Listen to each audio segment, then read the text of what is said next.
What's up, peeps? Or how are we doing? Or what are we doing? How are we doing? Yo, Cooper. A lot of things happened in the last, like, 15 minutes.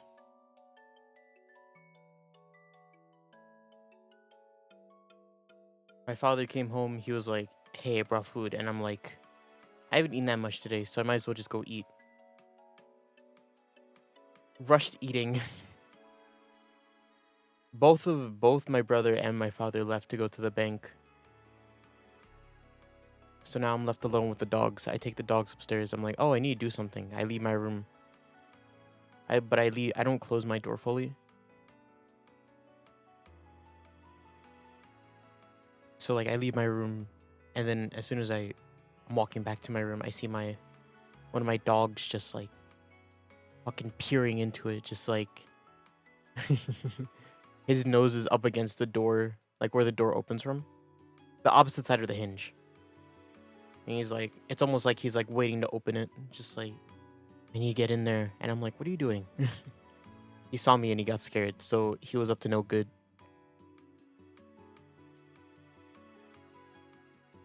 But yeah, I told him off, and then I was like, you stay here. I have a thing to do. Thing being this. How are people doing? Man, I did not get sleep last night. But the fact that I got sleep last night is kind of a lucky break for me. The way yesterday was so weird. Or at least like honestly the past week has been so weird. Cuz more often than not these past few days I've just been like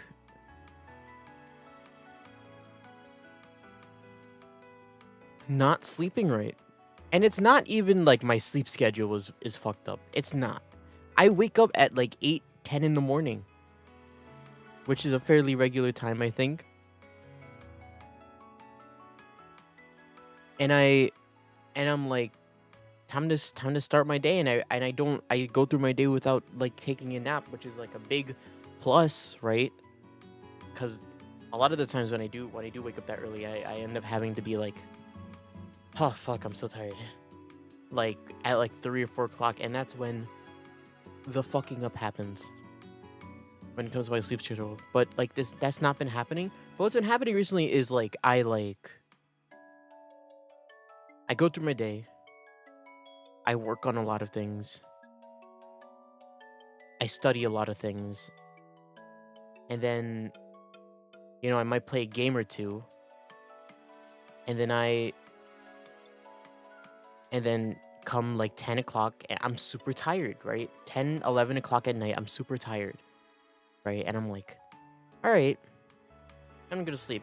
All right, I need to do my dailies, and I need to do I need to wash my face. So I lay down on my bed, I do my dailies, and I'm like half falling asleep while I'm doing them, waiting for my Honkai Star Rail team to like finish the thing.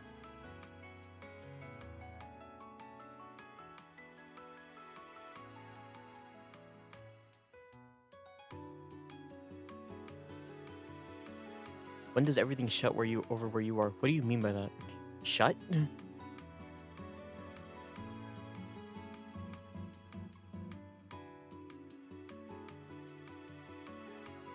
I don't know what that means. But yeah, I'm like falling half asleep on my bed doing my dailies, and I'm like, I think last night I actually did fall asleep. Everything closed? A lot of things are open 24/7 here. When I'd say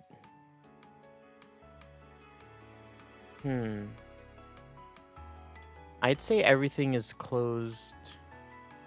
A lot of things over here are open 24/7. I know, like gas stations should be 24/7. Most fast food joints are 24/7, I think. except for the fancy ones. Chipotle. Chipotle is not 24/7, I think. But yeah, Taco Bell is definitely 24/7. McDonald's is 24/7. Um, even I think even Walmart's 24/7. Yeah, those like kind of commercial like big chain stores are 24/7.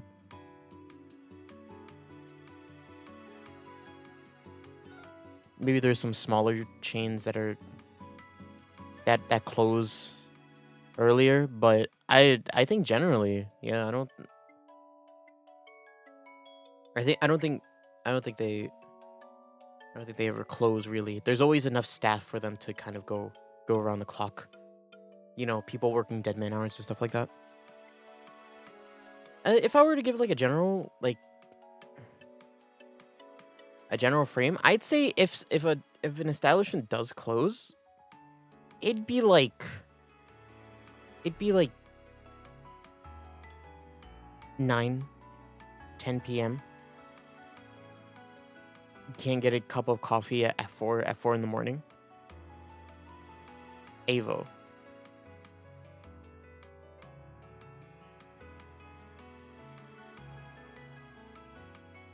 That's kind of the whole point, isn't it? Of coffee. Like you could go like Dunkin' Donuts. I think is open 24/7. Afternoon.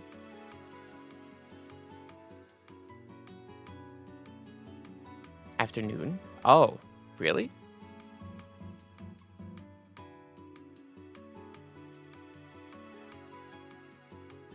That's why not?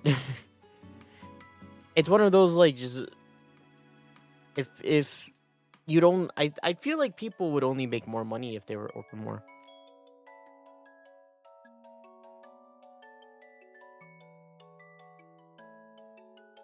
Uh-huh.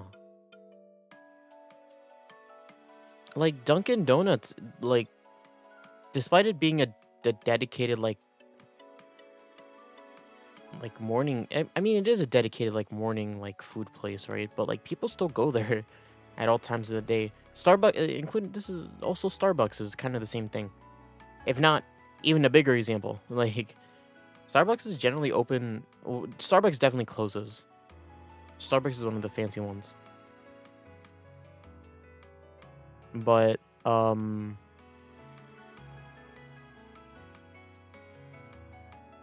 like they're open day to night. And people always buy stuff from them, always. Some of the boys are like not avid, but they go to Starbucks pretty regularly, and they go to Starbucks like, well, they don't go at like night, but they definitely go in the afternoon sometimes if they have to. I'm not one of them. I'm not. First of all, I'm not a coffee person. I was just having that conversation with my mother the other day. I was talking to her, and then I don't know how we got to the topic of coffee. Oh, it's because we were talking about my brother. We were talking about my brother and how he has a kind of coffee fixation. He's always drinking coffee, and I'm like, I mean, it tastes fine, but like, I don't. I'm on record of saying this on stream. It's been a while since I've said this. I don't really. I don't believe in caffeine. Like the whole like drinking like coffee or an energy drink to like keep you up kind of doesn't make sense to me. Mainly because I don't know what it feels like. I've had coffee, I've had energy drinks, but I've had them and then I felt the same. You know, like this isn't waking me up. It's leaving a weird taste in my mouth and makes me want to die. That's how like caffeine is for me. I don't, not that I dislike coffee. I like the taste of coffee. I don't know. Like I not only do I like, well, to be fair, some coffee, most coffee, for me to like it, you have to put a lot of sugar in it. Because Man, I don't know why he did this. And I talked about this a while ago. But I forget what day it was. Oh, it was the day I went to go watch the new Final Destination movie with the rest of the boys. Not the rest of the boys, but with Izu and Hollow. It was me, Izu, Hollow, and my brother. As soon as we got into the car, Oni was super tired, and he was like, "I really need like some coffee." And then, luckily, we live like right next to a Dunkin'. So Izu was like, "Let's just go to a Dunkin'," and we're like, "Okay." Oni got 2 large coffees, 2 large iced coffees, and I was like, first of all, that's a lot, and second of all, hey, well, do you really like this stuff? Yeah. So when we got the coffee, when we ordered it and we got it, right, he handed one of them to me because even though he wanted to drink both of them, he's gonna start with one. That means I have the other one. And I was drinking that shit. That tasted like cigarette butts and ash. I was like, how do you make it taste like this? There was a very distinct taste of like cigarettes. If you ever like secondhand smoked, you know what I mean? It's like that. It's like that, but in a drink. And then, as like he was drinking his cup of coffee and I was drinking his other one, but it was just in my hand, so I was just sipping on it. And we were like, "Yeah, this sucks." And he was like, "Yeah, this batch isn't good." And then he finished his first cup, and I was like,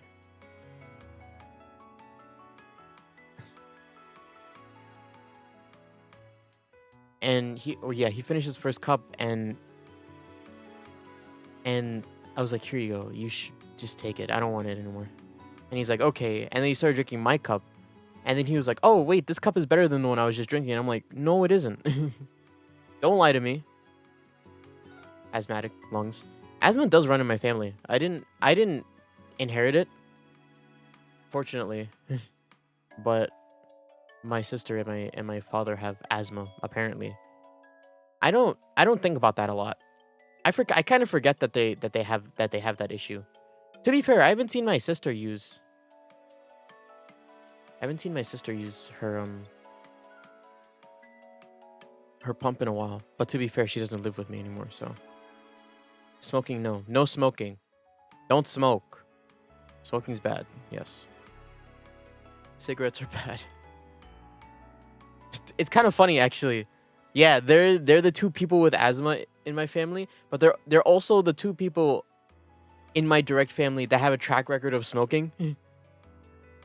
My mother doesn't smoke. I don't smoke. My brother doesn't smoke. But my dad used to smoke a lot.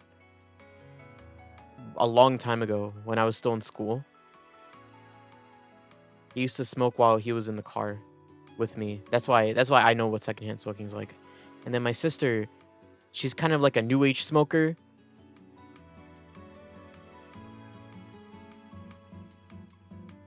She's kind of a new age so like it started with, I think with her, I don't think she's ever liked cigarettes, but it started to my knowledge. It started with like hookahs with her, and then it turned into like electric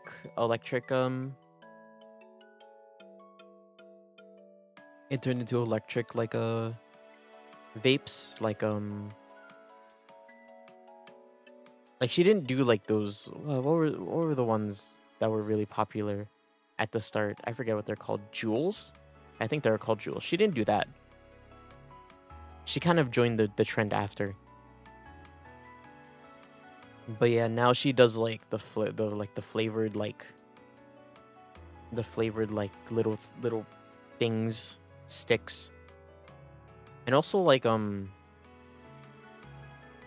man, I'll never understand this. There's a specific one that she always gets that is fucking ginormous. It is giant. When you think of like an e-cigarette or like one of those like fake, one of those vape, like small vape ones, like consumable vape pens, right? You think it's very small. At least when I think of it, it's very small, Like you can hold it and you can basically hide it in your hands, right? Like if you really had to, you can like your whole fist can cover it. She's been getting this one that like it's like a mini bong with a little nozzle at the top to smoke out of. Like like it's giant. I don't know. I have to like yeah, wait, let me take out my tape measure for this. Where's my tape measure? Oh, is it not in here? Oh, I have a ruler though. Sick. When you can't find your tape measure, always have a backup ruler. I'd say it's like 6 inches. Right? 6 inches? Yeah. A 6-inch like vape pen with a little nozzle on top that's not included in the 6 inches, and it's like holding your hand, and it's like made of like leather, and I'm like, this is consumable, and she's like, yeah, and I'm like, that's dumb.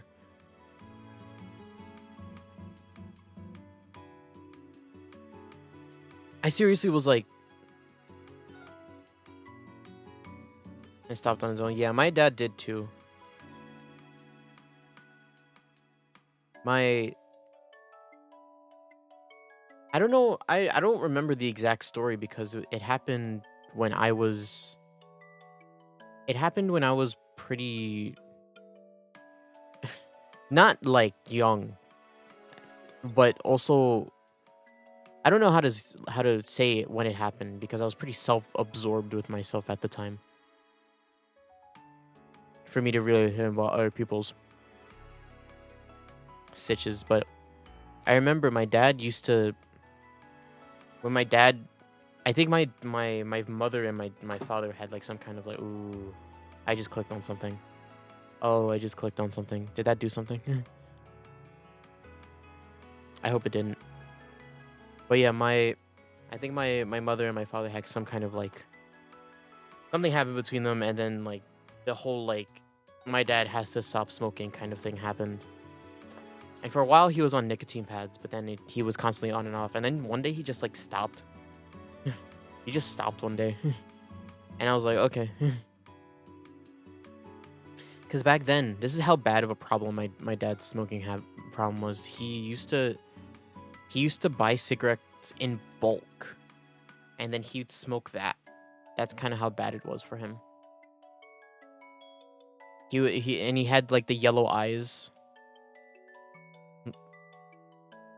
and you know, at that point I've always seen him like that, but like now I'm like, damn, you're in rough shape back then. But he stopped now, and that's fun.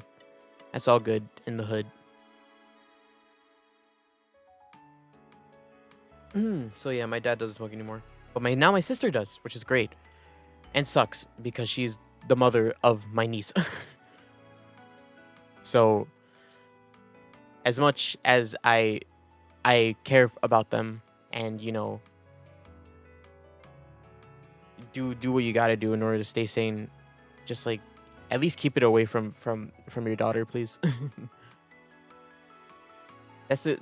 I say this a lot. That's the closest I'm gonna be to having a kid. Mainly because I don't want kids of my own.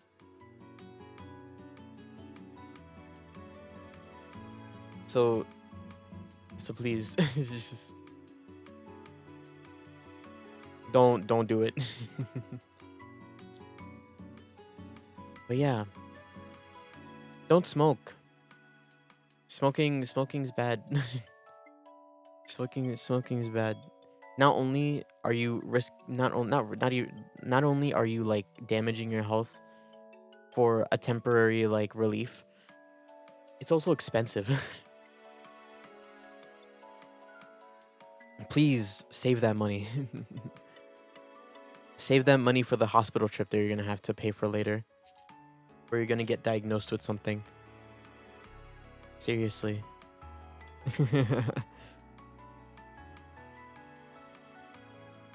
But yeah, man. Not that I was disrespected when this happened. I felt disrespected when this happened. Not that I felt like that, but I There was one day because my my sister and her brother her brother-in-law, her husband, my brother-in-law,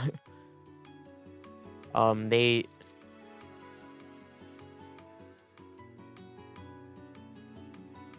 they've been doing this thing where they bring over my niece whenever they need someone to babysit her. And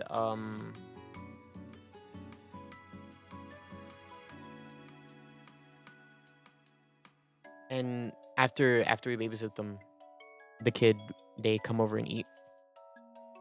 And when they came over one day to pick her up and they were eating, I was downstairs with them, mainly to look after the kid. I don't really talk to them.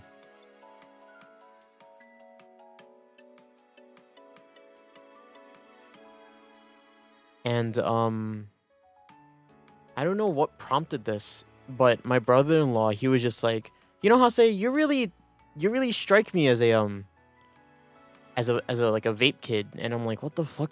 What the hell do you mean by that? Like, I look like a smoker? Are you kidding me? I look like a smoker and I don't even smoke? Bump off with that shit. I think that's what I said to him. But I was also like, really? Made me really self-conscious. What happened here? What do you mean what happened here? Are you from the Lobotomy Corporation stream? This isn't Lobotomy Corporation. What's up? I don't know what to call you, so I'm just gonna say what's up. Welcome to the part where I talk. The part of the stream where I just talk. You talk about some smoking? I am talking about smoking. It's just a topic that came up. Yeah. Don't smoke. I hate smoking. Or generally I hate smoking. But I still kind of have to secondhand smoke a lot. Because basically everyone in my family smokes. Like everyone in like my mom's side, like they all smoke. Like everyone, and they're dysfunctional families. I really don't like them. I don't. If there's one thing that I want to make clear, I don't generally like my family that much. I said, man, yo, fucking, I fucking, my mom called me a bitch a couple days ago, and I was like, what the fuck? Yeah, my whole family basically smokes. It's like just like a culture for them. They sit around and set up a hookah, or they vape. They all vape. They like go through trends together, and I'm like, guys, stop. This is weird. But yeah, my mom, she called me a bitch like a couple days ago. Not for like anything serious. Well, not for anything like super serious. It was kind of like one of those like not banter, but it was definitely like I said something and then she thought about it and then she called me a bitch after.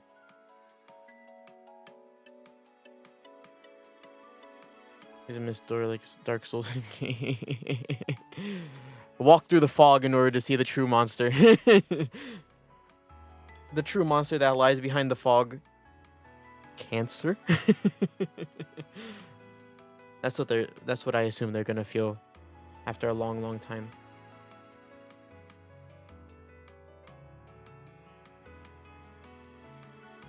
But yeah, I was having a conversation with my mother. That's actually a pretty serious conversation. We were talking about a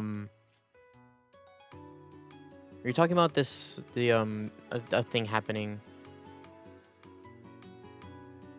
Talking about a thing happening in our family, and it involved like what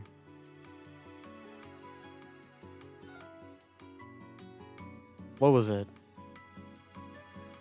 It involved like kids cutting out their parents.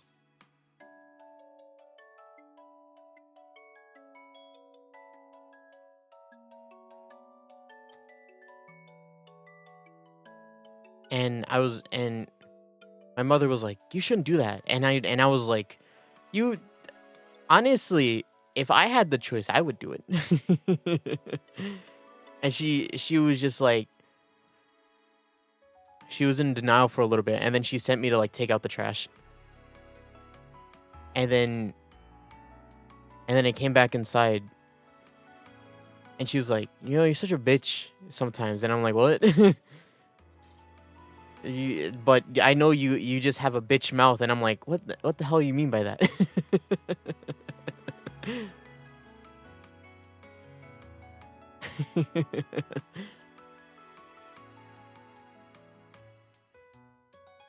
I don't know that if it comes off like that.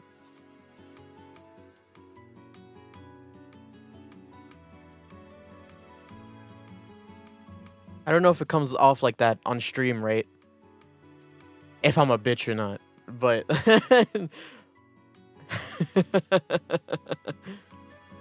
but like in the moment when I got called out, I was like, what the fuck you tell?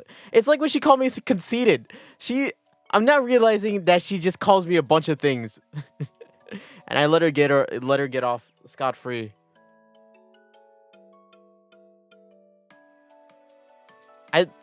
I'm not like I don't do that stuff, do I? I just find it really funny. Honestly, I don't care. I honestly don't care. But I find it extremely funny, just like, because I don't hear a lot of thoughts on me generally, or at least like the ones that like matter.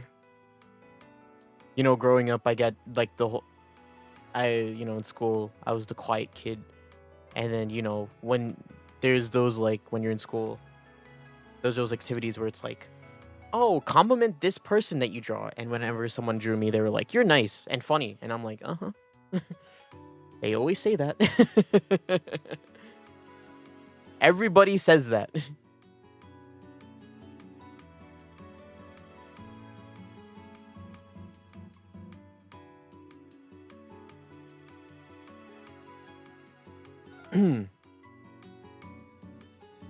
Sorry, what are you sorry for?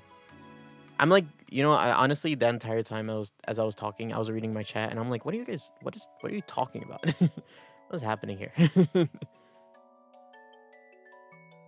A snag. Snakes. But yeah. God, thank God I'm out of school. I was gonna pivot into something else, but I completely forgot. What?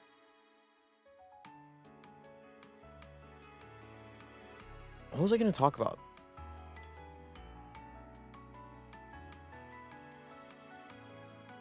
I don't remember.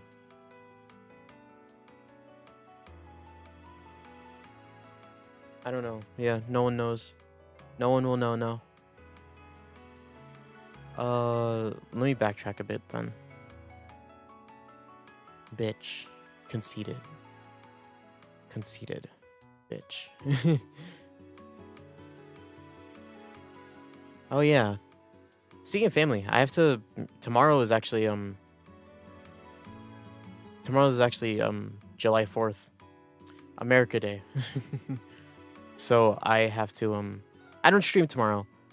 But if I did, honestly, I probably would have to cancel the stream if I did stream tomorrow. But I don't. So I don't have to worry about it. I stream today. I'm about to go into July 4th with like the most hoarse voice.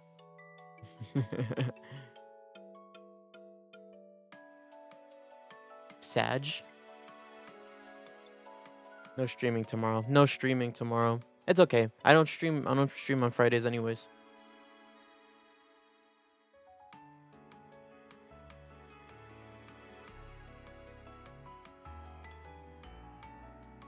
I don't stream on Fridays. Well, usually it's my work day. It's usually a work day or a break day. Depends on the week. See, now that's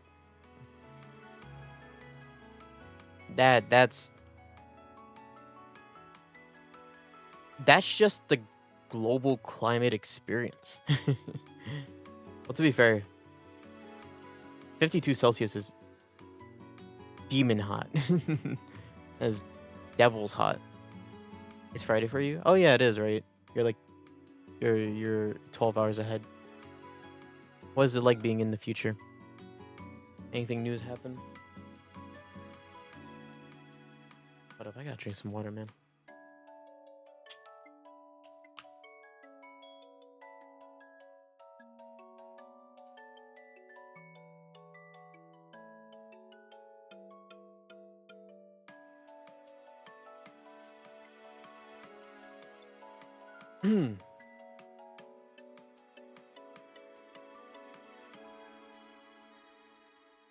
Yes and no. Great.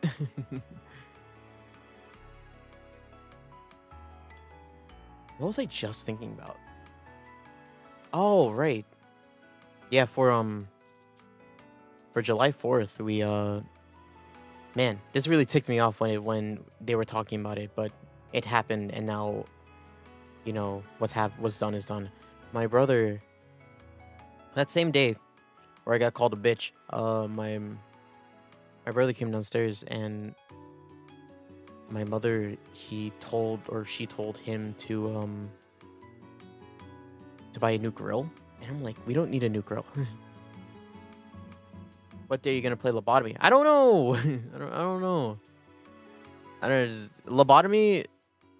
So the day that I played lobotomy was like my free day of the week, where I play anything, anything that I want to play.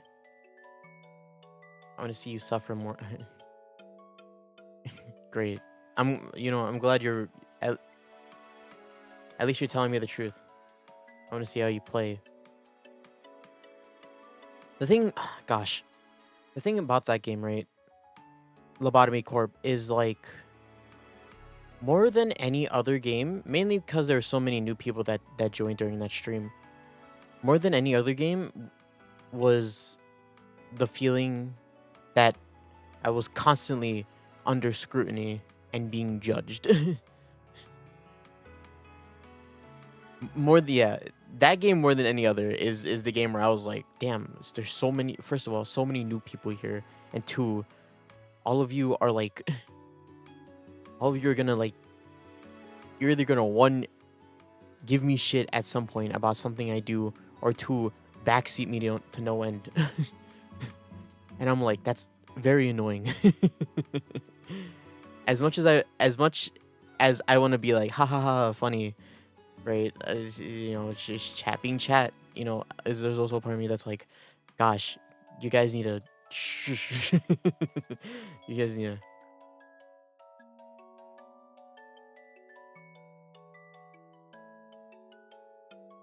Like, seriously, I like. That's why I don't play a lot of like. That's why I don't play like competitive games on stream generally. Like, I don't like. Well, I don't play competitive games outside of stream ever. The last time I played a competitive game was Stranova. And the only reason why I was able to feel comfortable in Stranova was because nobody played that game. Nobody played Stranova. I love Stranova, and I think Stranova is a fun game. Nobody played it, though. And even when people did play it and came into my chat, they were... they were fine. It's just, the community as a whole there was a very strange thing that happened with that game that really turned me off from it. Just patience? Oh yeah, I can be patient. Oh, I can be patient. I'm a patient man. You put me up against any other gamer in the world and I win in patience like 9 out of 10 times. Like, I've sat through bosses that long. You know, I'd be a really good like Dark Souls streamer, but I've never played any of the Souls games. Unfortunately, I feel like I've been robbed of that experience, but also like pretty nice because now I can stream it.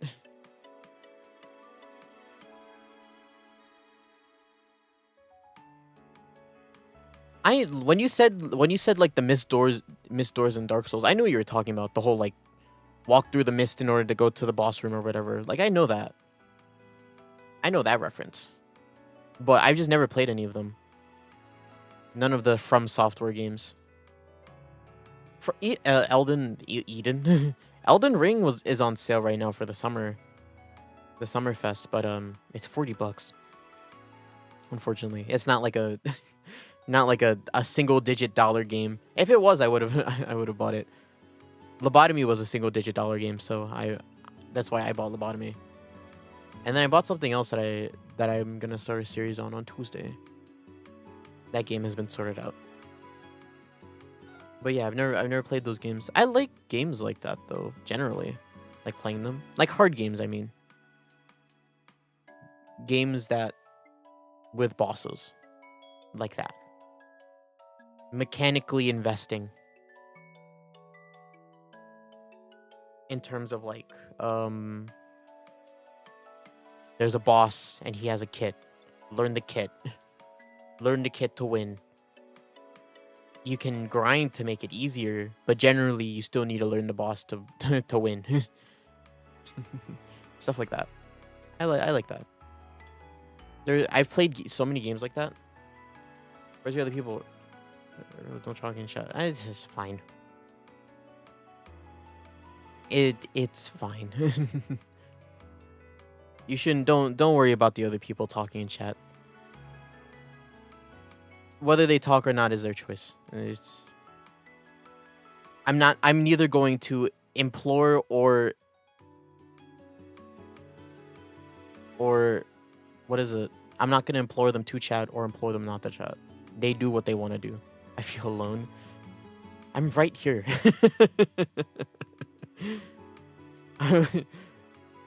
What the fuck? Get used to it.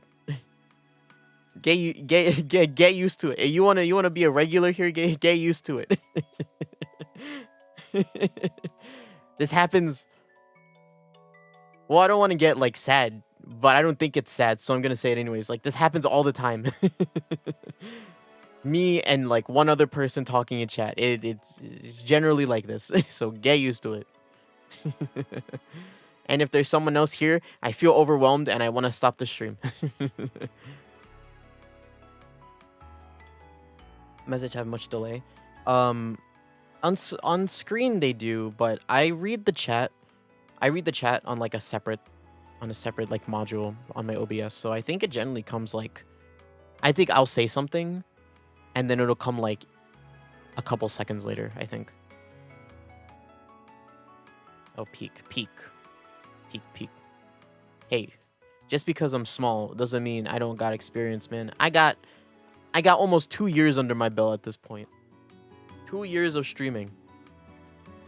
I've been doing this for a long time, I like to think. I was just reflecting on that the other day on stream. I still need to do that, actually. My, watch these series video, like, playlist thing. But even then, right? It's so, like... To like anything here at Hase... You have to like watch these like 7-hour VODs, most of which have like, I'd say like 3 hours of nothing if they are 7 hours long. And you know, that's rough. That's rough. Sure, the other 4 hours of the 7 hours is like like good, but like who are we fooling here? But yeah, man. Still gotta think about that. Too many... 3 years, huh?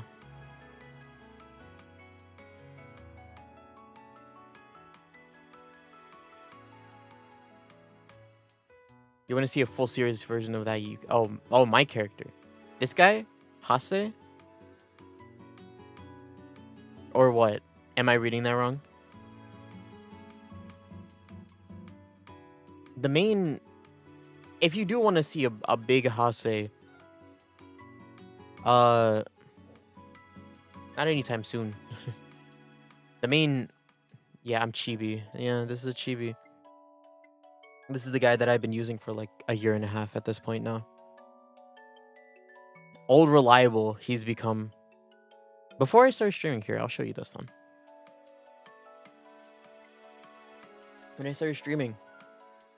The chibi was made was made as an avatar for me when I started streaming, and but it was made a little bit after that. I started streaming with this. This is what I looked like before. For like the first I'd say how long? The first couple streams, and then I took the break, and then I came back a little bit later, and then a couple streams after that, and then I got this guy.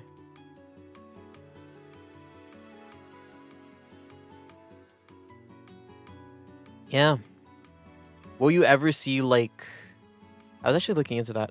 I didn't realize how much the model of a person really enhances the experience of a stream, but I guess it does. I guess people don't like looking at this whole stream and would much rather look at a kind of actually attractive anime dude. I still kind of have the dysmorphia though. I can't. I don't know if it's because I've been using this model for so long. I just can't. I can't imagine this. You know what I mean? I can't imagine. My voice is coming out of this. It's hard. It's hard for that to wrap in my head.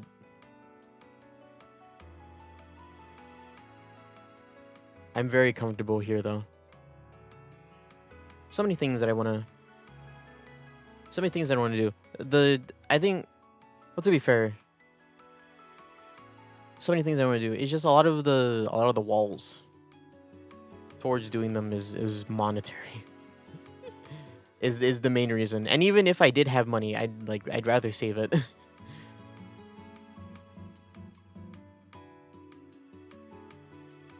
I only spend money when I have to, like when I need to buy a new game to stream at some point.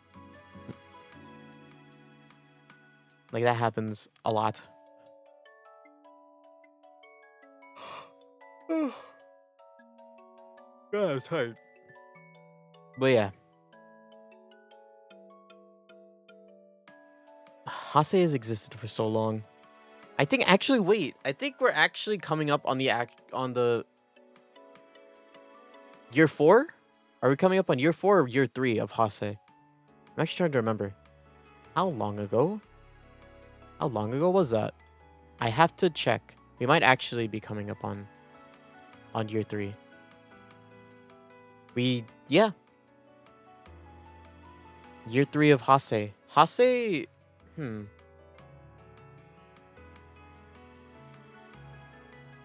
I tell this story a lot, but before Hase, I was another guy. I was someone else.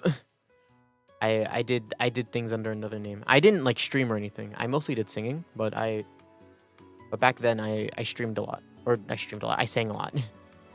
I was in multiple groups, and singing is the one thing that I really like doing. But then I decided to redo everything, to start from scratch here. And July of 2022 was when that, well, not when that decision was finalized, but more of like, that's when Hase became Hase, So many names ran through my mind. AKA, I used a random name generator.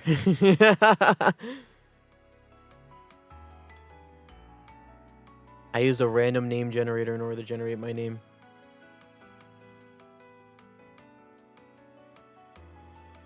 Gonna play. Go do what you gotta do, man. I'll see you when I see you again, okay? Have fun with that. But yeah, Hase, Hase existed July 2022. He uploaded a cover that wasn't that good. And then he And then he had the idea to stream, but he just never did it. And then he did it at one point, and then took a break. Then he came back. Kind of the general gist, right? Took around a year's worth of time. But yeah, man, what else was I gonna talk about? So many things. So many things ran through my head, but I just can't remember. Oh man, let me talk about this before we don't have enough time to. Because the main reason why I stayed up so late last night, actually, I cannot believe, and now that no one's here, I can talk no shame.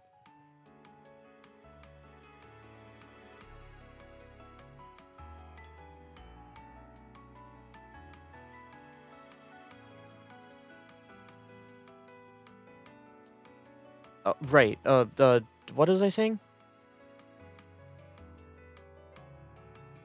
What was I saying? Right. Yeah, no judgment now that no one's here. Bless. But yesterday,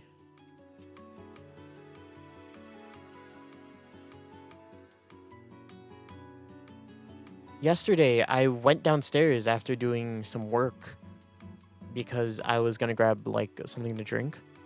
And when I was down there, I hear just like the most generic like anime like schoolgirl idol song.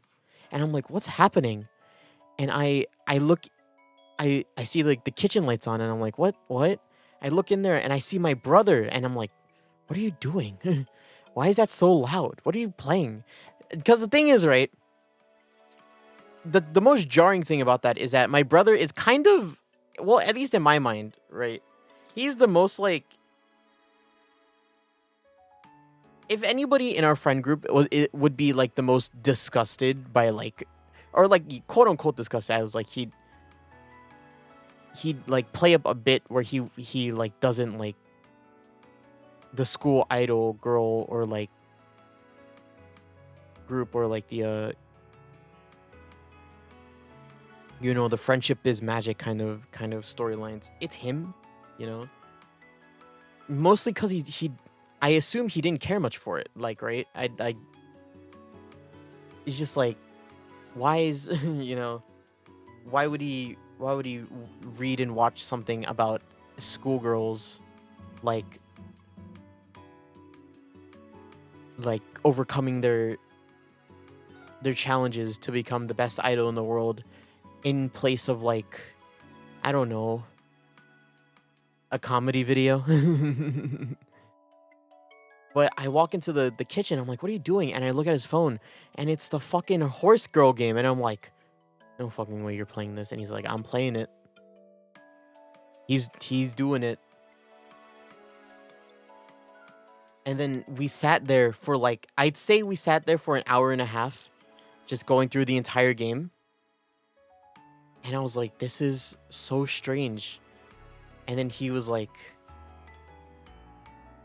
he was the one who egged me onto this. He was like, you gotta get on.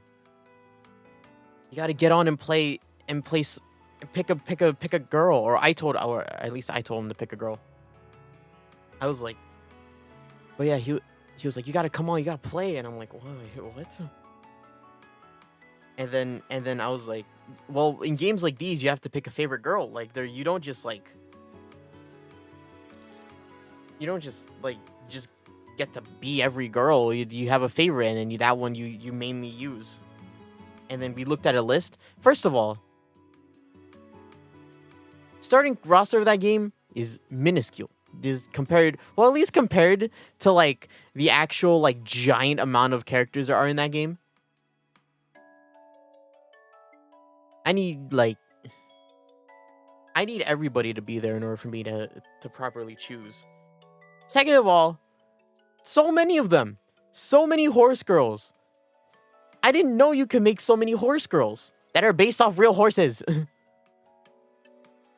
Because the, what is it called? Uma Musume? The game is called? All the characters in that game are based off of real, very real horses. All real.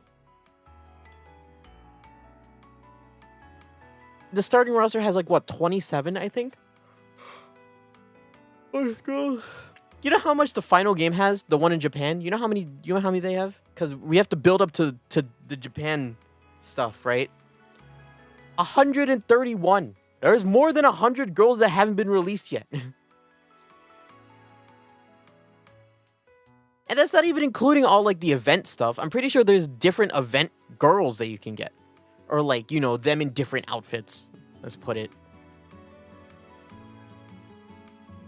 Like, there's so many of them. There's so many of them.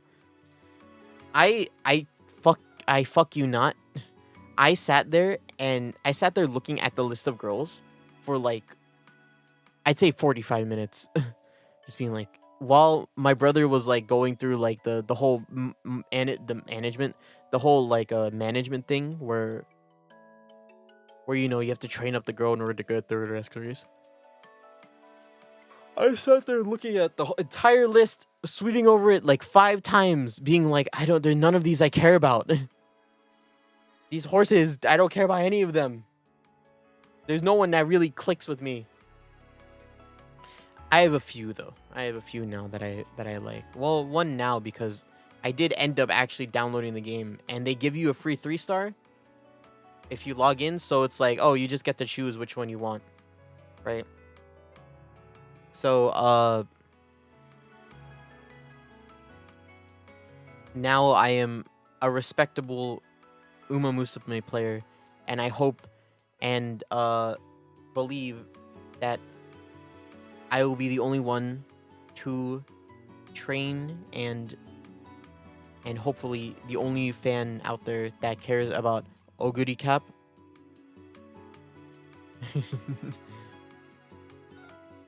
She is mine. That's my girl. Stay away from her. I train her, not you.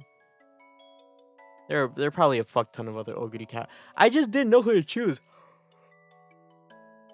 For the longest time, because here's the thing. Not that there's like I have a specific type that I try to like go for, but like there like I have favorites in other games, like like despite strength, like character strength, or like how good they are in the game. Like I have favorites in I have had favorites in other games, and I've used them despite how weak or strong they are, right? Like I've played like King's Raid. I played King's Raid, and like despite her being like B tier or A tier, like Celine was my girl, you know? No one's gonna get that because nobody played that game.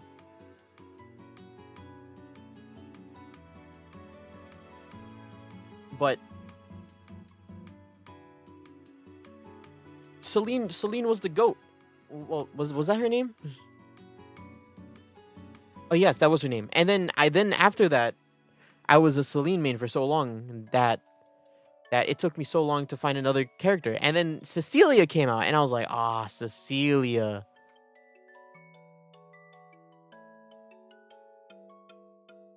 Like, look at, she's just a girl that punches. Why wouldn't you want that? Because I've always wanted a mechanic character, and she's a mechanic character, DPS, and she fucking rules.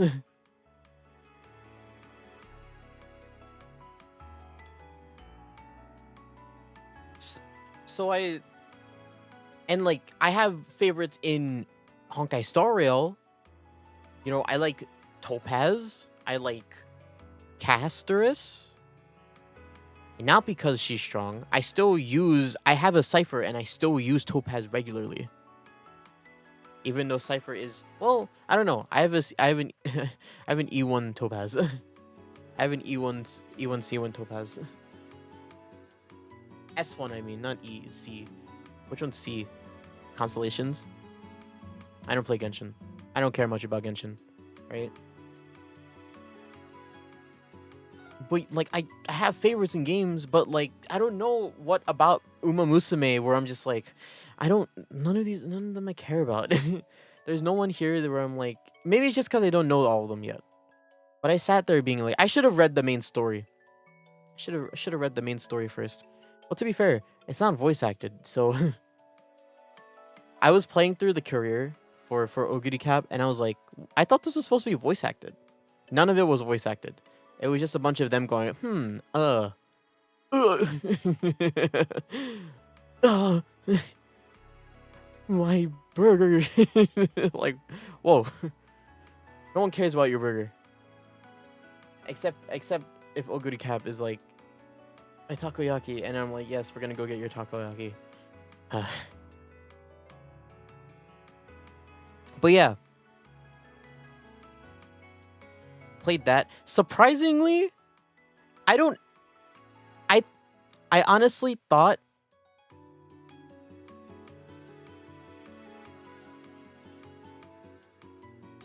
What I honestly thought I was gonna play that game and be like, okay, it's a stat manager, so I'll just like, and then, you know, I'll train.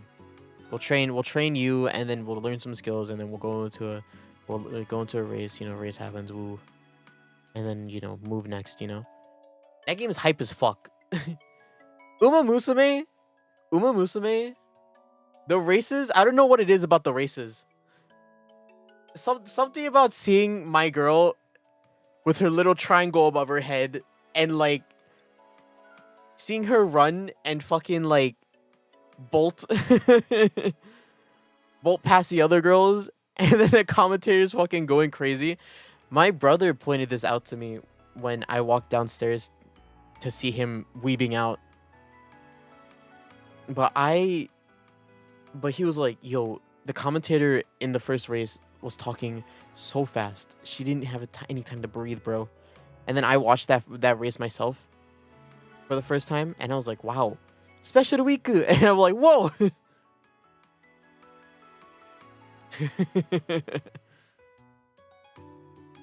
She didn't breathe. She didn't breathe at all. She kept saying special week. To be fair, in all the career races that I played up to, because I did lose at some point, they alleviate. She is given some break because all the fodder characters, they don't say their names. They only call them by their numbers, like Ju Yonban or like Goban, which is just like the number they have on their stance, their little number where they are in the start. What is it called? Like racer number 2 in like a track race in the Olympics, like that. But yeah, watching Oguri Cap like fucking like race ahead, and then she has a thing where like she's kind of a clutch character, because she has a thing where like in the last like 200 meters she'll like, if she gets an opening, she'll like bust through and make a new lane, and then she'll like speed up. And it's very hype when she does that, because she has to pass someone in order to do it in the last 200 meters or something, which is very, very short. And if that happens, it's like guaranteed. I did lose at some point though, mainly because I don't want to spoil it, but they did something unexpected, and I was like, what the fuck? I didn't have any time to do anything. And then I lost that next race. It was so unfortunate. But yeah, fun times. Uma Musume. I'm gonna play it a bit more. It is a fourth gacha game, I mean, that I'm playing, so it's kind of scary. I already talked about not wanting to add another one when I was talking about playing Olympus, but here I am playing fucking Horse Girls.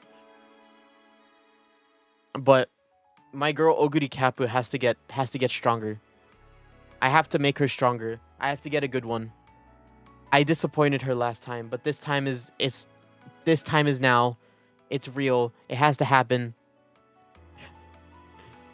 I will get her to the top races. But before we do that, we got some great Ace Attorney to play. Let's just go here.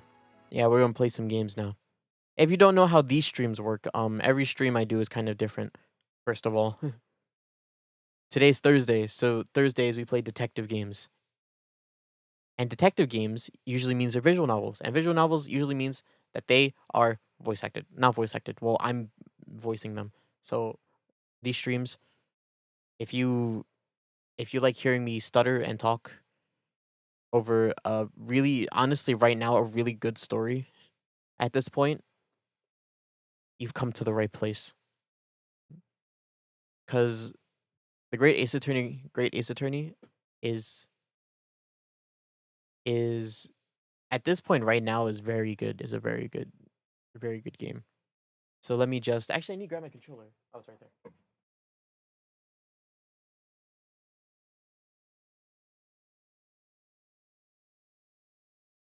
But yeah, if you like voice acting, half-assed voice acting, then this stream is for you, dog. Move everything. Do. Also, I would also implore that if you have not watched the other Phoenix or I keep wanting to say Phoenix, right? If you have not watched the other great Ace Attorney games or streams, do that. Do that before you watch this one. I encourage it really. I don't care if it like tanks this VOD. Please. I simply want people to have the full experience when playing this game alongside me rather you not knowing what's happening and coming into the middle of like a giant part, not knowing the context.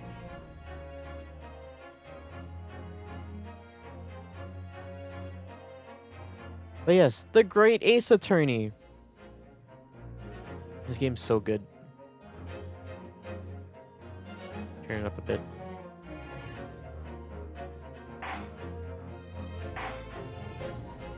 All right. Oh, it is called Adventures. I just put the Great Ace Attorney. Let me just change that real quick. So, last time we played the Great Ace Attorney. Spoilers. We're going into spoilers territory now, by the way. I'm just gonna say that right now. Last time we played Great Ace Attorney, our favorite boy Kazuma was unfortunately dispatched of during our little voyage to Great Britain, unfortunately. And it was up to us. We were convicted of it, or we were convicted. We were charged with it, and we had to prove ourselves innocent. And we ended up finding out that there was another stowaway on the ship named what was her name? Nikolina?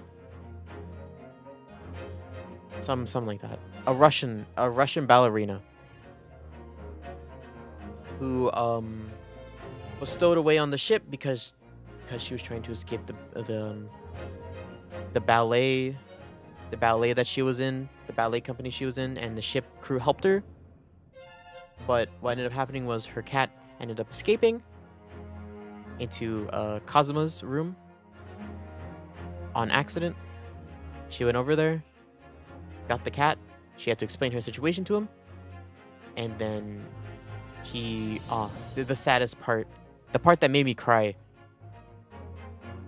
was that he heard her story, and what he wanted to do was help, but he wanted another opinion on it, so he was gonna walk towards the closet that Ryunosuke was in. But Nikolina thought that he was walking towards the bell pole, which calls an assistant to the ship. But earlier in the conversation, he brought up that the inspector was on the ship as well, so she thought he was gonna call police on her, and she ended up pushing him and accidentally breaking his neck on the bed frame. And then one of the other crew members helped her cover that up.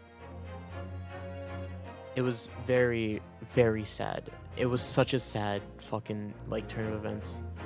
But now with new Steeled Resolve, Ryunosuke and Suzuko? Susato, that's her name. I keep forgetting her name. But yeah. Now Ryunosuke, Susato, and also Hosonaga, since he's also there, all have new Steeled Resolve to go to Great Britain and continue Kazuma's legacy. Also, we met Herlock Sholmes. Cool dude. I like that guy. He's fun to voice. I just forgot his voice halfway through.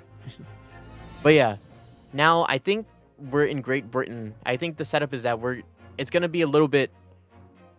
It's gonna be a time skip where Ryunosuke is properly studying, and we're gonna get to Great Britain at some point. So sit back, relax. It'll be like watching a really long movie that the characters stutter in sometimes, but let's enjoy it. I can't wait. I don't know what's gonna happen now. Episode 3. The Adventure of the Runaway Room. Glancing over my records of the late last century, I am faced by the events of a certain bitter winter. A murder in a carriage as it sped through dense London fog in the dead of night. Though the victim and the perpetrator were the only ones inside, there were multiple witnesses to the crime itself. However, none could have imagined at the time that such a seemingly obvious case as this would end in such a horrendous manner. My friend, Mr. Herlock Sholmes, once said of the incident, "I believe that perhaps that case was indeed the prelude. The beginning of a long concerto that impressive Japanese student and I were to play together." Oh, I see. I'm starting to get what those like starting portions, because they did that for the last one too. Hey. Oh, look at him. Is this really just a railway station? Railway station or not, I've never seen such an enormous building before. And look at all the steam. Look at his uniform. This country is incredible.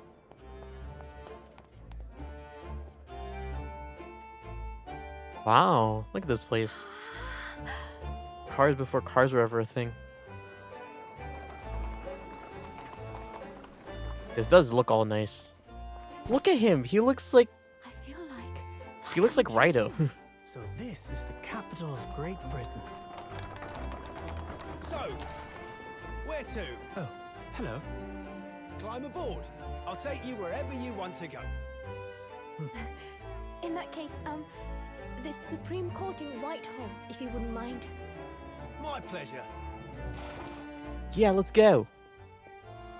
I suppose you're visiting students from abroad, eh? Yes. Thought so. Well then, I hope you enjoy your stay.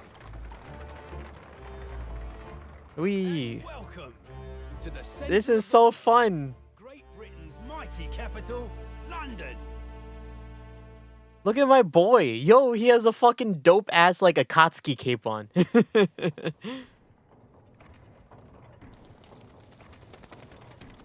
Oh my god. This reminds me of the other Phoenix Wright game I played. 18th of February, 9:21 a.m. British Supreme Court. Lord Chief Justice's office. Cool.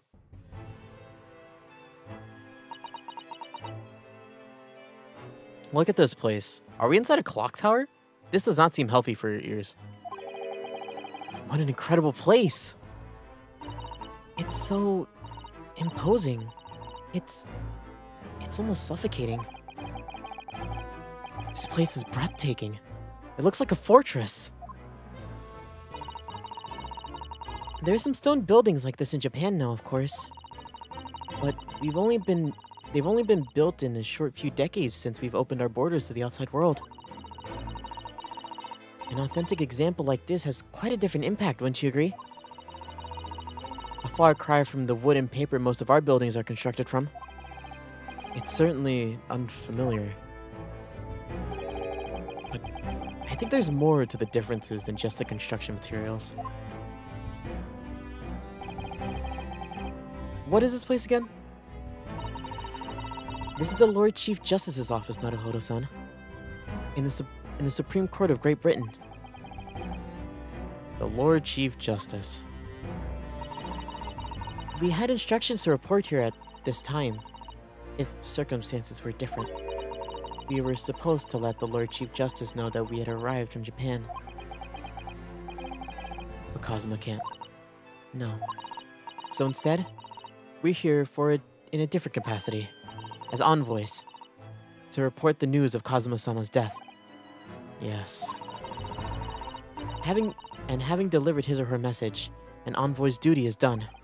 So, we'd have to return to Japan. If we want to remain here in Great Britain, I have to take Kazuma's place as the law student selected for the study tour. Yes, which means you need the requisite qualifications as a lawyer, which is what I've been studying for. Here in Great Britain, it's the Lord Chief Justice who appoints lawyers. So that's the second reason why we're here. To have you officially recognized as a lawyer. It's the only way that we'll be able to remain here in London. I hope I'm up to scratch. Ah, good morning. Sorry for keeping you. Hello. Whoa. Hi. Jesus, those eyes, man. Oh. I trust it. I trust you aren't too exhausted after your long voyage from Japan. It seems I'm 1 hour, 12 minutes, and 47 seconds late. My apologies. Oh, no, don't mention it. We're never happier than we're standing around with nothing much to do. How fortunate. So, introductions. I'm Mail Strongheart, Lord Chief Justice of the British Empire. And I feel like a little mouse under an elephant's foot. Come on, Mr. Naruhodo. Don't be a mouse. Oh, it's an honor to meet you, Lord Chief Justice Strongheart. I'm Ryunosuke Naruhodo from the Empire of Japan. Well, Mr. Naruhodo. Welcome to London, the capital of our glorious British Empire. Yes, thank you. Look at this guy. This guy's sick. You like my arm? Oh, my armband instead of my pin. An armband I inherited from Kazuma. It identifies the wearer as a defense lawyer throughout the entire Japan. Ah, look at this armband. Lord Strongheart, may I show you this? To accept this item, issue a receipt, examine it thoroughly, and make a formal statement on my findings. Would require something in the region of 24 seconds of my time. I'm sorry? Does this item warrant 24 seconds of my time, Mr. Naruhodo? Let's leave it for now.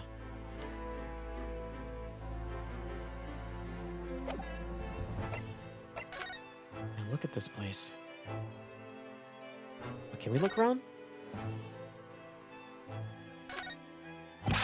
Look at these menacing metal giants facing each other across the room. I believe they're suits of armor. Oh, right. I thought maybe they were like lion dogs we have in Japan guarding shrine gates. No, not at all. In fact, in Europe, suits of armor like these are always possessed by evil spirits, you know? And they roam around in the middle of the night. Really? Is there nothing you don't know, Susato? This book tells me everything I need to know about everything. If you're ever unsure, just ask. Where did she get that incredible tome? That's true. I would like one myself. Just look at those naughty books packed together on these shelves. They go from floor to ceiling.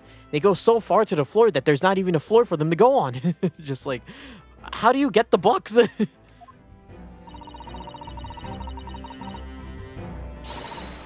they're all books that you couldn't hope to come by in Japan. It's like a dream.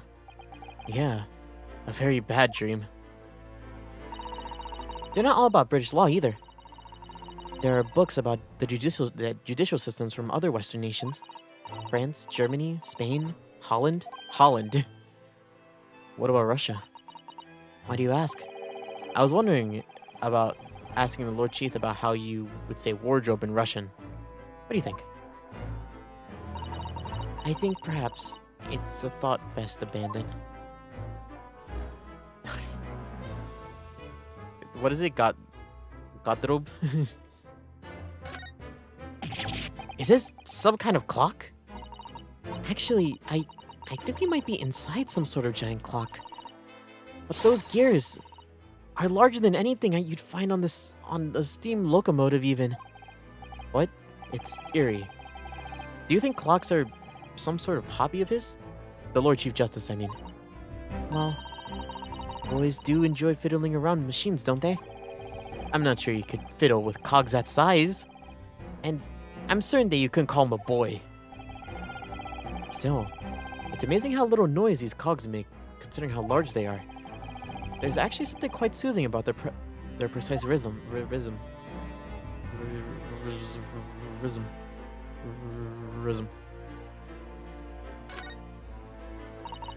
This must be the Lord Chief Justice's desk.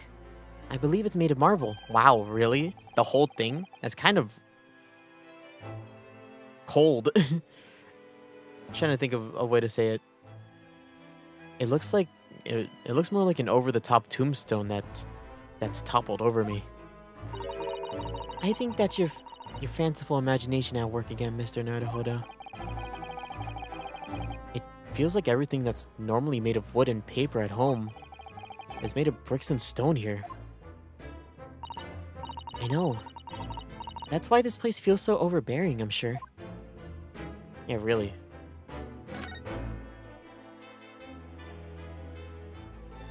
Is that L? That might be everything. Can I look at the carpet? Nope. Yeah, there's not much to really look at here. This place is scary. Also, I really need to know. I don't know if you guys can see this, but like, oh, let me go to your side actually. Like this bookshelf here. Like, is there like is there a floor below it? Or is it just like a sole bookcase and then there's like, but it's standing on nothing and like this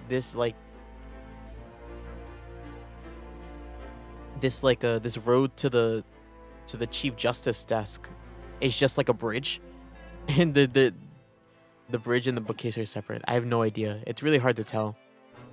London. So, what are your impressions of our capital so far? How do you like London? Oh, I've been so nervous ever since I got here that I can't remember a single thing about the city. It's simply splendid, isn't it, Mr. Naruhodo? Oh. We had a wonderful view of some of London's streets from the carriage on the way here from the station. Everything is so impressive and grand. I must say, I'm almost lost for words. I'm glad to hear you like it. The city boasts tramways, piped water and gas, even cables supplying electricity. We spearhead every revolutionary new technology in the world. Every visitor to Japan is astounded. To London, I mean. My favorite Western country. Japan. Oh yes, astounded is the word. Thanks for saving me there, Susato-san. And everyone seems so jolly and full of vigor. Yes. There's much excitement about the upcoming great exhibition hall. Wait, hold up. I gotta check something real quick. Always check. Always gotta check. Oh, yeah, you always gotta check that. Nice. Okay, there you go. Alright, gamers. Shit. What was... I need to look at the history again, because I didn't read that. Yes. There's much excitement about the upcoming great exhibition we'll be hosting here in London. Ah. Great exhibition. Cultural and technological achievements from around the globe are to be exhibited here in our great city. It will be the greatest spectacle in its kind of its kind in history, and will make Paris's World Fair look like a toy shop.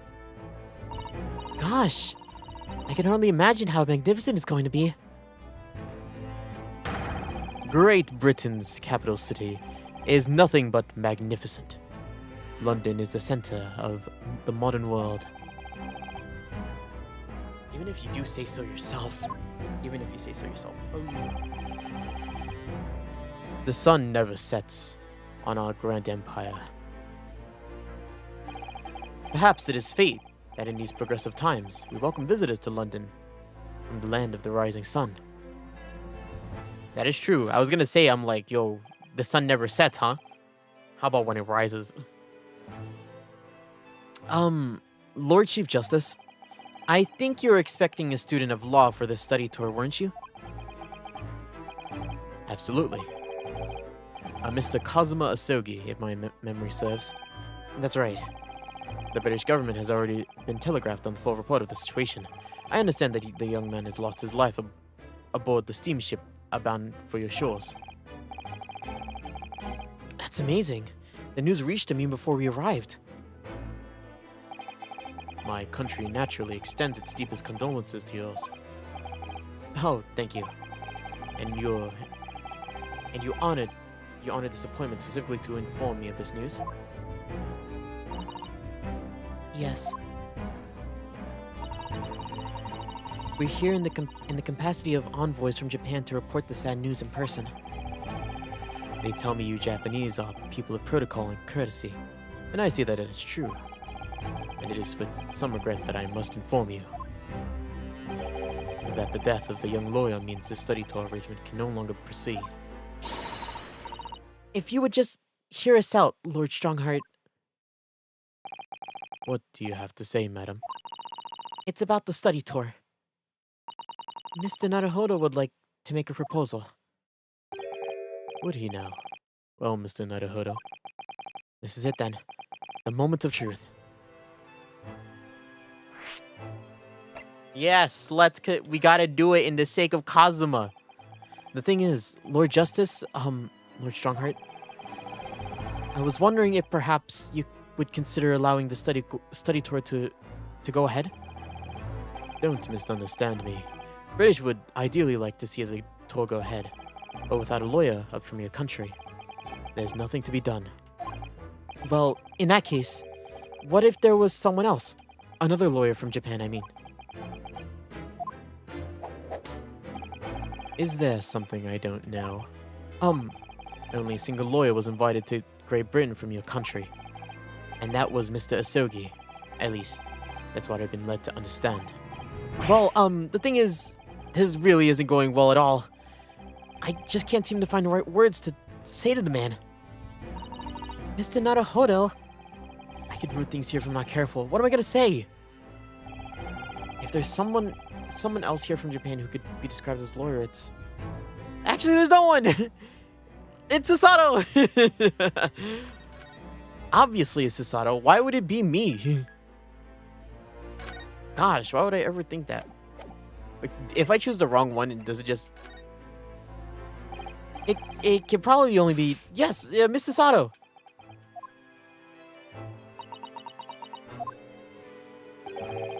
An unusual introduction. But I presume you mean this charming lady beside you. You're a lawyer, are you? That look she's giving me. After all the days of hard work she put in to help me study. I can't let her down now. I think that's quite enough joking, don't you, Lord Strongheart? My real answer is, it's me. I can do it.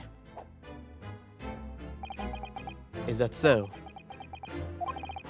I mean, I don't actually have any qualifications as such, but... No qualifications, you say? And yet you still claim to be a lawyer. I've acted as a lawyer in court before. Only once, as it happens. And I had Cosmo to help me, and I was accused. But glossing over the details. I've been spending every spare moment on the journey here to Great Britain studying. I've learned all the British law and court proceedings while I was aboard on the SS Buria. The voyage from Japan is some 50 days, I believe. Not what you might call a full education. To become a qualified lawyer here in Britain, not only do you need a university degree in law, but you must also complete several years of training. I realize it's far too short of a period of time, but I can't just go back to Japan. Yes, you can. Kazuma, Mr. Sogi's journey has only just begun. Coming here on this study tour was all he could think about. Shit. And shit. He can only think about shit. I have to carry on and do everything he planned to. I know it must sound like I have an overly inflated opinion of myself, but I would do anything to prove that I have what it takes. Any test you care to set me. Just one chance. That's all I'm asking for. Please! 31 seconds. Sorry? Your opening statement there, Mr. Naruhodo. It was 31 seconds long. Not too brief, not too protracted. A perfectly judged appeal, I would say. Which is a skill that would stand you in good stead as a lawyer. Oh, thanks. So, you're willing to put those words to trial, are you? Well, I'm all for entertainment. Huh? Let me ask you one thing first, sir. Yes? You say you intend to do everything Mr. Sogi planned to do. Are you firmly set on that path? Well, yes. That's my intention. I see. Am I imagining things? Or did his expression just alter a fraction of a fracture there all of a sudden? Very well. You have your wish. I'll give you a chance. A test to become a specially certified lawyer. Whether you pass or fail is entirely down to you. Really? Gotta know what this test is, dog. So, what form will the test take exactly? Tell me, Mr. Naruhodo, what do you consider the role of a lawyer to be? Well, defending people, of course. Well said. So, let's have you defend someone. Huh?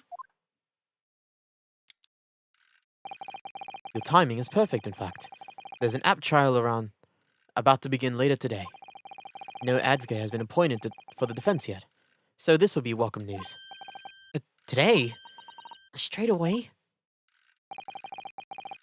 If you manage to secure a verdict of not guilty, you'll have passed my test. What could be simpler?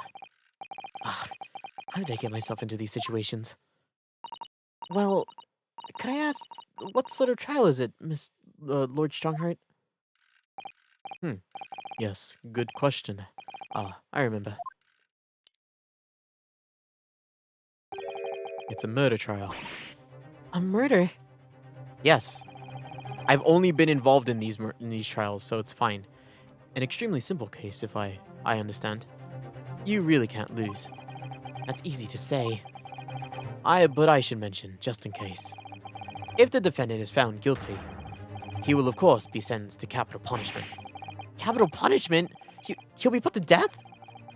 Here in Great Britain, murderers are sent to the gallows without expectation. Exception. Presumably you read that much in your short C-based introduction into British law.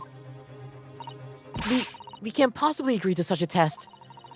We would be toying with the man's life.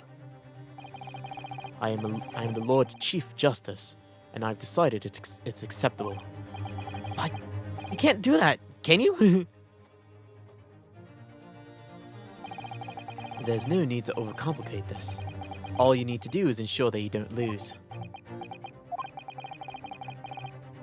So the defendant may live or die, depending on how well I perform in court? If I lose, he'll be hanged.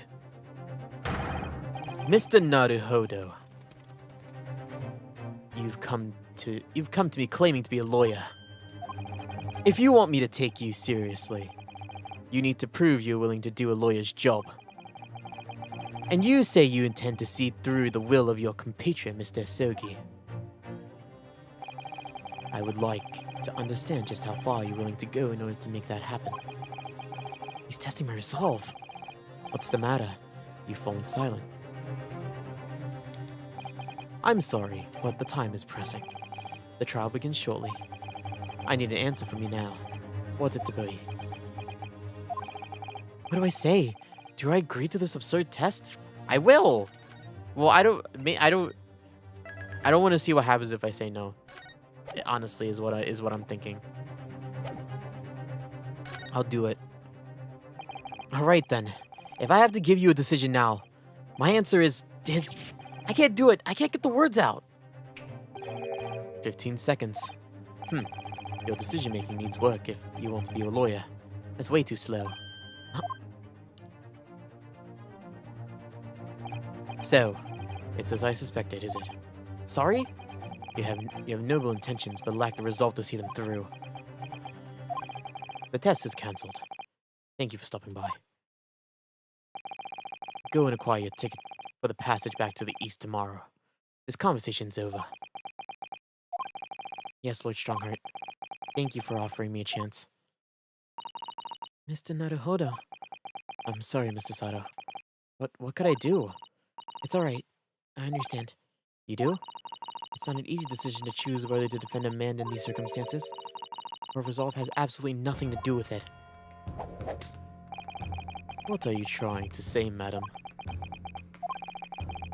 I think what Miss Sato means is that no matter how badly I'd like to be recognized as a lawyer and stay here in Great Britain, to risk another man's life by treating his one and only chance at trial so trivially would be utterly unforgivable. And I feel the exact same way. I'm sure the defendant wouldn't see this trial as a test, as some kind of experiment. A lawyer may fight for his clients in court day after day. But for each one of those clients, the particular day they stand on the dock may be the only chance they have to fight to prove that they're innocent. What the fuck did I just say? No, I was wrong. I'm not qualified to do that job yet. I'm sorry for wasting your precious time, Lord Chief Justice. Wait, Mr. Naruhodo. Was there something else? It's approximately 12 minutes by carriage to the Old Bailey from here. If you leave immediately, you should be there in time. But I just said that... I was quite serious in what I told you. The defendant in this case has literally no one to advocate for him. What? At this point, he can't hope to find someone to represent him. The trial will begin without a defense. And if that happens, there is only one possible outcome. He will receive the most severe sentence the judge can pass down. But that's awful! That is the truth. Why does it have to be like this? Please don't expect an answer to every question.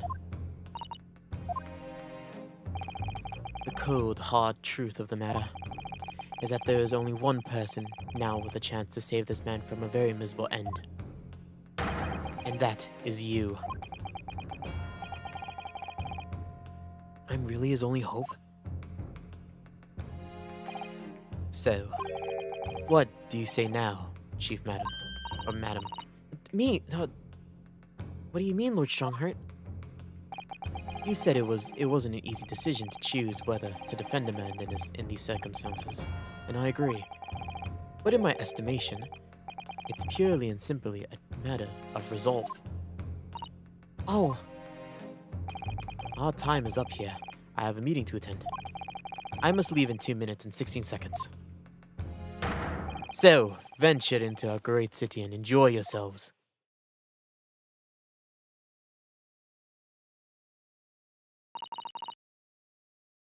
Are you crying?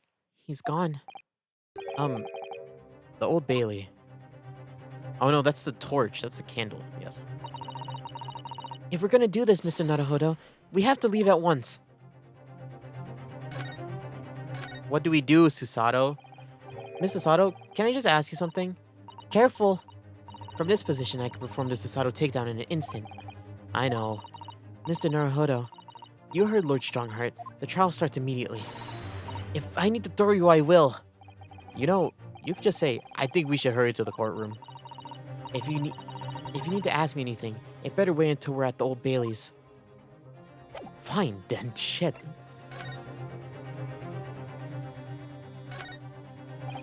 Mrs. Sato, can I... Okay. Shit.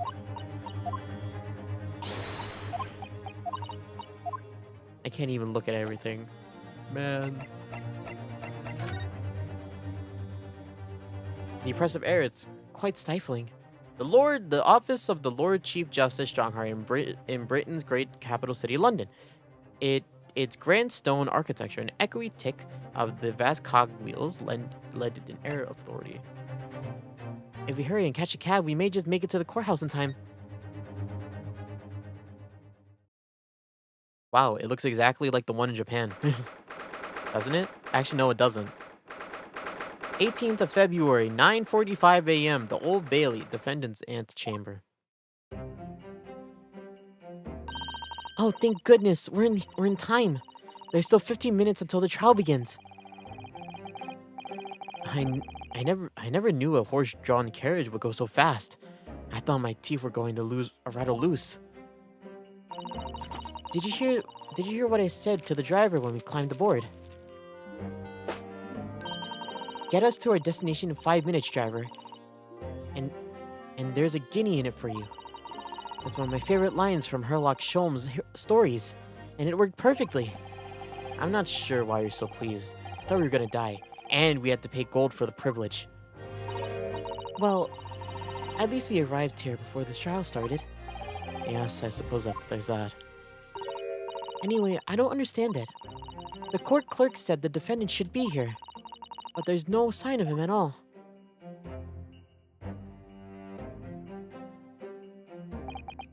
So, this is the Old Bailey. Even this room for defendants to wait in is grand.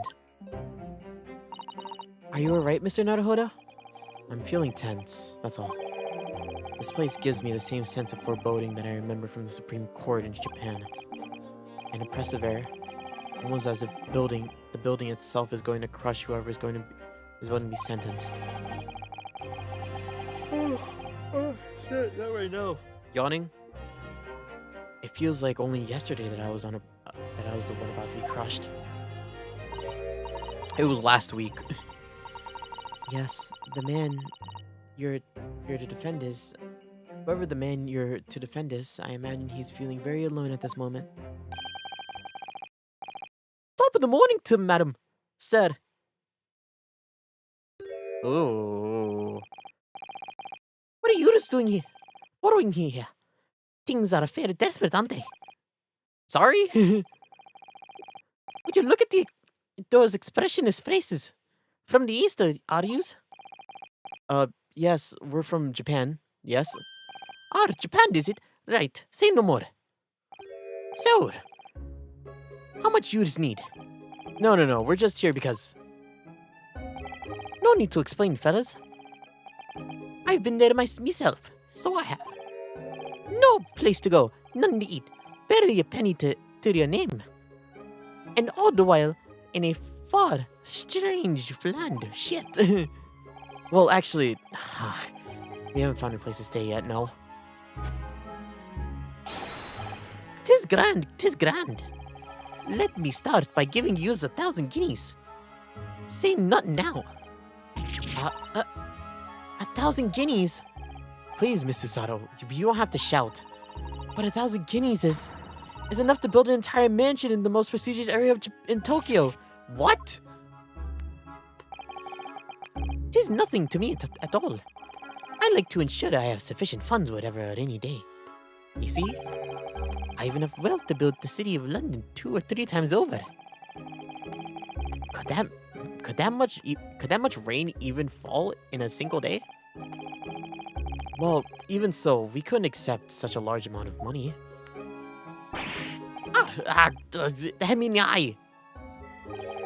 Don't get me wrong, fella. I'm not giving to you if no strings attached. I'd be waiting or wanting something for you to do it for me. Oh? To be honest, 'tis a little embarrassing. The trial's about to begin, you see. Is for me good self here. I'll be in the dock.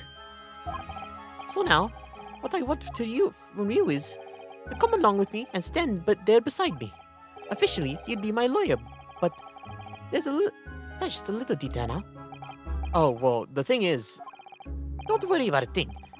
All you'd have to do is stand up there next to me, nothing more. Otherwise, the trial is going to start without me having any kind of representation at all. So it was true. The Lord Chief Justice wasn't just making it all up. I'm terribly sorry to have to ask, but does that mean you're the defendant in this trial? Blustering blazes, do yous not know who I am? Me, one of London's biggest names. No, sorry. We've only just arrived here in the city, you see. I see. I suppose it isn't altogether impossible. Well, just next to Hyde Park, there in the center of London, is another beautiful park. Sorry, a park? What? It is called McGilded Park. Full of blossoming flowers and in the spring and singing birds and whatnot.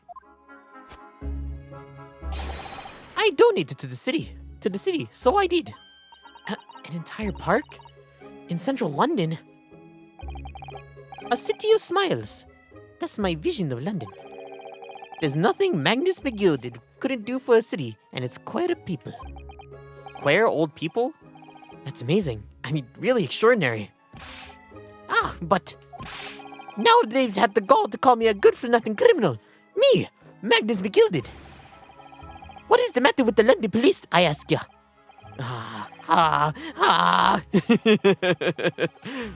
Please, hey, don't pass out. Mr. Naruhodo, perhaps now would be a good time to introduce ourselves while the gentleman catches his breath. Good idea.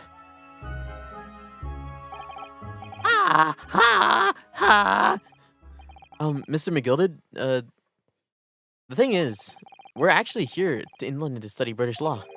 We're law students on a study tour from Japan, you see. So, if you don't have a lawyer for a trial yet, and you'd be happy to put yourself in our hands, we'll do our best to... After what I've saying, you daft Egypt... What was I saying after? What was I saying? Wait, what was I after saying? What was I after saying, you daft Egypt? I've given you 1,000 guineas to stand up there next to me, haven't I? Well, yes, but I wasn't really offering to just stand up there next to you. Oh, I think I see what's going on here. I'm sorry? I know what you're thinking. This chance is a big fella claims to have more money than the Queen. But if that's true, why the blazes can't he hire the finest lawyer in all of England? Because he did it. That's the only explanation. Well, exactly. Yes, exactly. Well, what now? Well, like you said, if you had all the money but you didn't have anybody represent you in court, there's no other logical conclusion other than you're guilty of the charges.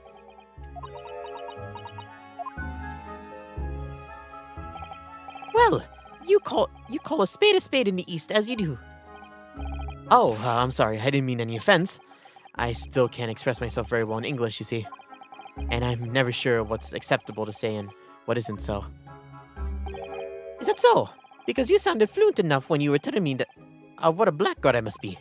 I'm terribly sorry. I can't stay and blame you for thinking it, fella. It was a little strange, to be honest. Why don't you have a lawyer, I mean? That would be the fault of the Reaper. I'm sorry? Did he just say the Reaper? Aye, the Grim Reaper of the Bailey. Van Baroque van Zieks. He's the prosecutor. The prosecutor is the Grim Reaper? When Van Zieks stands for the prosecution, they call his deceased his sacrificial lambs. And And to this day, in every single trial that he's been the prosecutor, the accused has been damned.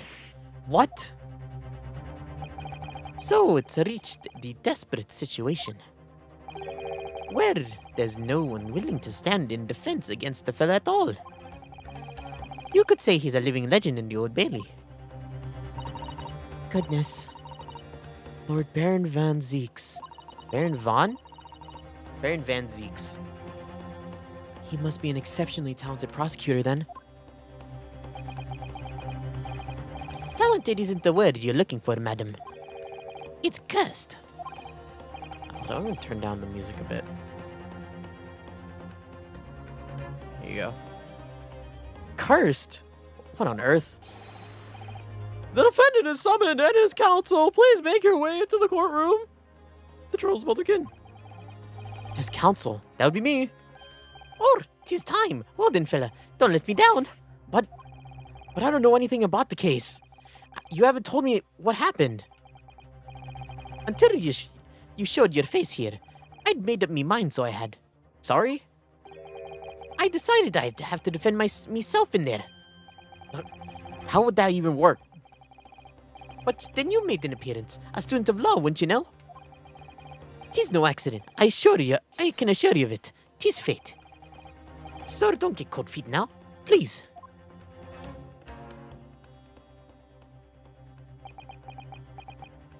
I'm getting cold feet. I literally know nothing about the case, or about this man who stands accused. In fact, the only thing I do know is that I just can't turn my back on him.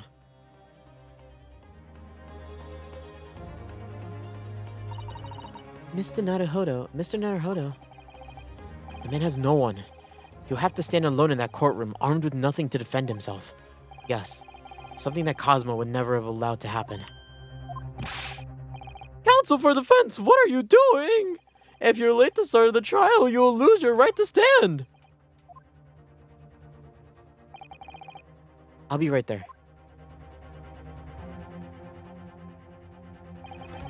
It's happening then. My first trial in British court. I hope you're watching over me, Kazuma, because I have no idea how I'm going to manage this!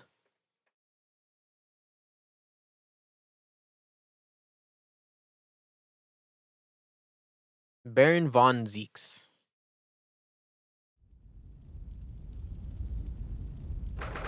18th February, 10 a.m. The Old Bailey courtroom. Whoa. Oh, it's a council. So this is the highest court in Great Britain. The Old Bailey. The centuries of history in this place is palpable, isn't it? It's so different to the Supreme Court in Japan. It feels both imposing and serene at the same time. The atmosphere almost makes words redundant. Whatever the country, determining the person's guilt or innocence is always a solemn affair. May I say something, Mr. Naruhodo? Oh, yes, what? You're doing it. He's doing the thing. Your eyes look ready to pop out of your head again. I know, but I just can't help it. Oh, there he is. Oh, there you are.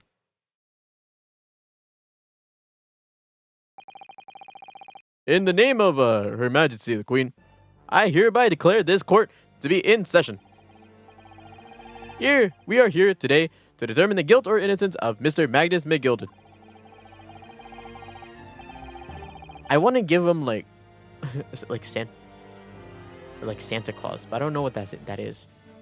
I now call upon the counsels of the prosecution and the defense to declare their willingness to proceed.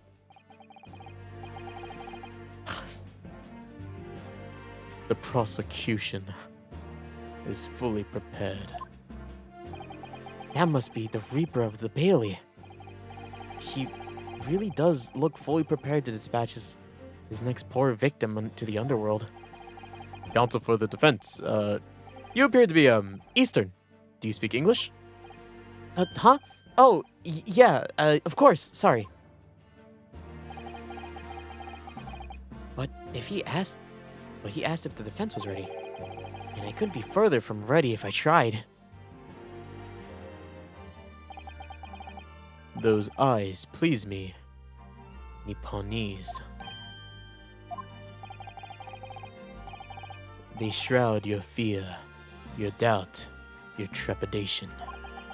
They run wild, clinging to the phantom notion of courage. The quintessential look of a sacrificial lamb. Are you being racist right now?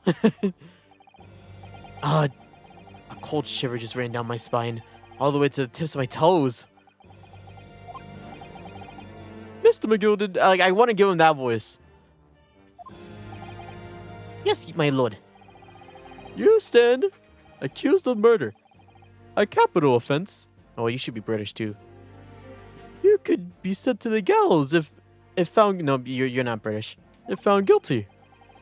Are you quite sure you want to entrust your defense to this foreigner? I've already said, my lord. 'Tis a grand thing to give opportunities to the young, even if the fellow is a student from some little island off in the Far East. It is not the British way to ignore the dangers of yourself and give those less fortunate a fair chance. Wow, really? I'd like to think that acts of chivalry is the great British I think the acts of chivalry do the great British Empire proud. Listen to Mr. McGilded. What a fine gentleman London has in him. Did you hear that he donated £5,000 to the government the other day? Mother, maybe we go play in McGilded Park. It seems as though everybody in the public gallery is firmly behind Mr. McGilded. That's definitely welcome news, and he certainly has a way with words. I'm surprised he couldn't convince anyone to defend him. Eloquently put, Mr. McGilded. What was your voice? What was your voice earlier? I just did it. I don't remember it now. Give me 1 second. I literally gotta remember it. 1 second. Yeah, just give me 1 second. Oh, murder. Okay, there you go. I would seriously. I can't remember. Eloquently put, Mr. McGilded. The most laudable sentiments. Now, ladies and gentlemen of the jury, I am sure you hardly need to remind you. You 6 members of the public have been selected for your impartiality. Are you ready to proceed? Yes, my lord. If the task is to settle the rotters to the gallows where they belong, I am more than ready. At the manor, his lordship always says we should dispose of rubbish promptly. Naturally, I agree. Ha! Any criminals here will soon be wishing they never set eyes on me.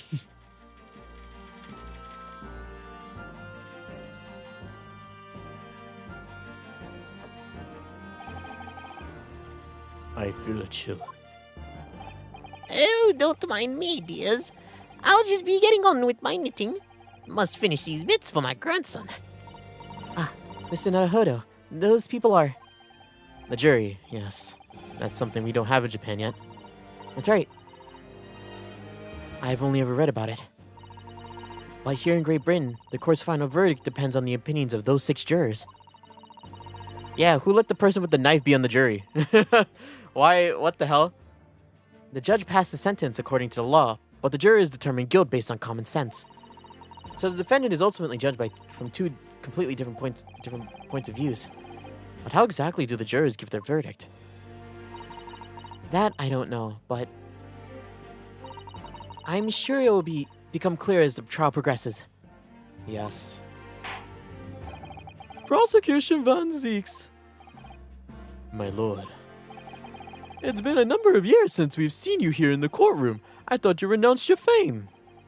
I'm known as the Reaper of the Bailey, my lord. Infamy rather than fame, I would say.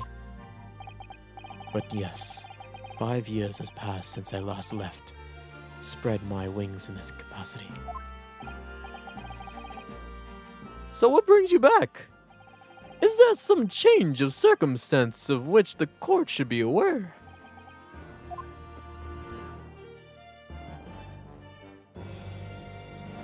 Fancy. I leave that to your imagination, my lord. How quiet is he? Do I need to turn down the music? I like the music. I can't even... There's no, like... Because he talks like this. He talks really low. I might have to get really close to the mic for his voice. So the Reaper has been out of action for 5 years? Why did he have to choose today of all days to make a comeback? Don't lose heart, Mr. Naruhodo. As you wish, sir. The court, nonetheless, welcomes your return. That's your voice. Now then, opening statements, I think. A summary of the case, if you please. Certainly, my lord.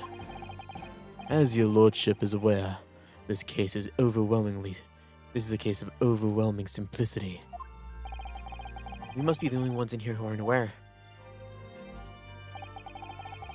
The incident took place in the late evening, 3 days in the past. The hour was some minutes after 10. The victim was the maker of building bricks known to the community as Thrice-Fired Mason. Sorry? Thrice? He was a very accomplished craftsman. The bricks he fired were said to be almost indestructible. The victim's corpse was discovered in the omnibus in the service of the streets of London at the time. The dagger had been thrust into the victim's abdomen, believed to be the ultimate cause of death. Here's the autopsy report from the investigation medical officer in Scotland Yard. Thank you, counsel. I shall accept that and the photograph as evidence. Ooh, okay. His face is partly obscured from view by an old, crooked hat. One further item of evidence. The prosecution wishes to submit these as well. And these are... Good lord! Is that blood, counsel? Yes, my lord. Seized by the policeman who arrived at the scene. These gore-soaked gloves were taken from the hands of the accused when he was arrested. What? Mr. McGilded's glove had blood on them?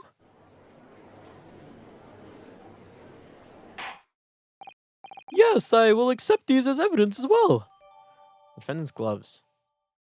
There's a stain on the right glove. How did I get into this? I'm backed into the corner before I even started. Continuing. According to the driver of the omnibus, there were only 2 passengers traveling inside the vehicle at the time. Only 2? Obviously, one of those passengers was the deceased brickmaker, Mr. Mason. The other was the accused, Magnus McGilded. Oh,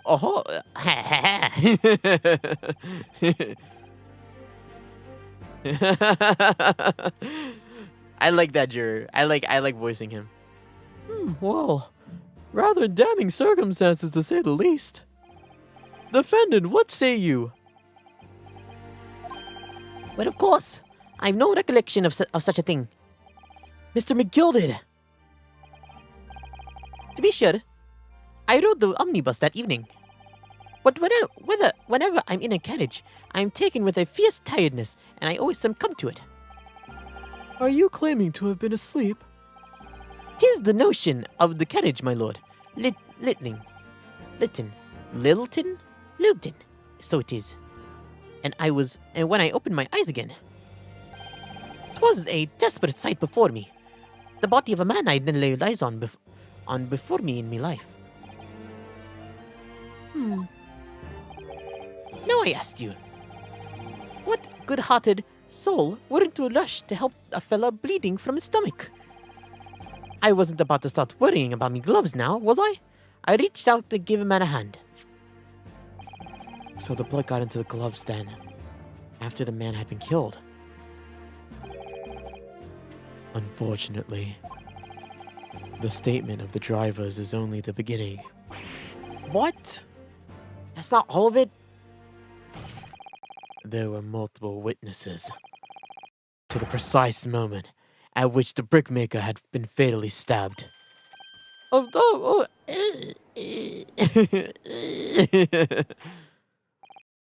Order! Order! I like how it says order. When the killing took place, only the victim and the accused were inside the carriage, and there were witnesses to the crime. This is not just a case of compelling evidence. It's the nail in the coffin for the accused. Yo, Ambrosia, what's up? How are you today? I'm doing A-okay, Ambrosia. How are you doing? Just Phoenix, right? And actually, before we continue, I'm actually going to turn on my AC because it's actually kind of hot. In 1 second. Turn it on real quick.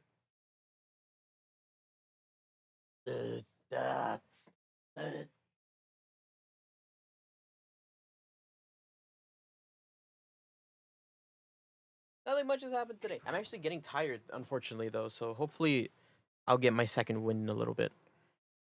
That.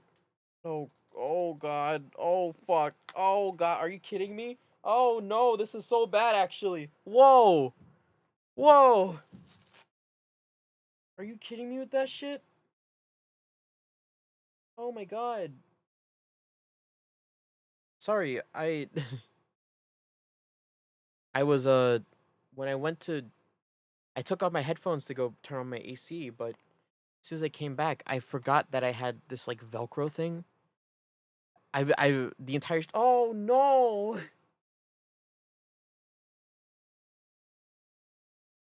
The entire stream I've been messing around with this Velcro thing as like a fidget toy, and it's just like a couple like Velcro like strips used to like bound wires together.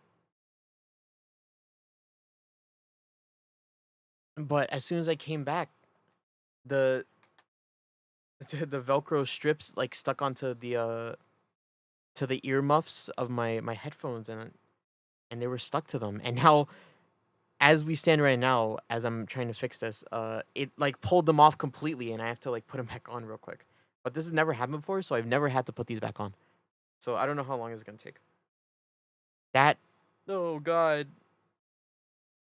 AKA, put it in simple terms, the things that make my ears feel good when I put headphones on got ripped off, and now I need to put them back on. But I don't know how to put them back on.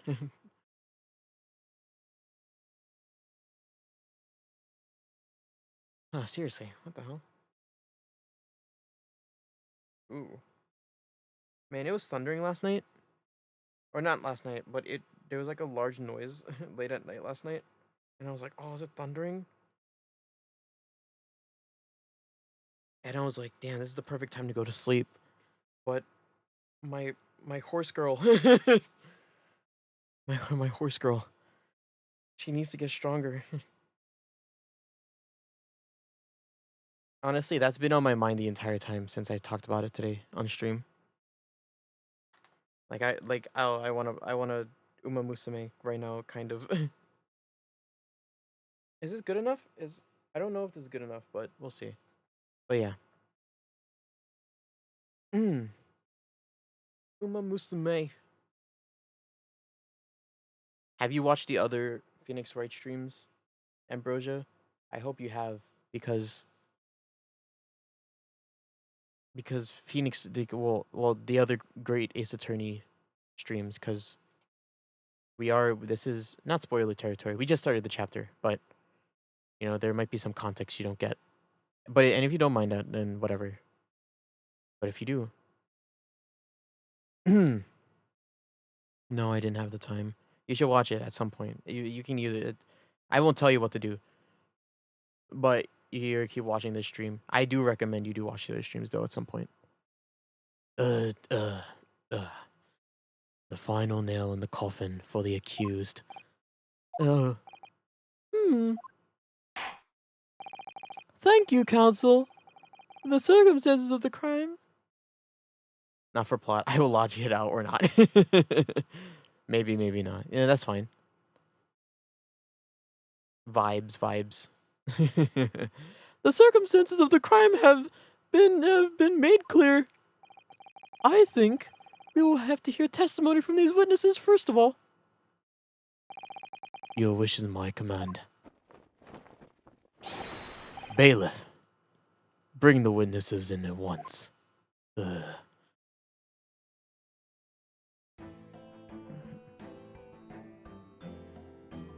Jesus.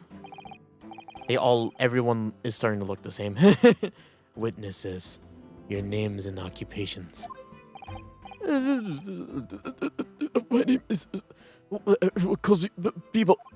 I drive the omnibus at the deep East End. Bruce Fairplay. I'm a banker in the city. And my name is Fast. Lady First. I, make hats for gents. Let's begin by confirming the facts. 3 days ago, at a short time after 10 o'clock in the evening, all of you present were in the stand where all of you in the stand were in an omnibus and witnessed the aforementioned incident. Is that correct? Yes, sir. Quite right. Yes, sir. That's right, sir. Very well then. What was it? Very well then. Let's proceed to your formal testimonies, please. Each one of you will tell the court precisely what you saw.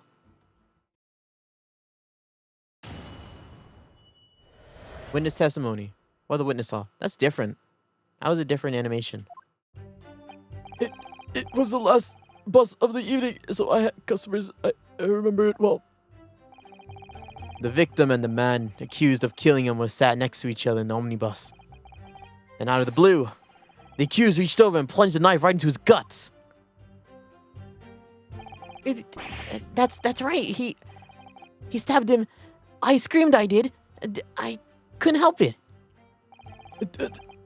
As soon as I heard the scream, I stopped my bus, and that was what I saw too.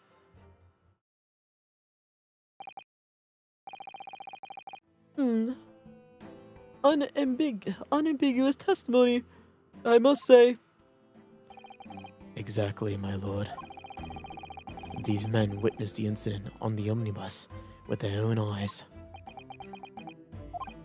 I'd like to ask a question, if I may. Yes, counsel. Well, this testimony makes absolutely no sense to me whatsoever. Why not? Well, the incident took place inside a moving carriage, didn't it? As has been clearly stated on the outset, yes. Well, in that case, how could these two witnesses possibly have seen what would have happened? There's no way they could have seen the inside of a moving carriage.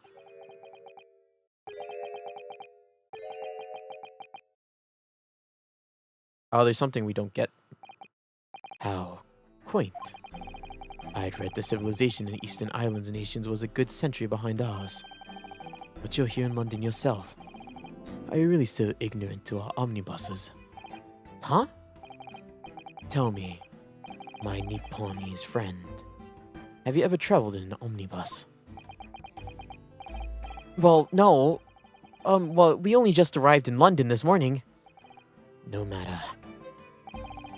I've arranged for us to see it all for ourselves. The actual crime scene, that is. What do you mean? The actual scene? How?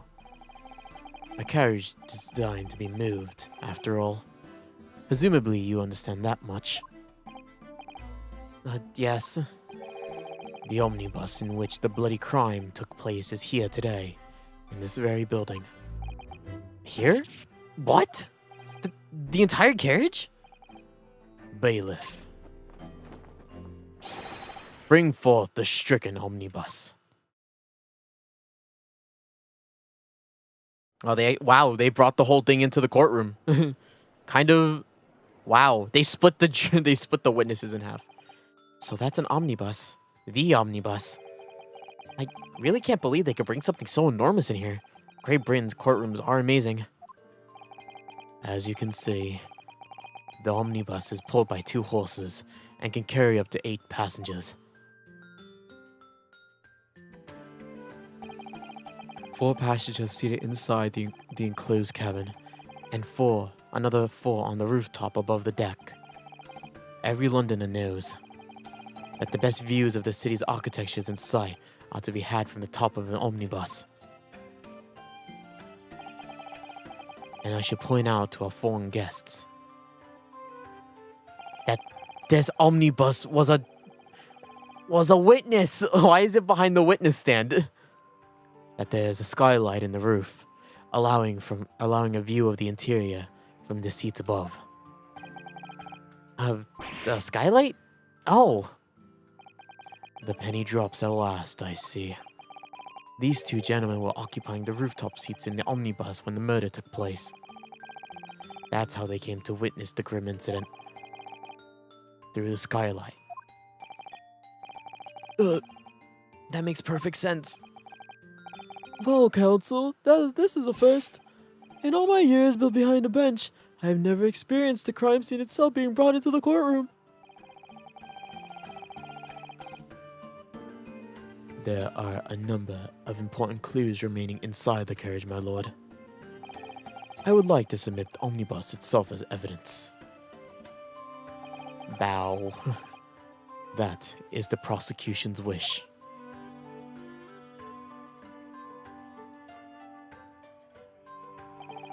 Very well, I see no reason why not. This omnibus is hereby formally accepted as evidence.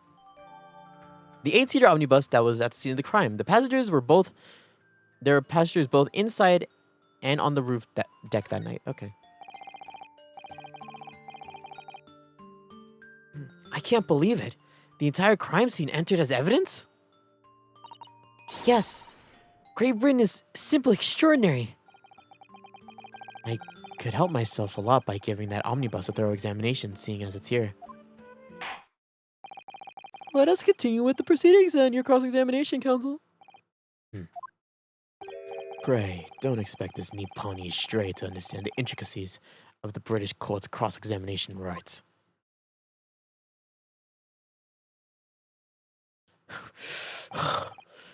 Shut the fuck up. Just like, take out your sword, Ryunosuke. Let the Kazuma spirit flow through you. Alright. My first cross-examination in British court.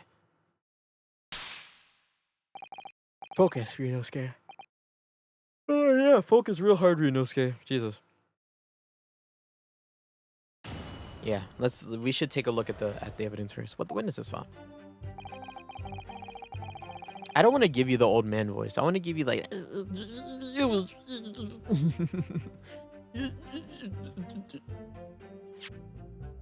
Anyways, we want to look at some things like the autopsy. Thrice fired mason, male, 54, brickmaker. Cause of death 15th of February, 10 to 11 p.m. Stabbed once in the abdomen with a knife while journeying on an omnibus. Died due to internal hemorrhaging resulting from the trauma. Okay.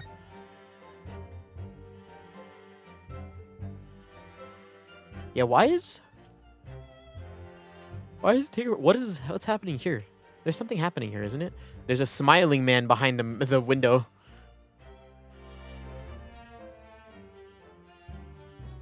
Oh, he's missing a button. But is he always missing a button?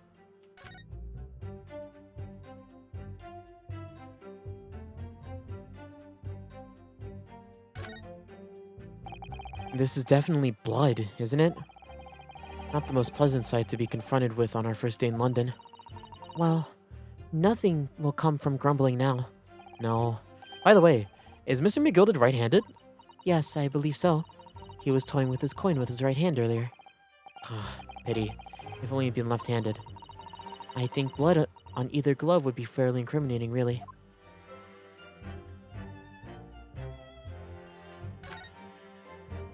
This is definitely blood. They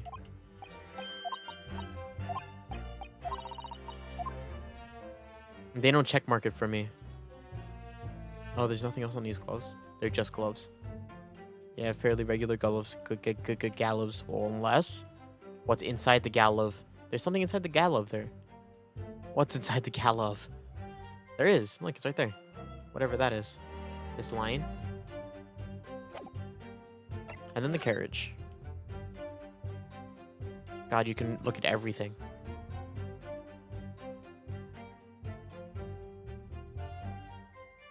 Phoenix Wright Omnibus. Whoa. Phoenix Wright Omnibus.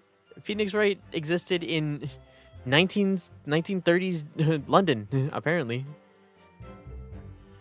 Wild. I didn't... is the most like whoa is like I was taken aback by how how like random it was. Like, Phoenix Wright, god damn it, even in 1930s Britain you're getting involved in murders. You can certainly see inside the carriage through this opening, that's for sure. Yes, and there's a lamp in the enclosed cabin. I'm sure the witnesses would have been able to see quite clearly. That's not good for us. Can we look at the butt? Can we look at the butt part of the omnibus?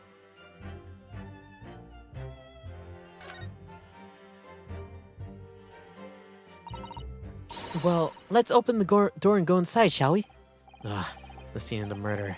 It's horrible.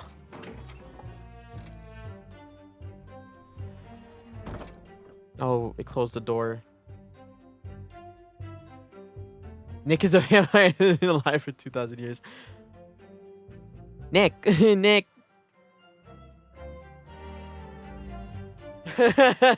we run into vampire Nick at some point. Honestly, I mean the prosecutor in this case seems like a vampire. Maybe he's a descendant of his. No, but Phoenix Wright is Vyunosuke's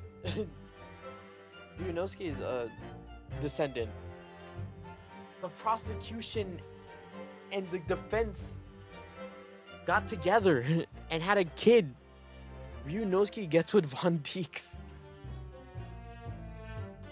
Even in 1930s Britain, the Edgeworth Phoenix prophecy is always true.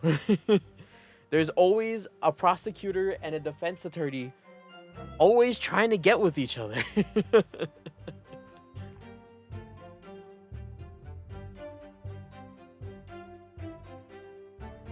We need to get another good look at Von Deeks later then. Are you my dad? Oh, so you can see the light, huh?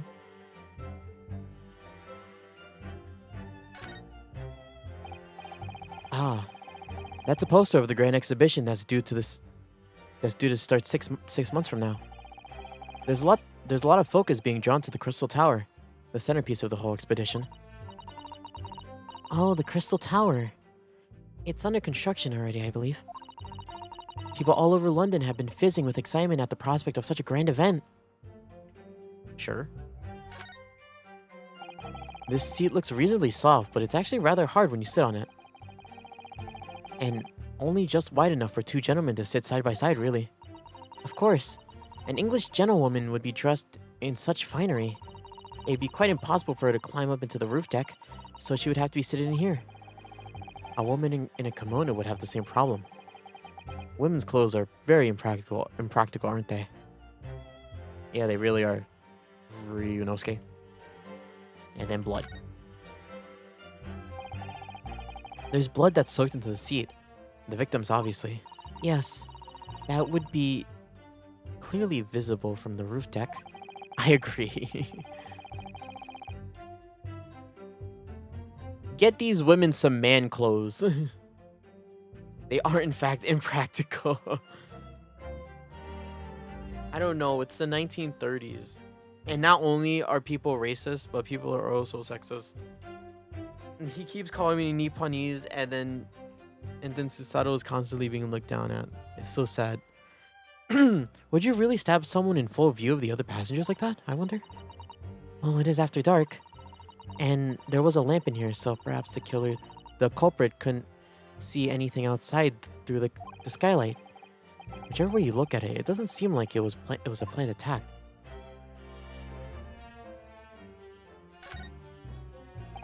It's quite a large skylight, isn't it? Yes. Quite large enough to get a good view into the cabin from the roof deck. And there doesn't appear to be a handle or catch of any description. So I suppose it can't be opened from inside the cabin, at least. Can't be inside from the cabin. Okay, well. I guess that's something to think about. And then, have you seen enough? Let's step back outside then.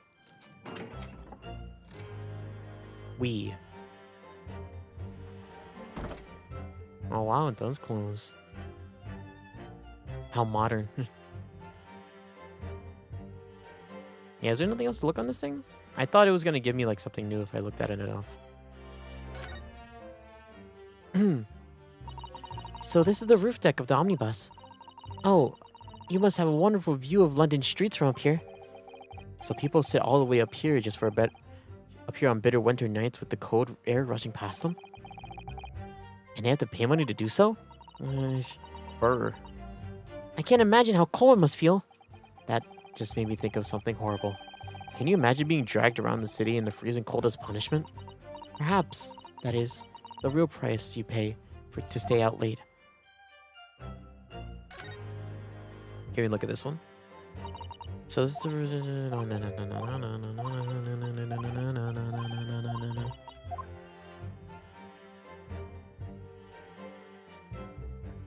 So these have nothing. These are nothing. And these are nothing. And we can't flip it upside down either. Is there anything else that I missed? I don't think so. Okay. Let's just start pressing them. Hold it! Hold it! Yes, I think it was sometime after 10, wasn't it?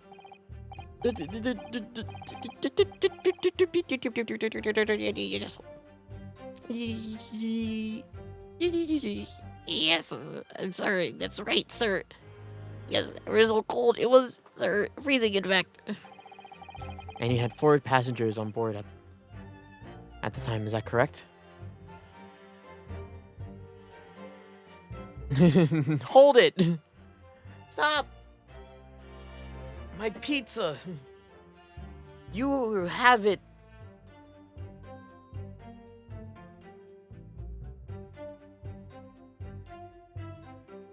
And you had 4 passengers on board at the time, is that correct? Yes, sir. Yes, sir. Not at all traveling in the same parts of the bus, of course. No, sir. There were no other passengers when the incident took place. No one alighted, for example. You're quite right with that, sir. No other passengers like that. No, none. So nobody fled the scene of the crime then? I have to say, the bus insists on running. He does every evening, the last bus of the day. But I do wonder if it's altogether worthwhile. Yes, sorry to say. What do you mean by that?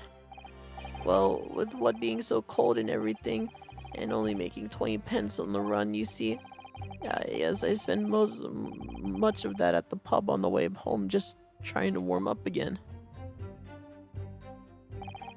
The victim and the man accused of killing him were sat next to each other on the bus. Hold it! Hold it! Fuck you!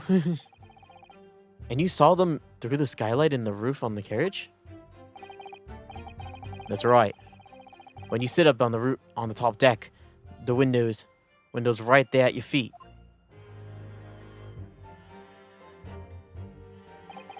Yeah, yes, you would be able to see them. There was a lamp on the inside, so you had a pretty good view. The 2 of them were wearing hats. I couldn't exactly make out their faces. But there's not a shred of doubt in my mind that it was Mr. McGilded. How can you be so sure? Well, How can I put it politely? Mr. McGilded is a gentleman of rather small stature. I couldn't have mistaken him for anyone else. Let's not forget that when the vehicle came to a halt, the only people inside of the enclosed cabin were the deceased Mr. Mason and Mr. McGilded. There's no room for doubt here. I really wish that there was. The accused reached over and plunged a knife right into his guts. Oh, his guts! I love that character from Berserk. Just like the Band of Hawks, my favorite. You actually saw the exact moment it happened? Did not testify that. Or a fair dinkum hard-working city bankers not considered trustworthy these days. Oh, no. I didn't mean that. That's not good. I really got his back. What? No, shush. I gotta read. Stop interrupting him. I really got his back up. Perhaps you could just tell us more about what you could just tell us what you saw in a little more detail, if that's... My lord! Juror number 3, what's the meaning of this? My mind is made up, my lord. Completely and utterly made up. Made up about what? I don't like the stinking rich. Never have. They're always up to some or other that they shouldn't be. Every one of them. And that little leprechaun of a man is no exception. Well, he can't fool me. Whoa. Really fast. There's no point in wasting time listening to any more of this. That's my opinion on the matter. Hold it. That is precisely what I was about to say. As the foreman of the jury, it is my duty to set good example for fellow jurors.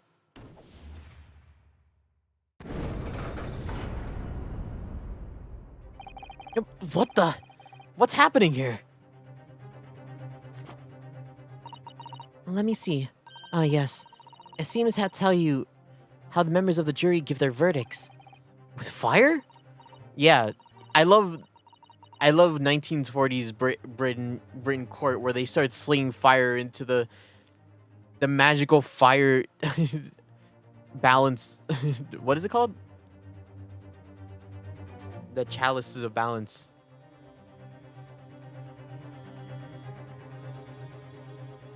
Yes, apparently. White for innocent and black for guilty. As the 6 members of the jury make up their minds about the case, one by one they each cast balls of fire into the great scales. That's what they're called. Of justice, as we saw a moment ago. So if those enormous scales fall completely onto the black side, does that mean... Yes, Susato, you don't need to make that face at me. Let's do our very best to make sure that doesn't happen. Now I'm even more worried than I was before. Very well, the court has acknowledged a change in the jury's stance. The counsel for the defense, please continue with your cross-examination. This is a nightmare. That's right. He stabbed him. I screamed, I did. Couldn't help it. He stabbed him, you say, and you were sitting up on the roof deck, right? That's right. I was up on the roof seats. I remember seeing the little gent sitting next to the fellow that was stabbed. I had been thinking about a new hat design, you see, so I was gazing absent-mindedly around. But then I happened to look down through the skylight. It was sticking right out of his belly, that huge great knife. A grim sight indeed. That didn't help me at all. Look at these 6 fucking jesting. Granny's listening to old man. The jury looks like they're even more convinced of my client than they were before. That appears to have made made everyone even more dubious that Mr. McGilded is telling the truth. If only we had some sort of evidence to counter their suspicions. Mr. First, Oh, yes? Yes, sir? is this the knife you saw? Good grief! Yes, that's it! The very one! Is that? Yes, Counsel. This was the blade that was driven into the victim's belly like a stake through the heart. That is the blade of considerable size, Counsel. It is. And furthermore, the scabbard is enamored prominently with a certain initial. The letters M, which seems oddly familiar. Ah, please, no. M for Magnus, perhaps, or McGilded, possibly. Take your pick. It seems this particular big name in London made a magnificent mistake. Objection! Objection. Whoa. But there's M's everywhere. Like, yes! Like Mason. How come yours is fancy? This blade is far too extravagant for a poor brickmaker to have owned. No, this weapon of murder almost certainly belongs to the accused. Ah, Huh. Not conclusive, but certainly compelling, Counsel. Can we look at it? my lord, if you'll forgive the interruption. Ah, juror number 2, go on. Mr. McGilded is a pillar of society and a gentleman's word should be sacrosanct. Sacrosanct. However, those of us in service know that we must accept hard truths. Wait, what are you about to do? Dispose of the rubbish. You belong to the house of Slytherin. I tried to think of like a Hermione quote. I like my coffee like my men. Right? No. I don't wish to cause offense, but I do like to eradicate all traces of filth and grime.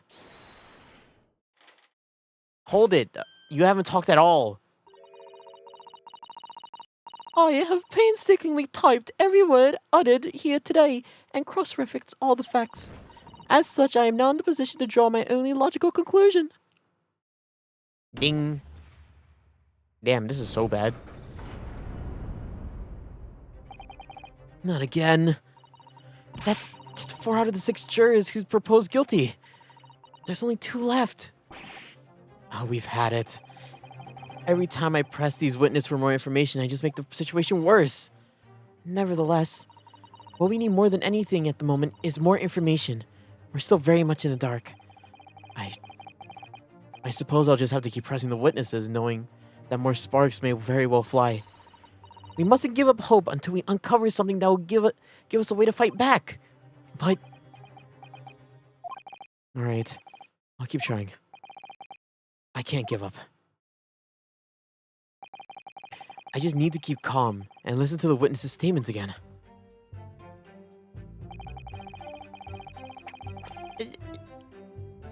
As soon as I heard the scream, I stunned my boost. That's your voice now. What exactly did you see? Well, that would be a passenger, sir. Yes, collapsed on the floor. He was what? And by passenger, are you referring to Mr. Mason, the brickmaker?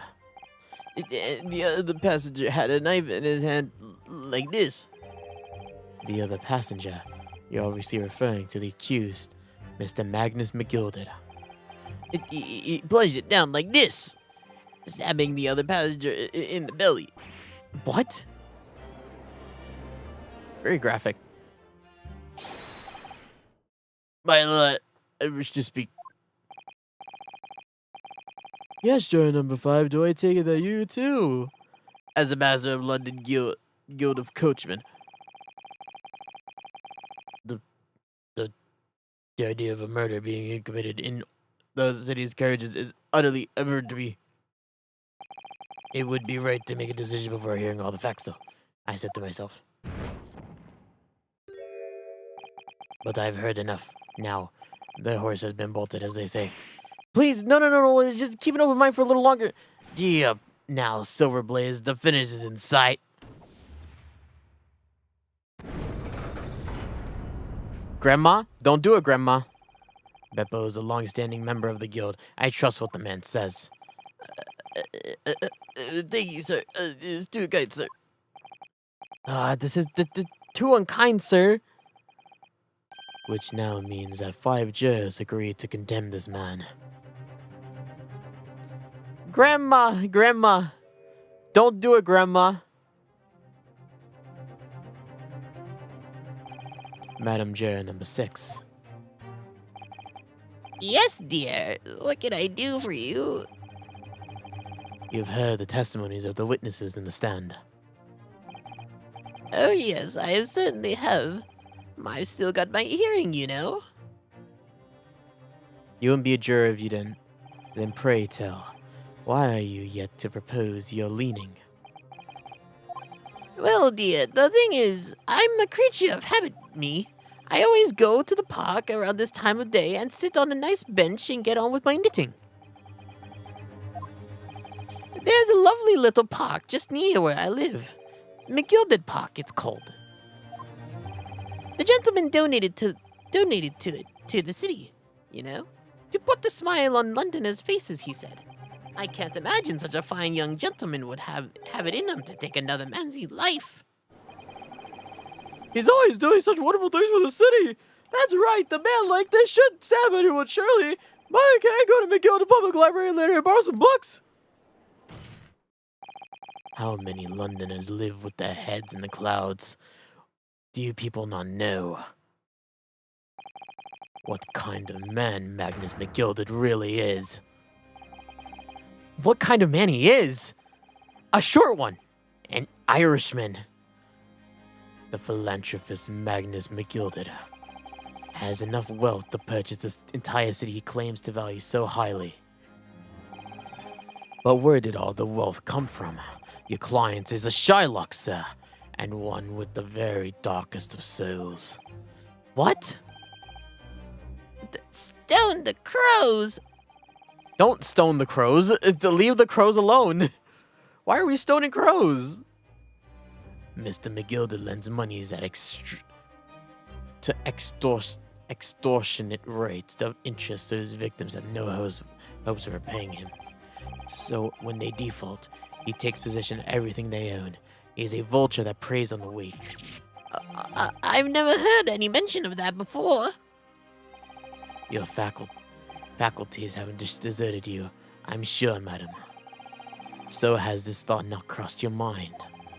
Would a man wealthy enough to buy London in its entirety not have a carriage of his own? What possible reason could this man have had to make public use of a public omnibus service? No. You're not saying that. The victim, a poor brickmaker, had next to nothing to his name, save considerable financial liability. It will come as no surprise that his creditor was the accused, Magnus McGilded. And let it also be known that the I think my mic might fall over. I hope it doesn't, but there's a very big chance that it does. Hold up, give me 1 second.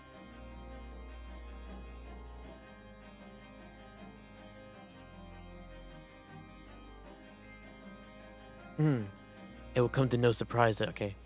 Also, let it be known that the very day Mr. Mason was killed was the final repayment day for his debts. Goodness gracious! The brickmaker was destitute. He had just lost his house. He had not a shilling with which to repay his debts. And in the end, this pitiful soul just had the very last thing he'd owned taken from him, his life. By the merciless philanthropist pretender, Magnus McGilded. I don't believe it! If I might add something briefly, Mr. Sato. You claim that the victim had been lent money by Mr. McGilded. But where's the evidence to support your claim? Where'd the wine come from? What is happening? What? Please don't drink in the court of law. I see why you left for 5 years. Pray forgiveness for the... Pray forgive the discourtesy of filling my hollow chalice in such a court of law. Aha! There it is! Lord Van Zeek's hollow chalice. How can this be considered acceptable? We cannot have alcohol. We cannot have defenders under the influence of alcohol in our courtroom. But I find myself in unexpectedly good humor. I had heard ladies from the Far East could show great courage, but I did not expect to experience it myself. As a judicial assistant to the defense, I'm simply doing my job. What a pity that your display of courage is in vain. This is the debtor's ledger, in which details all monies loaned by the accused. You will find the victim's name clearly recorded inside these. Oh. Allow me to present this ledger as evidence. And pray forgive the discourtesy of raising my chalice and toast the enigmatic East at the same time.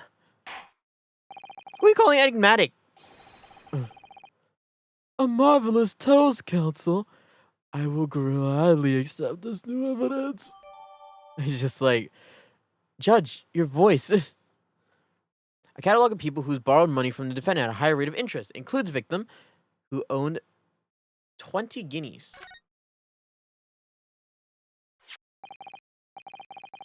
Ah, yes, 20 guineas. The victim owed a considerable sum. And the accused made quite certain he had ample recompense. Well, it would seem I've had the wool pulled over my eyes. Regrettably, madam, this is the modus operandi of the accused. It's such a pretty little park, too. What a scoundrel. Still, maybe it's all for the best. Wait a minute. Let's think about this a little more before... I don't stand for nonsense.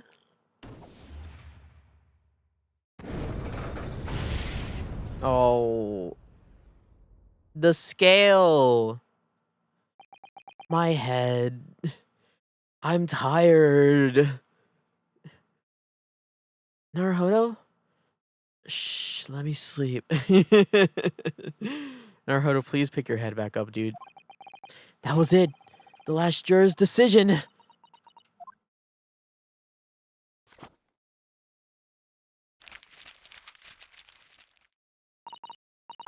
According to this Encyclopedia of British Law, when all members of the jury have concluded that the defense is guilty, court proceedings are suspended, and the presiding judge will deliver the final verdict and sentence.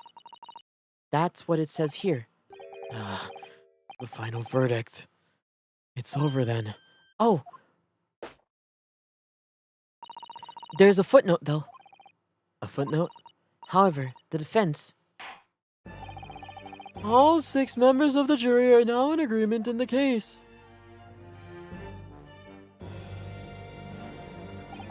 Allow me to convey my respect to your swift and righteous decision.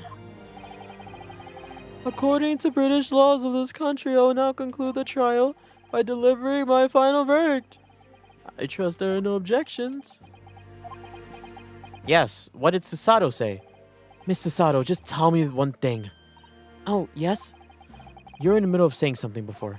The footnote in your Encyclopedia of British Law. However, the defense... What did it say next? Oh, yes, of course. One moment. When all members of the jury have concluded that the defendant is guilty, court proceedings are suspended, and the proceeding judge will deliver the final verdict and sentence. Then the footnote says, however, the defense has the right to demand a summation examination of the jurors at this point.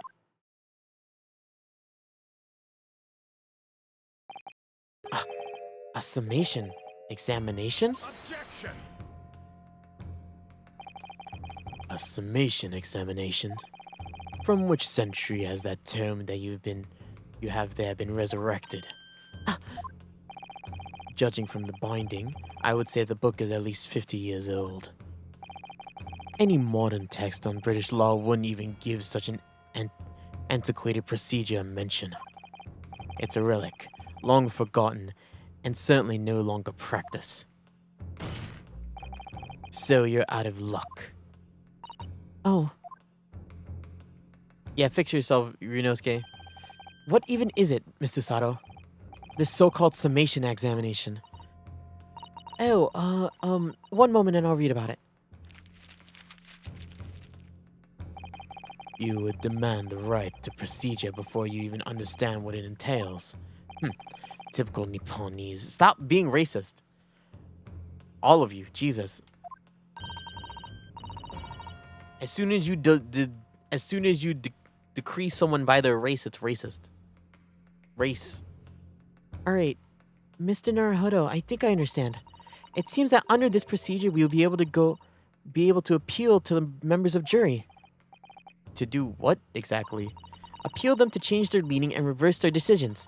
And it says here that, if successful, the proceedings of the trial must be resumed. Make them reverse their decisions. Yes, in times gone by, barristers would use the summation examination to attempt to influence the jury's decision. But the procedure became something of a formality with no practical benefit, really. So it really fell out of use. I wonder why. Because it was devoid of purpose. Changing just one member's of the jury's minds would be hard enough, let alone several. No self-respecting defense barrister would even assert his right to try it in this day and age. Still, I don't see any mention of the procedure actually being formally revoked. What are you suggesting? I suggest that although it might be acquainted and long forgotten, it isn't yet extinct. What do you think, Mr. Naruhodo?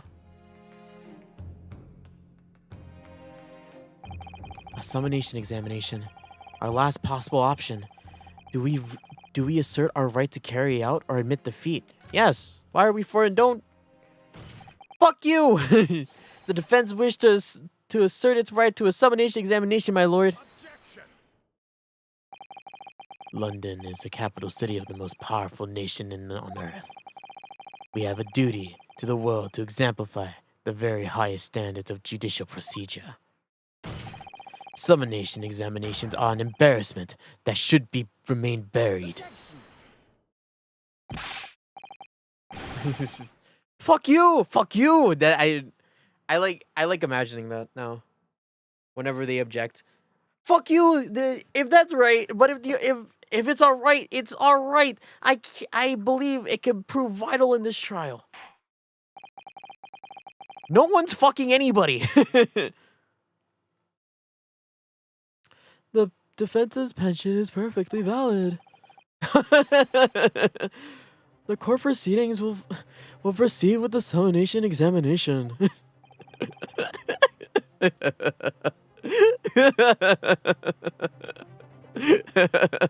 It's amazing how much his voice has changed within like the last hour. I like that voice. This is madness.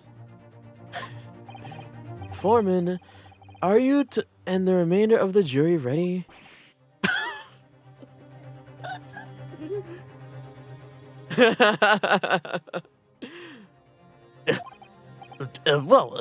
I'm not.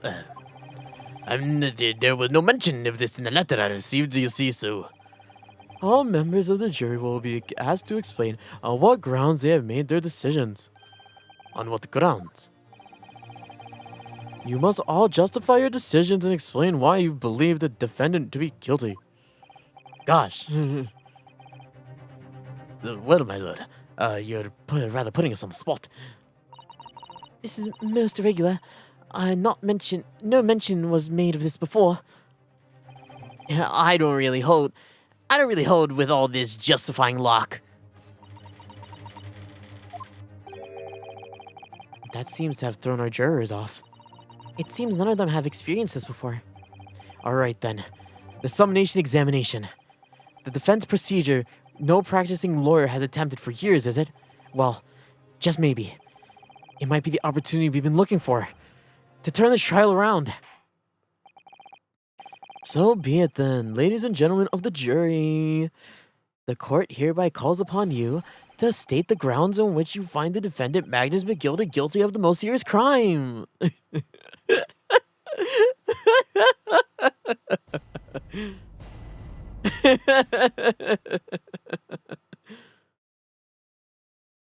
The jurors' contentions. There's no one else inside the carriage at the time, so it has to be him. I trust the driver. He has an excellent memory, it seems. 4 passengers, with fares totaling 20 pence. He stuck the chap next to him just like this. Brazen, I must say. Absolutely brazen. I have simply typed and collated all the statements made thus far and drawn logical conclusions. You can trust Guild. Fair fares is our motto. We haven't raised prices in about 4 pence for years. That scoundrel! That's... Granny, what was your voice earlier? Stay the blurman. Beggar's belief. But he didn't stab him on the floor.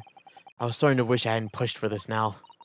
Some of the jurors don't seem to have wonderfully formed arguments, though, don't they? Well, let's do what we can. What we can do.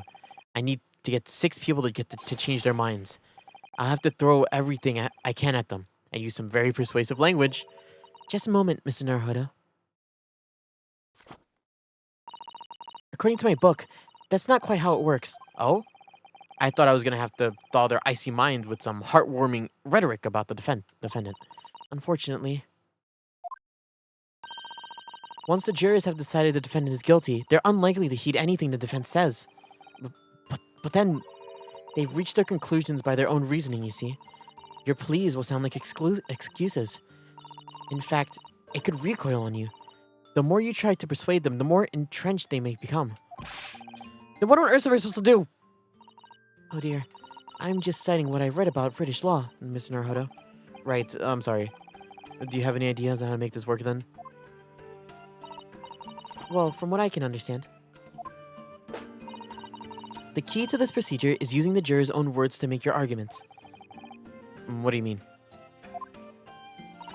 Well, the 6 members of the jury are randomly selected members of the public. They may appear to be present as a united front, but the truth is, they are complete strangers who just find themselves here in the courtroom together. And that's the way to break them down, you mean? Yes, exactly.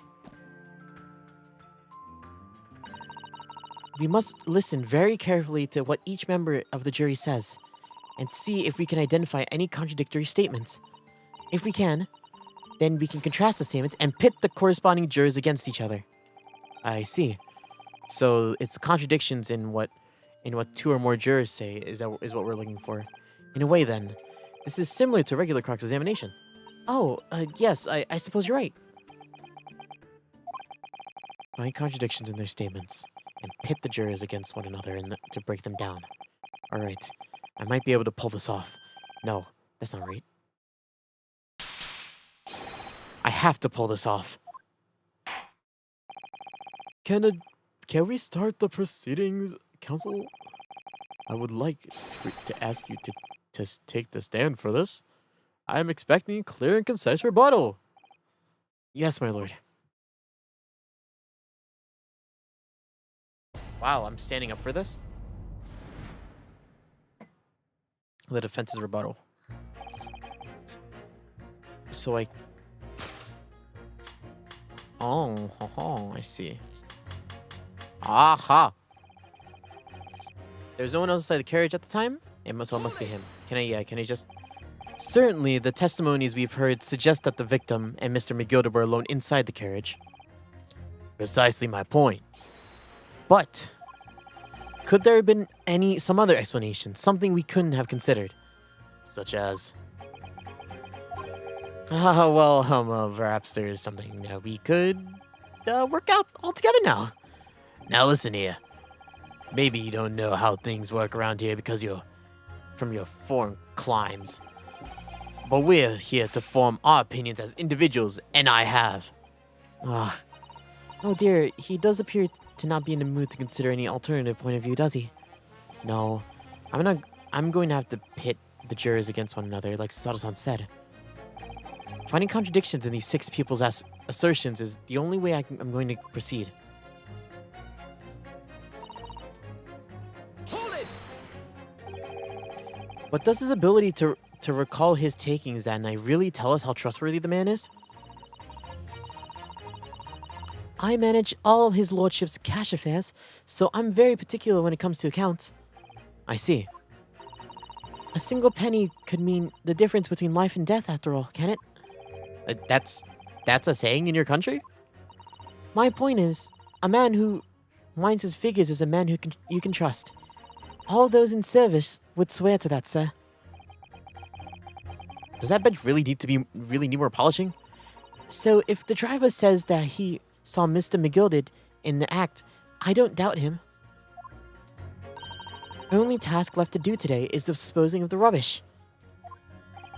Now wait a minute.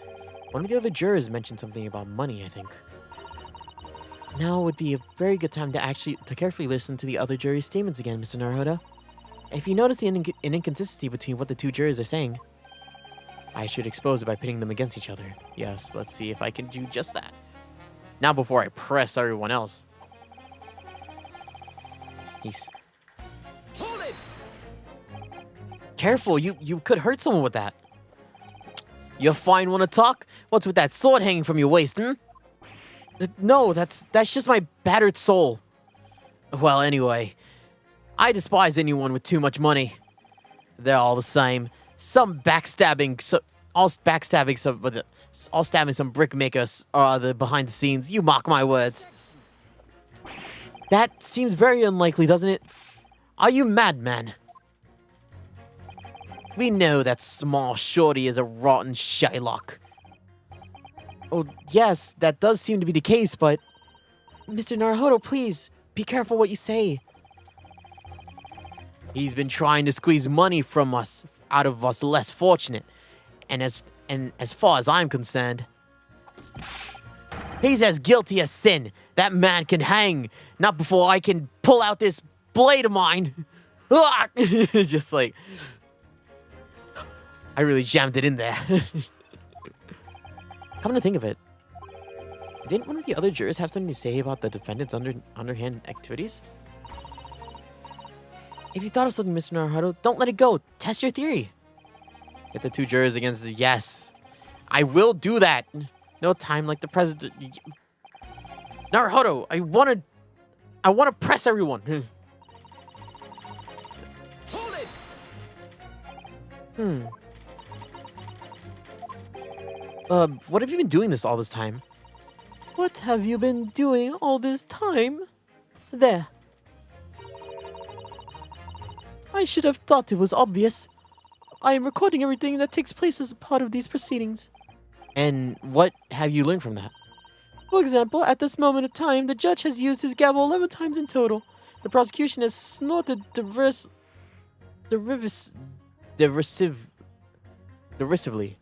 And you remarked 7 times in total, and I might add, each time you have gawped like a simpleton. Thank you. And what's the point of that exactly? Yes, recover from this. So anyway, madam, are you able to explain why you think the defendant is guilty? That is a conclusion I have drawn as a result from the copious notes I've typed. Clearly, but I'm asking you why you've drawn that conclusion. Do not distract me. It makes it extremely hard to concentrate on top of my note-keeping. This is going nowhere.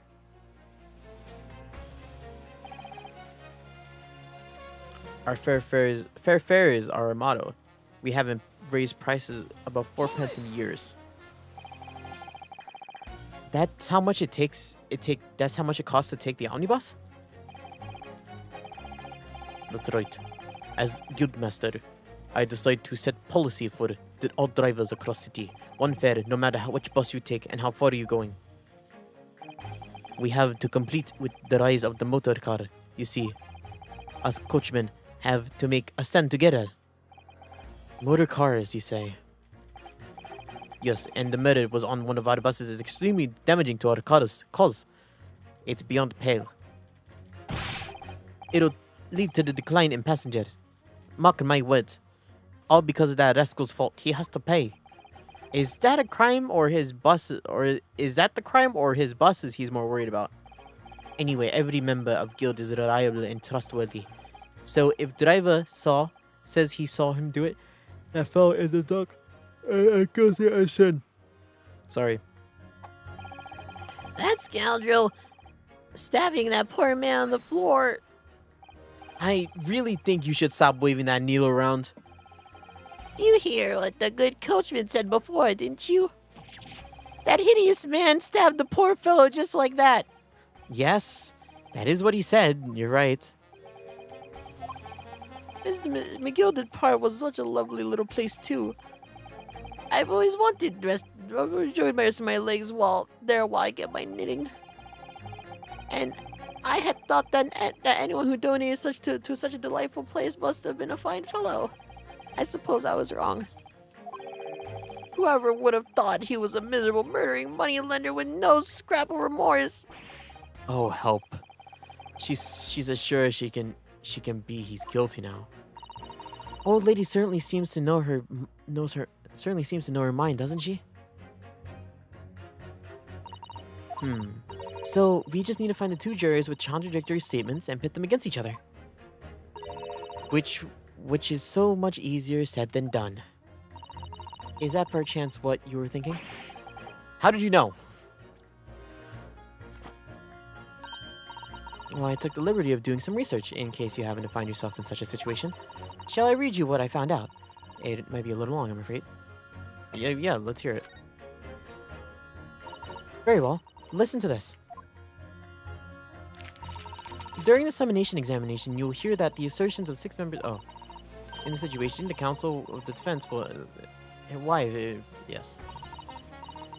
Having done so, you will then compare the chosen assertion with those of the other jurors. Oh, it's just a tutorial. Select the corresponding buttons to listen to the other jurors' assertions as well. Note that you can't choose the assertion of the juror you initially selected, nor can you choose the assertion of the juror who has changed their leaning to not guilty. Alrighty. Once you've compared the various jurors' assertions, work out which two contradict each other and then pit them against each other with why. I see, she wasn't joking when she said it would take long. The first step is to listen very carefully to what each individual juror has to say. I'm sure you'll start to see which ones might not agree with each other. Alright, let's get this right now, so I never have to listen to that long, boring explanation again. That's the spirit. Well, they spoiled one of them in that tutorial. I knew this was one of them. This is the only one that I actually knew was one, but Objection! these two are against each other. These two statements clearly contradict each other. Do they? Explain yourself, counsel. Me? Oh dear, what have I said? I swear on Silver Blaze's mitten and name. I haven't this first idea what you're talking about. According to the group testimonies we've heard so far... Wow, he's walking. Look at him. There were 4 passengers on the omnibus in the night in question. And according to the coachman, Mr. Beppo, he took 20 pence in fares. Quite right. I have the precise details typed up neatly in front of me. And juror number 5 has also told us the following. The fare for the omnibus is always 4 pence. That is a fair and convenient price. Just the way London carriages should always be operated. But that doesn't add up at all. In fact, it leaves a glaring discrepancy in the facts.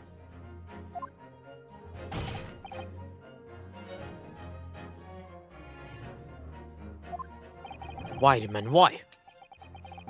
4 passengers paying 4 pence each. If you do the multiplication, It would be 16 pence. exactly. As I said, it doesn't add up. The figures are different. By 4 pence, in fact. Or precisely 1 person's fare. 1 person's fare? Yes. In other words, on the omnibus that night, it's distinctly possible that there was another passenger that we never heard about. Goodness gracious! This cannot be right. The coachman at the guild is good, honest men, once and for all.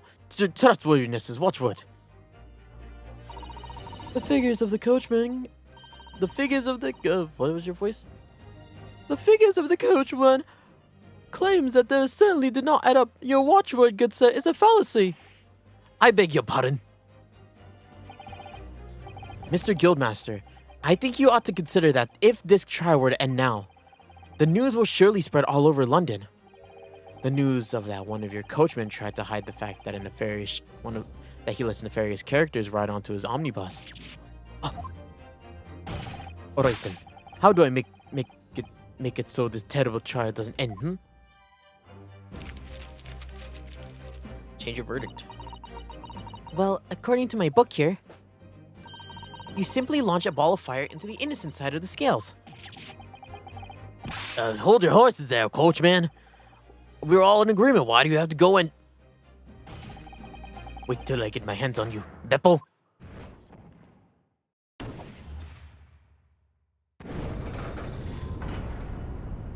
Hell yeah. This is very irritating. Begging your pardon, sir, I'm going to do the same.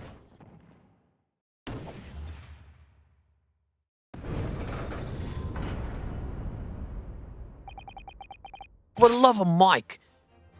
Not you as well. A penny can be the difference between a smile and a tea, after all. I certainly can't put my trust into someone who doesn't follow my exacting standards as in financial matters. Oh, really? I, for one, think it's only proper that we hear from the witnesses again. Oh, well done, Mr. Naruhodo, you did it!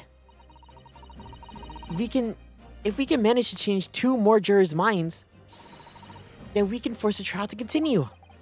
2 more, actually. There is something else that's been bothering me a couple of times about their assertions. Then that's where you must strike next. I need to pit 2 more jurors against each other and show that there's another contradiction in their assertions. Exactly. You can do it. Well, the scales of justice have shifted. But they still weigh on the side of guilt. Counsel, you have the floor again. Continue with your summation examination. I'm changing my leaning to innocent. I'm changing my leaning to innocent. I should like to hear what the slipshod bookkeeper has to say for himself. Get it, Beppo. This trial has to continue so I can get to the bottom of this corruption. Not guilty, I say. Is it these 2? Yeah. Objection! These 2 statements are completely contradictory. One is saying he stabbed him next to him. The other one's saying he stabbed him while he was on the floor. Yeah. What? Explain, counsel, post haste. Dearie me, I was only knitting a jumper for my other half. What's all this claptrap? What does contradictory even mean, I ask you? We've heard from more than one witness that they allegedly saw the moment that that they allegedly saw the moment when the defendant stabbed the victim. Now, out of curiosity, juror number 3. What? Can't you see I'm a little busy here? How would you say that the defendant stabbed the victim? In what sort of motion? Ha! You want me to test, don't you? Like this. Struck the fellow next to him without even getting up. Just like the prim banker said.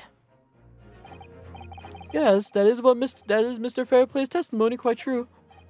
Now then, juror number 6. Oh, is that me, is it? What can I do for you, young man? How would you say the defendant stabbed the victim, madam? Oh, well, dear, as far as I understand it, like this. He stabbed the poor man after he collapsed onto the floor. The coachman said so. Now don't move. Take a look at these two jurors. He struck the fellow next to him without even getting up. And he stabbed the poor man after he collapsed on the floor. Well, I never. They're stabbing in two completely different directions. What? Bless my stitches. What a muddle. What this tells us is that there's a strong possibility that one of the witnesses isn't telling the truth. Oh.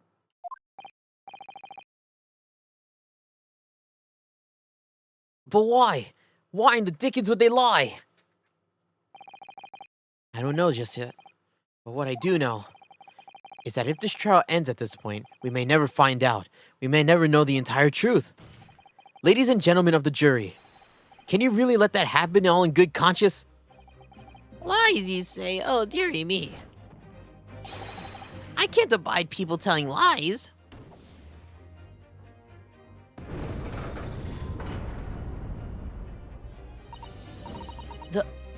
The scales. I don't believe it.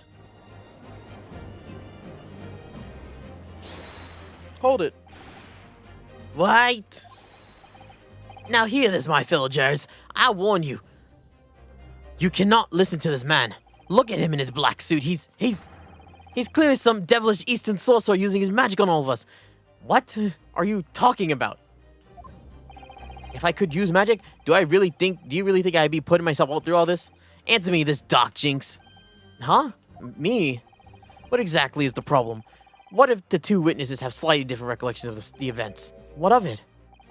Let's say, if the Shylock did stab the victim as he was sat next to him on the omnibus, and the young dandy saw him do it. And now let's say the victim collapsed on the floor, and then the Shylock stabbed him again.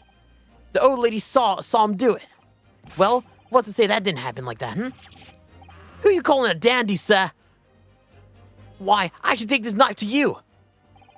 Who are you calling old? Why, I should take this needle to you. They're ready to kill each other now. But could the foreman of the jury be right? Did the two witnesses see two different moments of the same crime? It's out of the question. No, they didn't. Unfortunately, Mr. Foreman. What is it? You Doc Jinx. Come on, out with it. What you're suggesting is impossible. It's out of the question. What are you thinking about, man? How could you possibly say that? Do you realize that I'm only doing my job? As foreman of the jury, I have a responsibility to steer everyone in the right direction. So where's your evidence, man? That's what we want to see. The two witnesses saw two different moments of the same crime. If you say that's out of the question, then show me the proof. It looks like the only way I'm going to convince him is to present him something that I can't dismiss. Some irrefutable hard evidence, as you wish. What? I'll give you the proof. It's out of the question that the two witnesses saw two different moments. As proven by the autopsy report, right? There's only one stab wound. Stabbed once. Take that! This is the victim's autopsy report. According to what's written here, Mr. Mason was stabbed in the abdomen only once. Only once. It's quite simple. The victim was stabbed precisely one time. Which means these witnesses can't have possibly seen two different things happen. Alright, I concede defeat.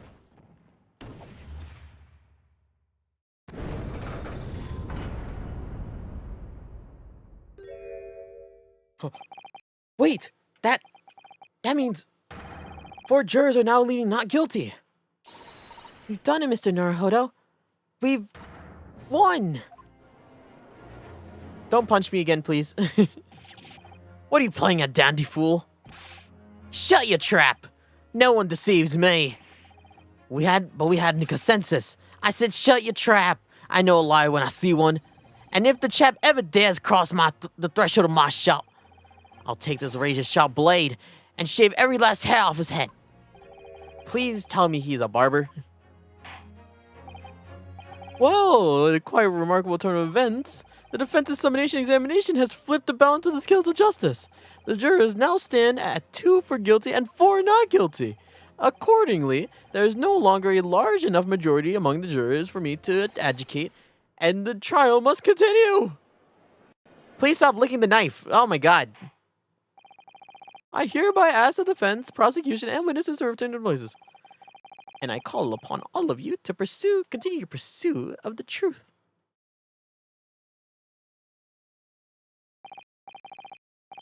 So, Lord Van Zeeks, please continue to substantiate the case for the prosecution, if you please. Yeah, fuck you, vampire man. Jesus, he is like, look at his hair. His hair is the crazy part, I think. Oh, you're lucky you're wearing a glove. Having savored the rich aroma of the carmine contents of this hollow chalice. What? Carmine? Are you actually a vampire? It may seem to crush it to dust. Pray forgive this discourtesy. Lord Van Zeeks! Brr. Is it cold in here, or is it just me? As your acquainted tome no doubt says, the prosecution may not speak during a summonation examination. So I honor the deathly silence and listen to the charade. It seems I overestimated the intelligence of the jury. Well, no matter. There is nothing so hard to prove as self-evident truth, it would seem. No. And why else would we grace the courtroom with our presence after all? So, let us proceed to the next round of battle. Cape off! Bring forth the witnesses once more. Done swinging that cape around like Dracula. Alucard. Witness. Look at him. That's a fit. Also, he's wearing a black suit. Witnesses. What did you say? Yes. I trust you heard the summonation examination that we had just had to endure.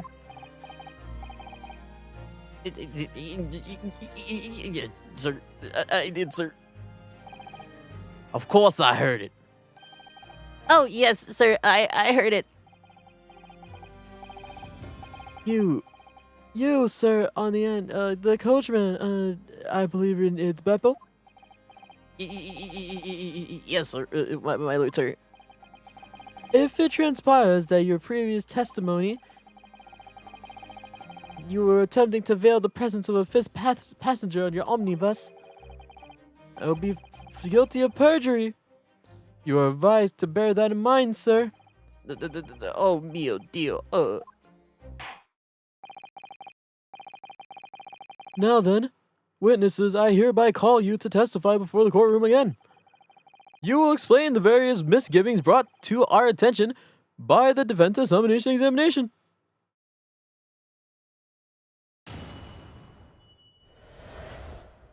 Various misgivings. I only carried 4 passengers, and I swear, Well, I for one was told that we had to pay five pence for the bus.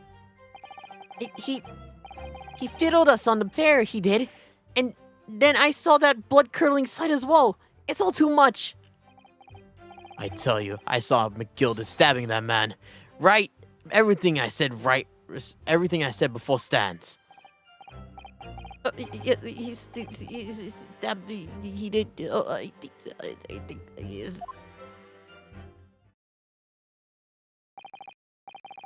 Counsel, make sense of this for me, please. The phantom 5th passenger conjured into existence by my learned Eastern friend never existed. The confusion has arisen from the coachman's sly little consignage. Bipple, explain yourself. Sorry, you master. The guild's fare is 4 pence across the board. You know it. Am I to understand you've been overcharging our passengers by a penny a fare?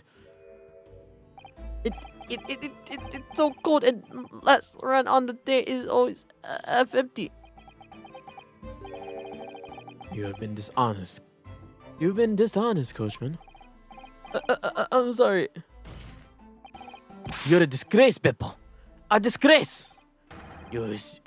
You and your selfish actions have brought dishonor to the entire guild. If I may, sir, I had to pay 10 pence on the bus just last week. What? 4 passengers at 5 pence each is, yes, 20 pence.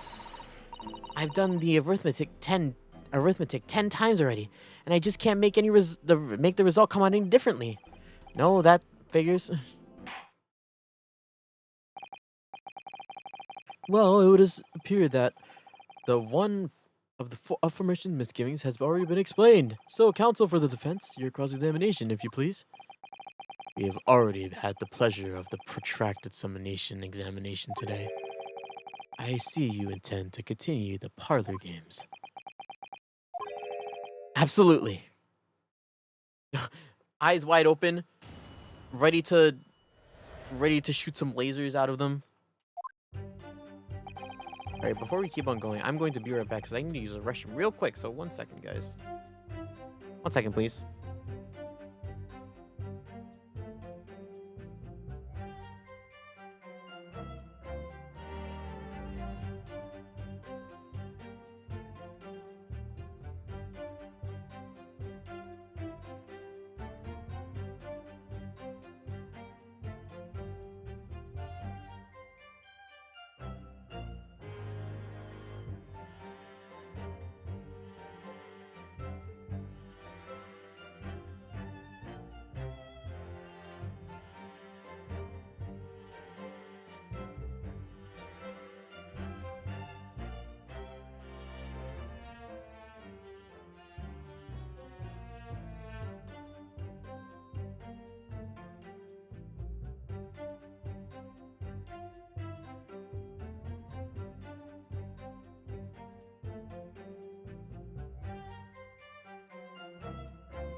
Oh! Wow! Yeah! Fuck you! You're wrong! I'm gonna tie my hair too.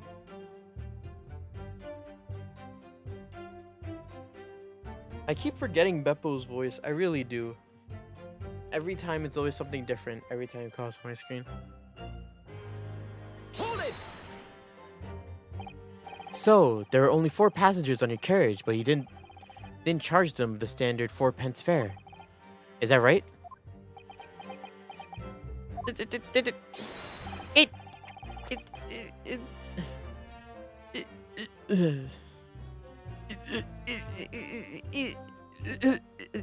It's impossible to make the last run of the day of pay. It was cold. It was cold. It was all I could do to stop myself from passing out. I'm getting chilblains. Chilblains? What is that? Just listening to you. It was too terrible. So I wanted to give myself a pat on the back for keeping the bus running.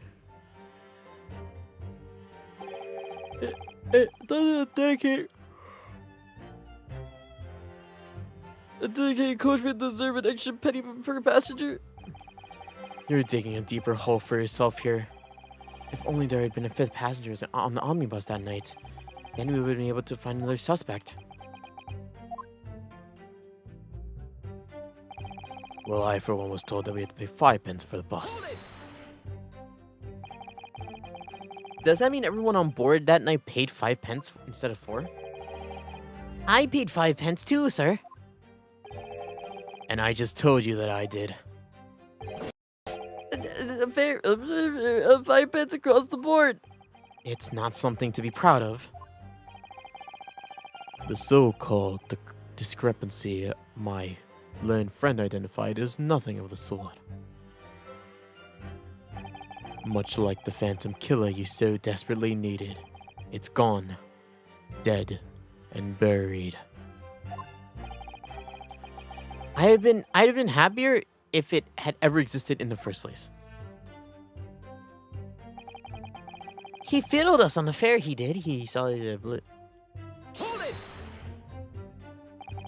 this blood-curdling sight. You mean the murder, I presume? Yes. Yes, sir. A loathsome sight. One should not have to witness the horrors in the eyes of a man in the moment of his life is taken.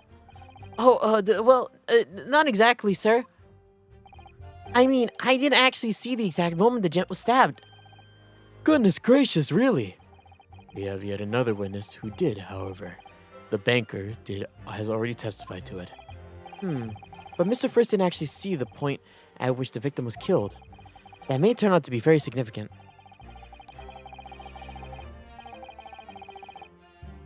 When I heard the banker gent next to me take a sharp intake of a breath, see, that's when I looked through the glass. That was when I saw the horrible blade poking out of his belly covered all in blood.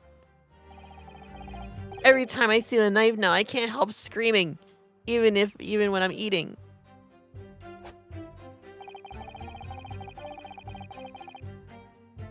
Hold it! Yeah, just why? So you saw the defendant, Mr. McGilded, stabbing the victim, Mr. Mason? Who was sitting next to him? That's what I said, isn't it? It was bothering me before this was.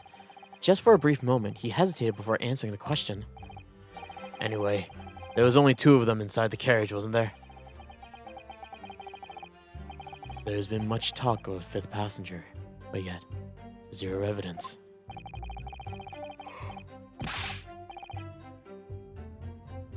What are you wasting your time for, eh? It's black and white. The man's guilty. Something about Mr. Flayplay's statement just now jars with me. I wish I could work out what it was.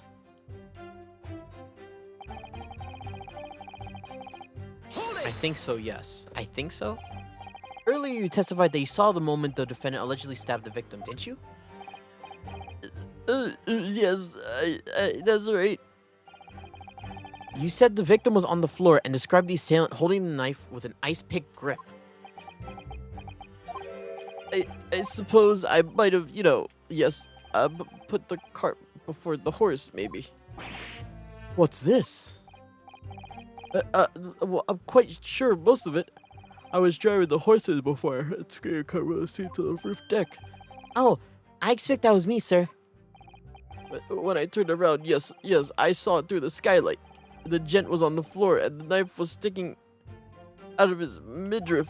Yes, the fellow holding the handle was the famous man, yes. So in short, you didn't see the moment the victim was actually stabbed at all? I really thought I did, but I could go, but I could go over it again in my head. No, I suppose I didn't actually see the precise moment of the stabbing. Oh God, scared the fuck out of me. In fact, now that I come and think of it, it must have been already happened when I heard the scream. Of course! That goes without saying. But I really wish he had said it earlier. The autopsy report makes it quite clear that the victim was stabbed only once, which means the banker was a witness to the fatal wound that ended Mr. Mason's life. Not long ago, this trial was nearly came to an end. Somehow we managed to keep our chances alive here. I can't waste this cross-examination. I have to use it to bring some new facts to life. If you're not careful when you press these witnesses, the danger that the jury will end up believing something unhelpful as they did before. Yeah, maybe, but we can't let the fear of that happening stop us from uncovering important new information. Yes, you're so right. I need to pay careful attention here. I don't want to miss even a flicker of a reaction among these witnesses. Remember, if you happen to spot even one of the witnesses reacting in a strange way, yeah, like, fucking start bending his stick above his nose and, like, flash my screen and start, like, making guttural noises. Yeah, I didn't see the witness get stabbed. Oh, you did.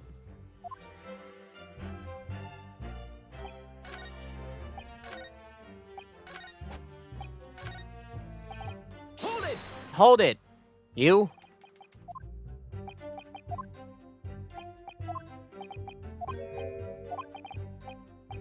Yes, I might have, right. No, not right here. And then right here?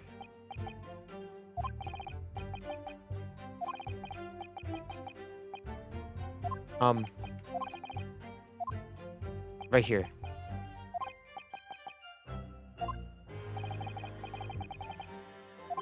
No, Struth! Struth! Hey, excuse me. Not excuse me, because we're in England. Do you have something to say about that, Mr. Fairplay? Now listen to me. I know what you're thinking.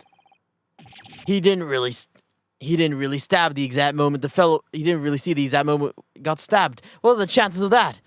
Eh? Are you asking me or telling me? He's getting flustered. I might be able to extract some information from him by answering cleverly. What could he have... Could he have just happened to see the exact moment the crime... Some days are like that. Well, I suppose some days are like that. Sooner or later, you'll see something you wish you hadn't. And if you're always peeping through a skylight on the top of an omnibus... Piping! I'm a respectable city banker, how have you know? And I know what I saw. It was as clear as a Ballarat day. It was a grim scene, I don't mind telling you. Thank you, Mr. Fairplay. Oh, excuse me for getting a little hot under the collar there, my lord. I would ask you to supplement your testimony with a clear statement of what you saw exactly. Oh, I can do that, all right. I'll tell you just how grim it was. You think I forget?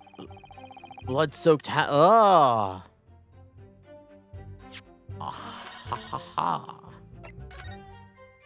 Blood-soaked hands. Cupped hands. Hands cupped. Cupping hands. Damn, it's been 2 hours. Anyways, no, he was wearing gloves, dude. Blood-soaked hands? Well, I admit that soaked might be a little laying it on thick, but anyway, there was definitely blood all over them. Both of them were covered in it. Well, I'm very sorry to disagree, Mr. Fairplay, but that's a little more than peculiar. What? There are gloves worn by the defendant, Mr. McGilded, on the night in question. Oh, yes, that's all right. And there certainly does appear to be a sizable dark-colored stain on there. But, as I'm sure you can clearly see, it's only on the right glove. Don't break your teeth on that. In short, Mr. Fairplay, your testimony is inconsistent. Gah! But no! That can't be right. So you're the liar here then? Grr. That's right. You are quite clear about it. Yeah, it was both hands. Grr. Mr. Fairplay, if your last statement was a lie, then that calls your entire testimony into question. You say you saw the moment the victim was stabbed, but is that really the truth? Yeah, Objection! It was a simple mistake. You can't justify accusing man of lying. Accusing this man, but man of lying in general. Yes, it was in both hands. It was only one, but the fact remains. The victim's blood was on the accused. No, Mr. Fairplay categorically stated that he saw blood all over both of hands. What is happening with me? I'm forgetting, like, pronouns. Which means there's a strong possibility that this witness was deliberately trying to mislead the court. Yeah. Why? I'm a city banker, for pity's sake. My word should be the gold standard. Are you on the list of people here? I just realized. Are you? This portfolio must contain all sorts of secrets from London's gentry. Oh dear. Do you really think we ought to look inside? Well, it's not as though we know any London's gentry personally, right? Apart from our great detective friend, perhaps. Actually, I wonder. I assure you we will not find Mr. Shom's name inside. Actually, let's see what we find.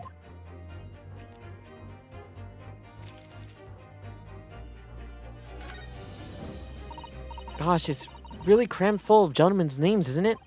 Well, I suppose they're all probably not all gentlemen at all, are they? After all, not everyone in this country is well off. Ah, goodness! What is it? Look at this! Do you see a name here? Bruce Fairplay. Should that mean something to me? It does sound strangely familiar, actually. Bruce Fairplay, the witness testifying at this very moment. Oh, yes, of course, the banker. Why is his name in here? Ah, he borrowed 20 guineas from him, you see. Look, the repayment date is fast approaching. It's possible that this is just a coincidence, of course, but this could be very useful information. Yeah, okay. I'm like, I forgot that we got this as evidence, so I was wondering.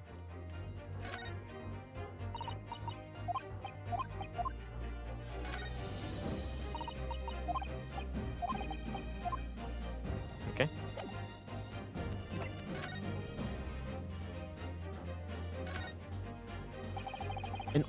An ornate letter M, undeniably Mr. Magnus Guinness's, Magnus McGilded's initials. And it's beautifully gilded too. It must be very valuable, I think. Ah, what is it? Look at this M. If you turn it upside down, it becomes a W. This could change everything. A W? Yes, this is one of those, you know, turnabout cases. I'm sure of it. I'm afraid I don't know. I don't know at all. But I'm sure. But I am sure of. But what I am sure of is that it's an M. Oh well, the idea was quickly quashed. Yeah, honestly, I was thinking that too. I can't find anything out of place. Like if it was a W instead of an M. Is that it? Really? That part is the sheath, isn't it? Are you alright, Mr. Naruhodo? Huh? Oh, sorry. Yes. I just don't really like blades. Oh. I don't think the words of a man with a large katana slung around...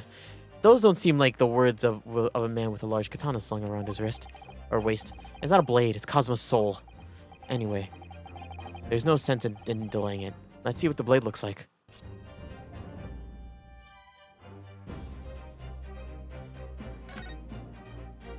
Ah, this looks a lot like blood. It surely is blood. The victim's. An Englishman's blood looks a lot like a Japanese man's blood. Do you think it wouldn't? Sorry, it's just that we've only just arrived here in Great Britain. I'm finding it a little hard to adjust. Yes, I do understand.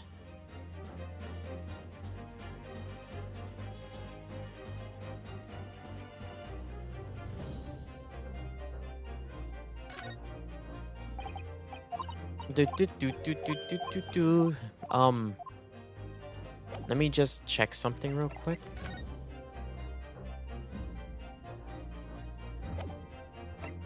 That is the same blade, isn't it? Yeah, it looks like it. I'm a gentleman, not some gutter snipe. Upstanding members of society don't prevaricate. Prevaricate? Yeah, he's claiming to have no reason to lie. But is that really the case? Mr. Naruhodo, if we had some evidence to explain why Mr. Fairplay might be lying, it could turn the tide of this trial completely. Something to show that this man has a compelling reason to lie in his testimony. There is evidence. I have evidence. My lord. Yes, counsel. The defense is ready to present evidence. By Jove! Are you sure? Yes. Evidence that will clearly demonstrate why Mr. Fairplay had a reason to lie in his testimony. Gah! Very well. I hereby call on the defense to present its evidence. The evidence that demonstrates a motive for the witness's alleged deception in court. The debtor's ledger. This is the list of debtors who owe money to Mr. McGilded. Yes, a list of innocent victims crippled by the accused extortions. The point is, among these name of debtors is your name, Mr. Bruce Fairplay. What? Mr. Fairplay, are you currently indebted financially to the accused? No. Well, it's barely worth being called a debt. According to this ledger, you owe 20 guineas. Not an inconsiderable sum of money, wouldn't you say? Well, what of it? Let's suppose Mr. McGilded were to be found guilty of murder. What would happen of your debt in that case?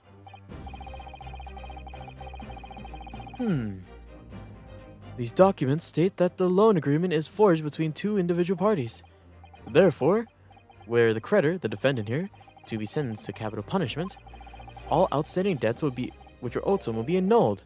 They would cease to exist. Cease to exist? Mr. Fairplay, is it not the case that you claimed in your testimony? Let me check something real quick, actually. Give me 1 second. Yeah, wow.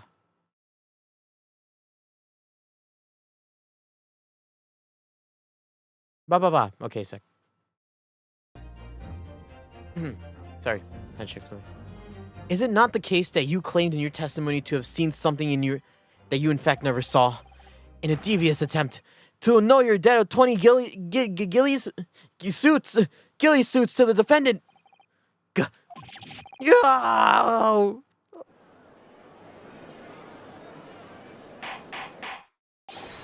Order! Mr. Bruce Fairplay. Yes, my lord. Let me ask you again, and be aware that your answer may be of the most serious implications upon your future, sir. Did you or did you not see the precise moment in the time in which the defendant is alleged to have thrust a knife into the victim?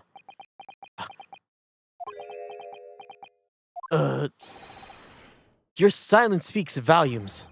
You did not tell the truth in your testimony. All right. Now let's not make a melodrama out of this. Perhaps I did overstate the truth a pinch. A pinch? But it makes no difference. I definitely remember seeing blood in Mr. McGilded's hands, both of them. And yet only one of the defendant's gloves, which we have as evidence, is stained. So you keep saying. I wonder if I might be allowed to speak, sir. Go ahead, Mr. First. Well, the thing is, I think I remember seeing it myself as it happens. Seeing what? The blood, sir, on the assailant's hands. Yes.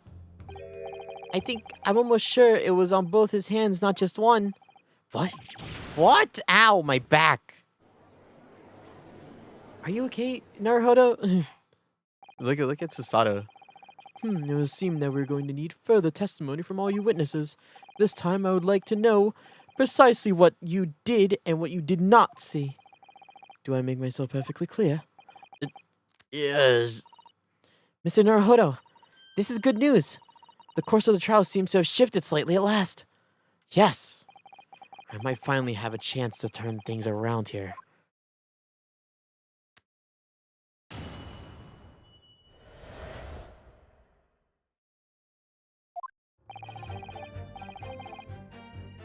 There was blood on the hands of the assailant. I sincerely and distinctly remember that. However, I suppose you might say that.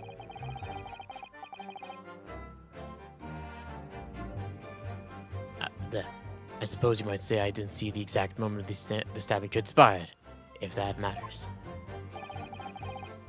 My friend screamed in my ear so loudly I think I became deaf. Hey, that's bad. Sudden, loud noises is bad. Do they scream into their mic regularly? I recommend you turn them down. Yeah, that's so. I'm not especially if they yell, like they scream. I'm not a big fan of like son screams. Stuff like that is there's something in my mind that's like I don't like it. There's a trigger in me that's like whoa.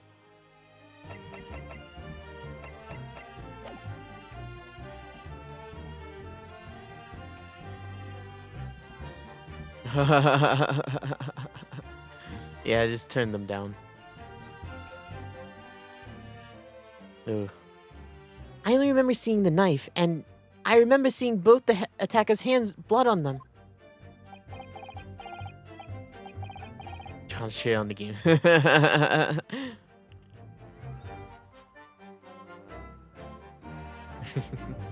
It's like me when I play a horror game. How do I walk through the door? My soul nearly left my body.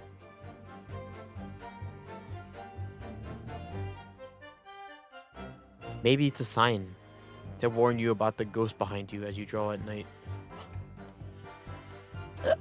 I didn't actually see anything myself. No, not until I heard that scream. Anyway, the fact remains, there can't have been anyone else inside that carriage, or else we would have seen it.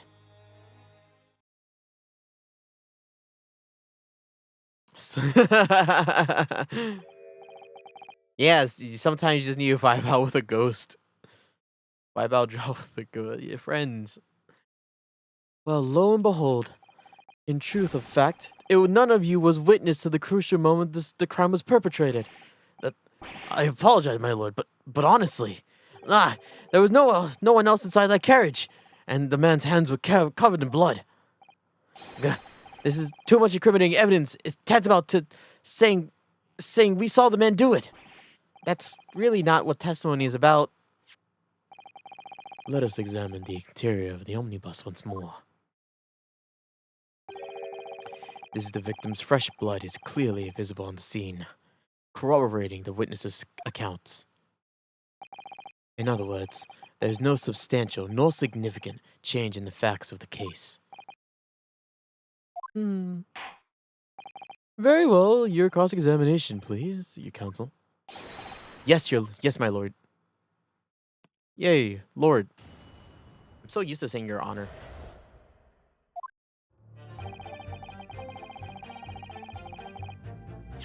Yeah, I don't know what. Hold it! Let's see. No, the evidence tells us otherwise. We have the gloves that the defendant was wearing on the night in question in the court record. I'm well aware of that, sir, but nonetheless, I know what I saw, and I stand by it. The man had blood on both his hands. He's defiant, even in the face of hard evidence. He's steadfastly refusing to admit that he might be mistaken about what he saw, but why? Your reason is dire. One hand or two, a salient point remains unchanged. Minutes after the grim crime, the victim's blood dripped guiltily from the accused fingers. However, I'm supposing. Hold it! Don't try to downplay this. Whether or not you saw the exact moment of the crime is a matter of fundamental importance, as you well know. For crying out loud. We all know that no one else could have possibly done it. I just trying to save us all some time. You have a loan of 20 guineas outstanding with the defendant, do you not? Had you hoped to release yourself from that financial burden by ensuring the victim was or the defendant was found guilty? That's not entirely not what I was hoping for. I just lost a little guinea or 10 when I backed the wrong horse in the derby. That's all. I was going to win all back. That's a fixture this weekend. That's a sure thing. A little guinea or 10? I'm a banker. No one bats an eye if I borrow a little spending money for the weekend. Disappointment. I think you may have revealed rather more about your character than you bargained for, sir. This witness's scruples are not on trial here. Proceed to the next witness. Is that really how it's supposed to work? Yes, let's have an intermission in the middle of this murder trial. Sure, why not, Ryunosuke? I remember seeing the knife and... Okay. Hold it!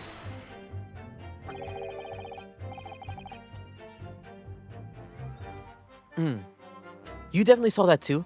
Blood on both hands? Yes, sir. I mean, I know what you're going to say. Only one of Mr. McGilda's gloves has any sign of blood on it. That's right. The thing is, as far as I remember, sir, I looked down and saw Mr. McGilda sitting beside the other fellow. I don't believe he was wearing any gloves, sir. He wasn't wearing it. He wasn't wearing these gloves? That's correct, sir. And I saw the blood on both bare hands, quite clearly. It's true that the dark-colored stain in the leather gloves wouldn't have been easy to see.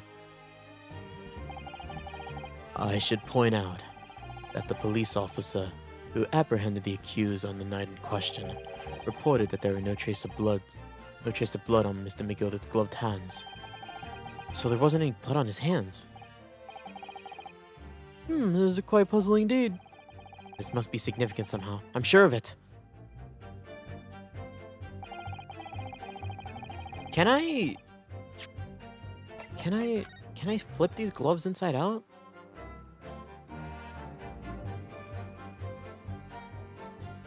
Can I look inside the gloves?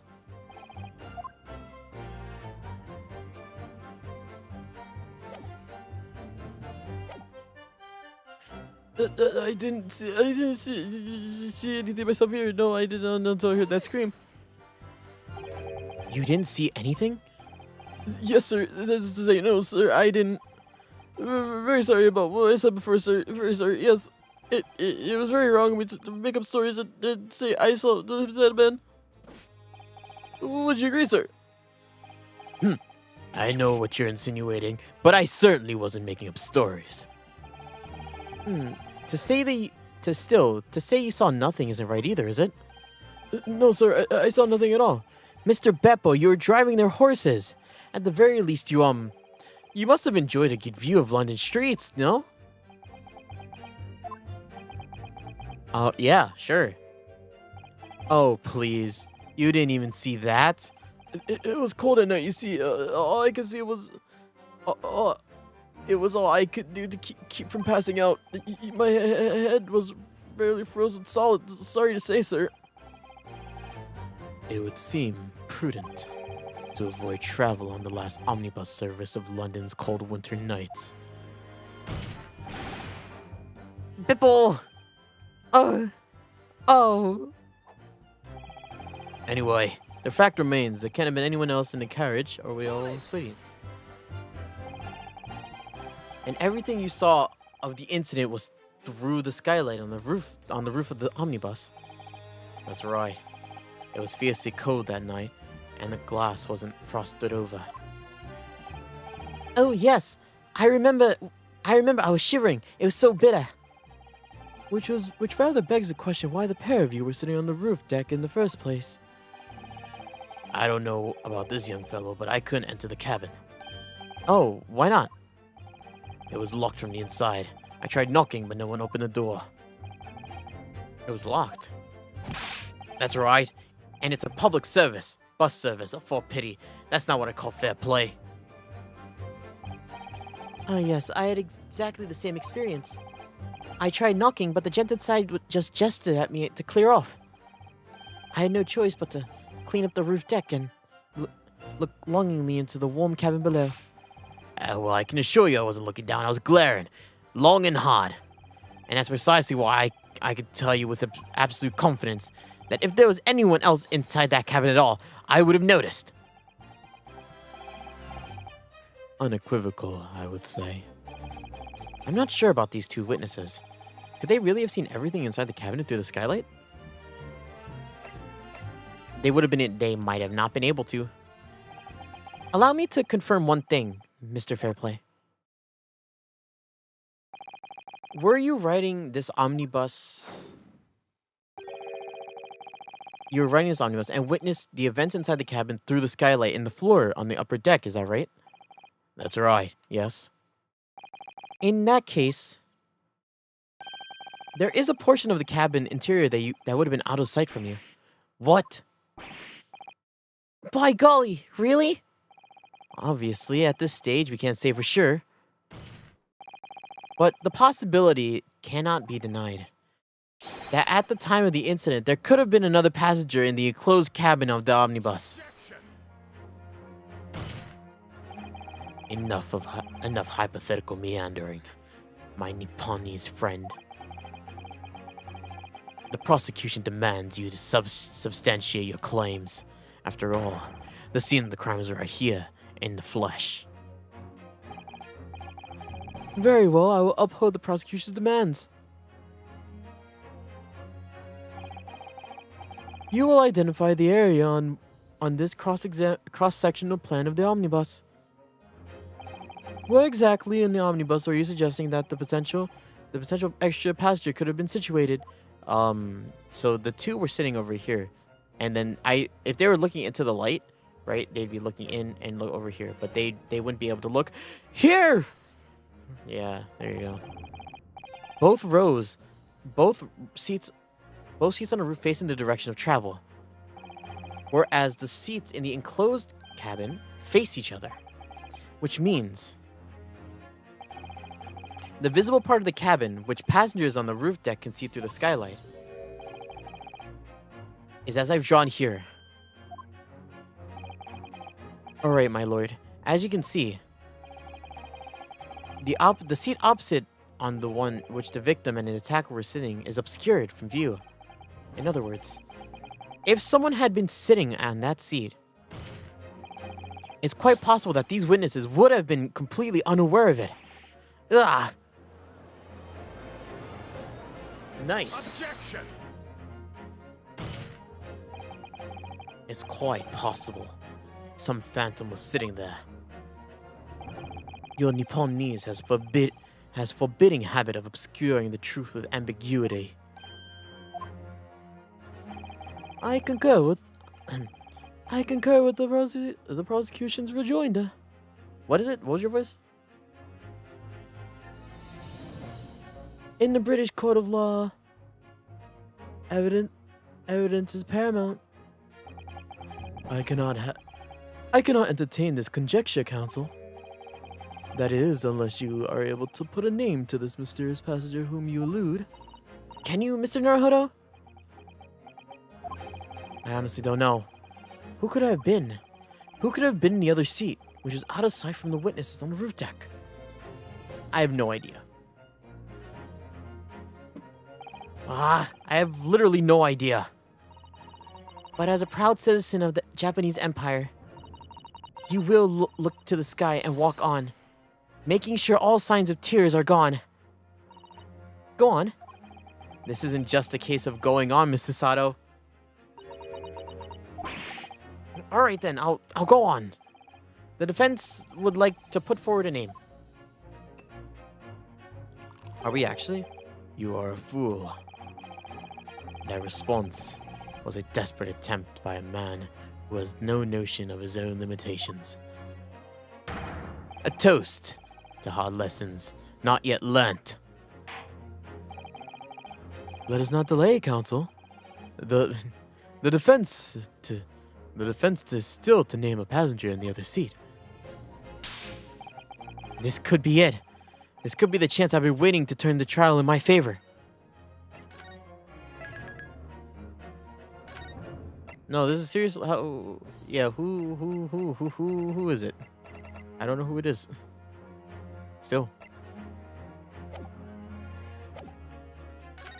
Where did I just save? There. On that night, on the night of the murder, the person occupying the seat in the omnibus that was obscured from view was...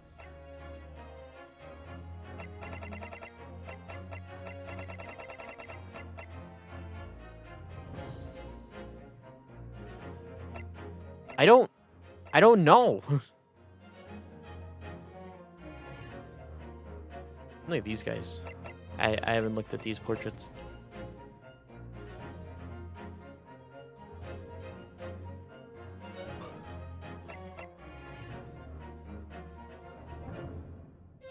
Yeah, I legitimately don't know. Like...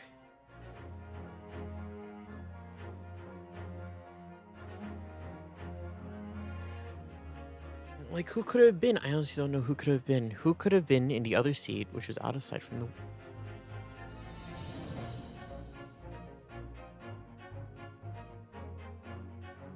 the... Beppo? Are we about to accuse Beppo?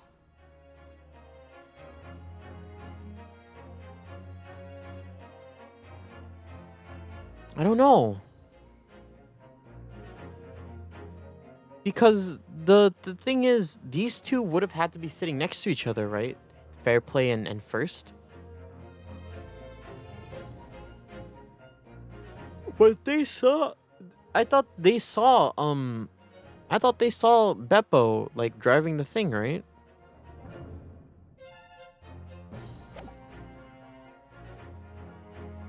Wow, Sasato's 16. Including appointing of lawyers, he's thoroughly intimidating man.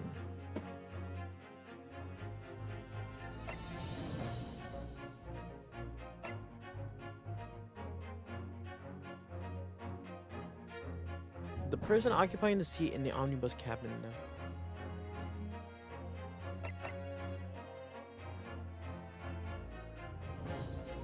Oh, was it McGilded? Take that! The passenger in the enclosed cabin that the witnesses on the roof deck failed to see has to be Mr. Magnus McGilded. Mr. McGilded? What are you talking about, counsel? What are you talking about, counsel? What was your voice? I keep forgetting it. That's the name of the defendant. That is the name of the defendant. Objection!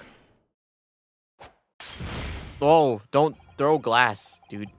If I had to desecrate this chamber by smashing my hollow chalice, do forgive my discourtesy. Lord Von Zeeks! People talk of those tiny island nations in the Far East as having a learning and culture of their own.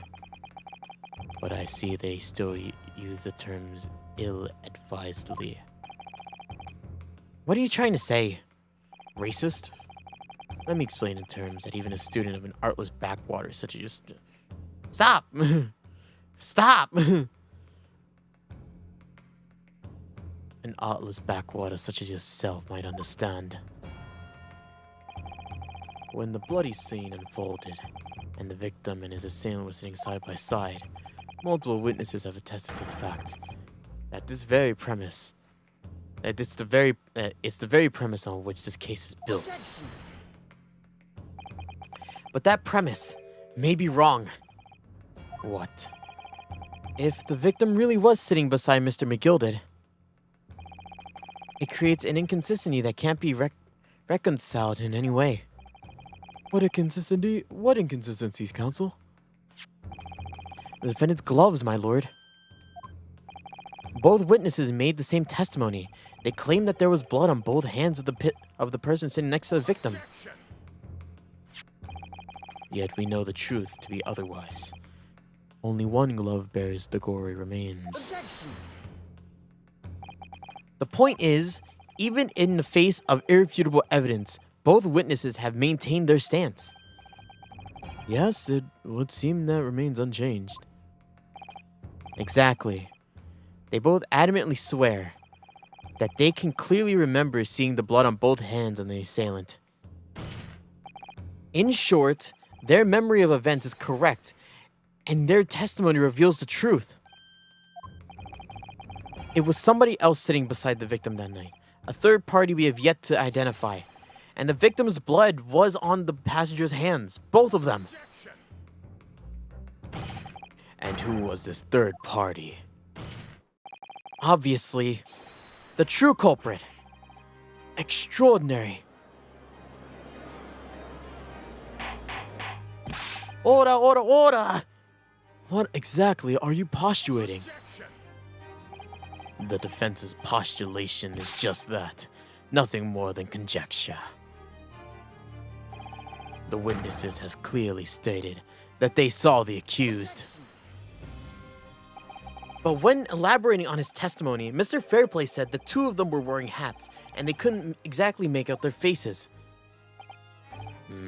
Yeah. The top of their heads were obscured by the roof. I could see the rest of them, though. Yes, that's right. Both gents were certainly hatted. Hatters tend to notice such things, sir. And what particular styles of hat did the two sport, Mr. First? I'm afraid I don't remember. And you call yourself a hatter? The style of hat makes no difference. There was no third passenger on that cabin. How could you be so sure? Because if there had been, the accused Mr. McGilded would undoubtedly have offered to dispose the fact. Unless, that is, you are proposing an even more preposterous explanation. The accused failed to even notice the presence of the true culprit in the cabin. And was she travel? That is true, and that's kind of the point that I was that's why I was like, I don't know if you really saw him. That's right. If there's another person traveling in the enclosed cabin of the omnibus, it's inconceivable that Mr. McGilded would have been unaware of it. Order! It is clearly a simple solution to this problem. Bring the accused, Mr. McGilded, to the stand. Well, what say you, counsel? The prosecution objects, my lord. On what grounds? As a suspect, he will have already made a false statement to the police. But what if there's some real reason why he's unable to speak freely? Miss Magnus McGilded is no uneducated ruffian. Fuamoko. If it indeed turns out that the man has been withholding information, you can be sure that it would have been the most deliberate of acts. Counsel for the defense, what is your opinion? My opinion? My lord, should we ask Miss McGill to testify or not? Demand him to testify. Yes, we need to hear what he has to say in order to find out the truth. The defense would like to call Mr. McGilded to the stand. In that case, I would like to hear the opinion of the jury. Yeah, I'm a little tired to consider this. If you ask me, I think we should hear what Mr. McGilded has to say. Get the man out of here, I say! It would be utterly illogical not to hear his testimony.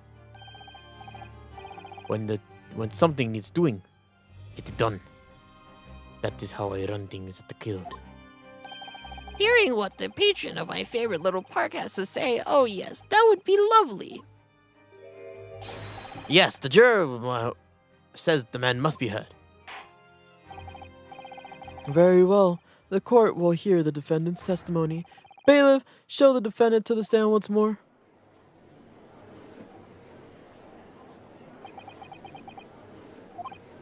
Now, maybe what actually happened that night will finally become clear.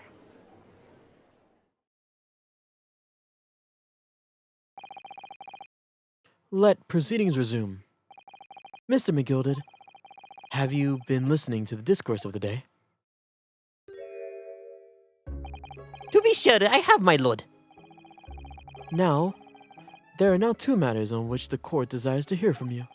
The first is whether or not there was a third party with you inside the omnibus cabin, as proposed by the defense. The second is that if such a person were to be present, why did you conceal the fact from the police? Begad, no. It is not my nature to hide anything at all. Just answer the question, please. The truth of the matter is I've been desperate about this all along. Do I tell you all or keep my mouth shut? Tell us what, Mr. McGilded? The fine fellow representing me is absolutely right. In the carriage on the night with myself and the other man, there was another passenger. Is that true? Aye, and 'twas me who helped the little urchin get away after it all happened. You... What?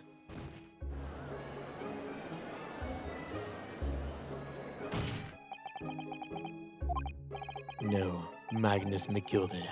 That convenient excuse can't save you now. I'm truly sorry, I am, Lord Van Zeeks. I'm sure you'll be wanting to know why I said nothing when I was taken in by police. I do be having a very good reason, I assure you. Which was... Well, the little child was just in the wrong place at the wrong time, and was not involved in any way, you see. What? If the police had known the little weed one was there, they would have assumed she'd done it. They'd have hauled her in here into this courtroom, just like myself. I was only trying to save her. Young hearts and young minds are easily damaged, my lord. Who is this young child of whom you speak? That I do not know. You don't know? Aye, well, the wee thing just happened to be in the carriage that night. I never saw it before or after. We have absolutely no reason to believe this man. The prosecution calls for the witness statements to be disregarded by the court. You know, I wouldn't be surprised if the urchin isn't here in this courtroom as we speak, listening to the proceedings. What? Whoa. Whoa, what's happening? Fire, there's a fire. Oh, whoa, someone's trying to get away. Call for after them after. It's no use. Oh, I can't see anything after all the smoke. What's going on? Be careful, Mr. Naruhodo. Cover your face. Bailiff, don't let the accused escape. Secure the omnibus. I hereby recall emergency recess. Bailiff, ensure the defendant is in custody and clear the courtroom. Yeah, this is what happens when you leave live fires within the courtroom. We were hurriedly removed from the smoke-filled courtroom by the bailiff. Amid scenes of chaos as people stumbled over one after another in their desperation to flee the chamber. We had no idea what was happening. All we knew was that, for the time being, at least, the trial was suspended. Oh man, the first to be continued. Actually, if I'm being honest, what we might do is, maybe I want to do half of, because it's always in 3 parts, right? This stuff. Yeah. Let's do halfway through part 2. Let's see what happens, and then we might end the stream. The dramatic effect. I might split this chapter up into two streams, just because I'm a bit tired. Also, that was part 1. This if it's going at the same pace as it is now, this game is gonna be this case is gonna be like what? Or this case is gonna be what? 12 hours long? Yeah, let's see. Let's try to get trial part 3. Oh, we're still in trial. I'm gonna keep doing the trial though. I thought we were gonna move on to something else.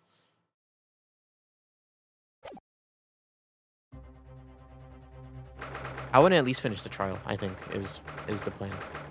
18th of February, 12:52 p.m. The Old Bailey, defendant's antechamber. What on earth just happened in there? Mr. Naruhodo, I managed to find out what happened.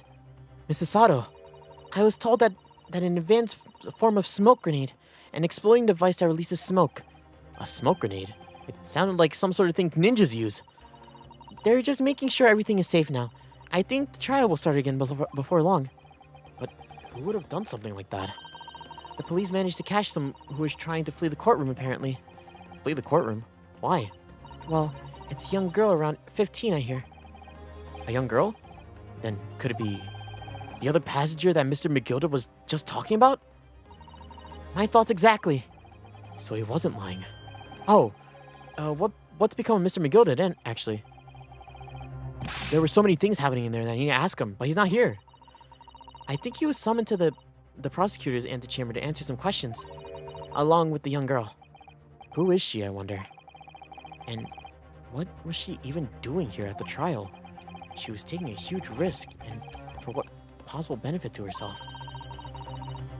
And there's also another matter that's troubling me. What's that? The 20 pence. Oh, yes. That's true. According to the coachman, Mr. Beppo, He charged 5 per person. She still would have had to pay the 5. he took 4 passengers that night at a fair price of 5 pence each. That comes to a total of 20 pence exactly. Now it seems like there were in fact 5 passengers. Which means the figures don't seem to add up again. She's right. That's strange. Counsel for the defense, kindly proceed to the courtroom. The trial will recommence in 5 minutes. Oh, thank you, officer. We'll go straight in. Well, whoever she is, I imagine this young girl will be asked to take the stand and testify now. I can't really imagine what she's going to say, but it could alter the whole direction of this trial. We'll know soon enough, Mrs. Sato. Yes.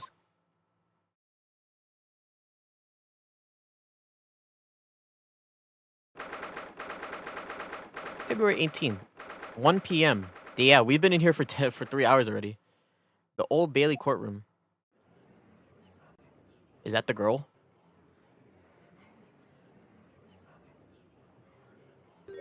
Hello. There is, in fact, a young girl next to Mr. McGilded. Look. She must have been the one who caused the disturbance before. Well, after the rather eventful recess, the court will now resume the trial of Mr. Magnus McGilda. Now then, Lord Van Zeeks, My lord. I believe you have established the cause of the smoke which veiled proceedings earlier. It seems to have been some advanced form of smoke grenade. A sort of typically employed by the army. Goodness gracious, the army! What in the devil's name? It was an elaborate attempt by a young girl to cloak her escape from the public gallery, but she was caught. Now occupies the stand. Your name, girl? Are you responsible for the smoke grenade which induced such pandemonium here in my courtroom? What is the meaning of this deplorable behavior? If I may, my lord. Yes, Mr. McGilded? I think perhaps I ought to explain here. Why is it that this wee lass was here in the first place, and why she tried to bolt like that? 'Tis all tied to the events of that night, so it is. Very well, Mr. McGilded, give us your testimony. You will explain to the court exactly how this young woman is involved in the case. Just what happened that night? It's not like the defense lawyer needs that information or anything.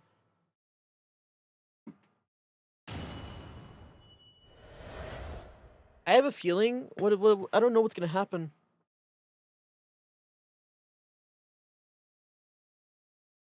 Because let's be frank, are we gonna really pin another crime on another girl?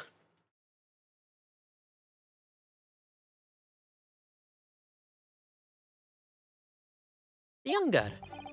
On the night in question, I took the back seat in the omnibus and promptly nodded off. And Bigora? a loud thud and wee scream woke me up with a fair start. There was a fella collapsed on the floor at my feet, and I saw him sat up, so I sat him up at the seat across from me. That's when I turned to find out where the scream had come from, and bless my soul, what did I find? There was a child there, all curled up into a ball, hiding her wee self away. Was she a stowaway or something? I remain somewhat baffled, to confess. But what I gathered on the night in question, this young girl was indeed riding in the omnibus, is that correct? 'Tis exactly what the defense counsel said. This lass was the 5th passenger, my lord. Yeah, I have a feeling she's a stowaway, no? Damn, another stowaway. Very well. The defense may now cross-examine the witnesses. Are you ready, counsel? Yes, my lord. Or rather, no. I have no idea where to start. Is this going to be a reaction thing? It might be.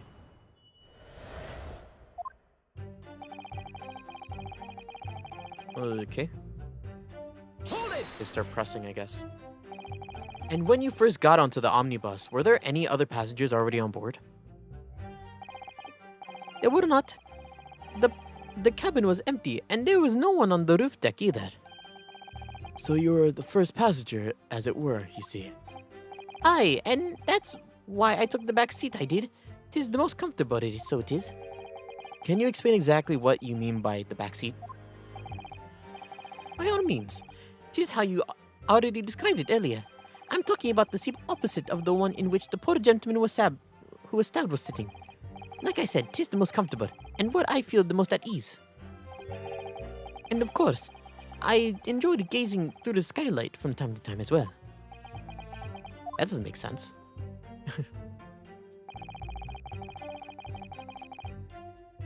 Yeah, that doesn't make sense, right? It's the hardest, isn't that seat the hardest seat as well as being blocked by the other bench?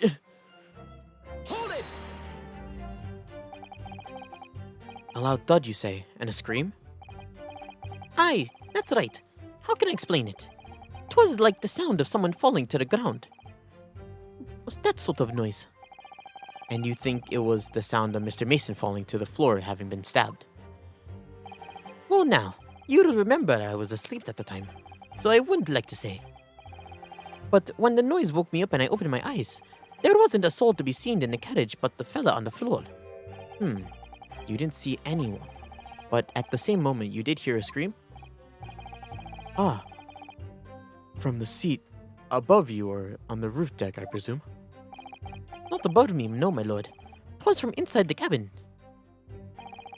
But I wasn't altogether thinking about the scream. No, I was too stunned by the desperate sight before my eyes. There was a fellow collapsed on the floor at my feet. I saw him stand up and said, okay. Hold it! You sat him up, the victim, you mean? That I did, on the seat across from me. As I said, I could plainly see the poor devil has already gone. And you wouldn't leave a dead man just lying on the floor now, would you? 'Tis common courtesy, it is. I find that a little hard to believe. Ada. Lord Zeke's Ada? Now why would that be? You wake to find a man lying dead at your feet in a carriage. Any normal person would hail the cabman. Any upstanding members of London society, that is. Well now, as you know, I'm in somewhat of a special line of business. The special business of lending money at exorbitant rates of interest? Unfortunately, my lord, not everyone is as thankful for the help I offered them, and some would even see me dead. So I try, where at all possible, to avoid getting myself into a tangle with trouble. Are you suggesting that we were just going to leave the man there? Heavens alive, no! I was always intending to report it, I was. Only I had a mind to figure out whys and wherefores first. The whys and wherefores? Right you are. There were the details I wanted to understand before anyone else got to meddling. That wee scream I heard, for example. Wouldn't your good self do the same? Yes.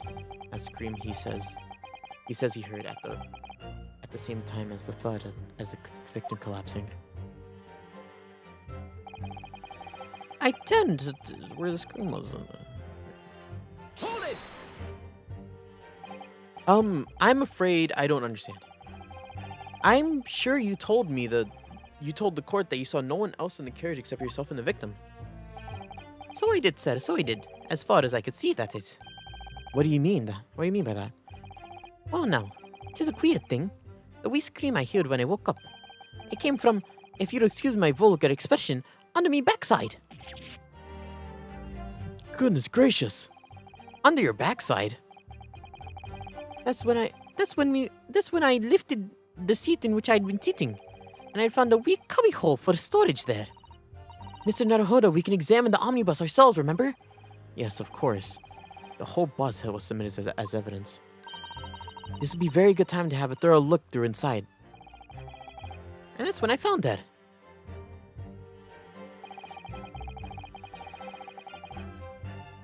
Let me just press this last one before we do that.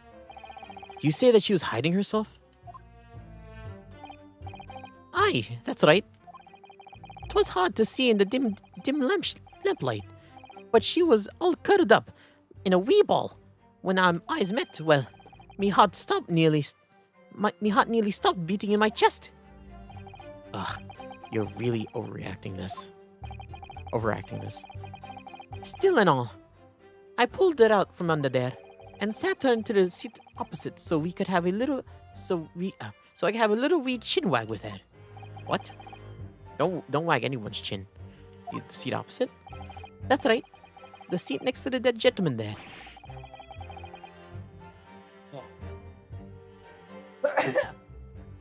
Excuse me.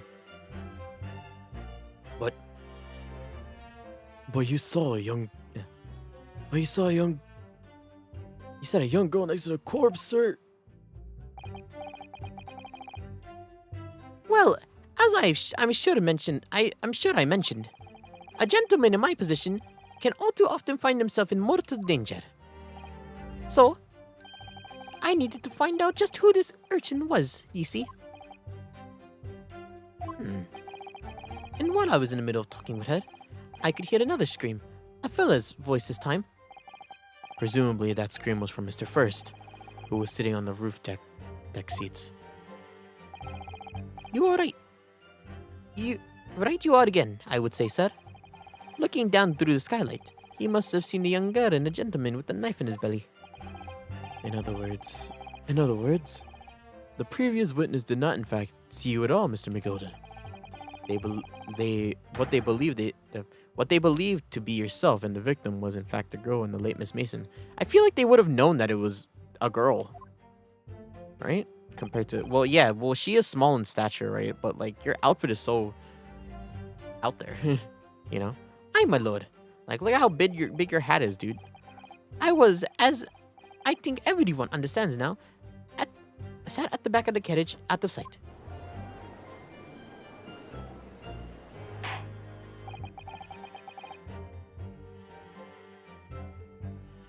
It's certainly possible.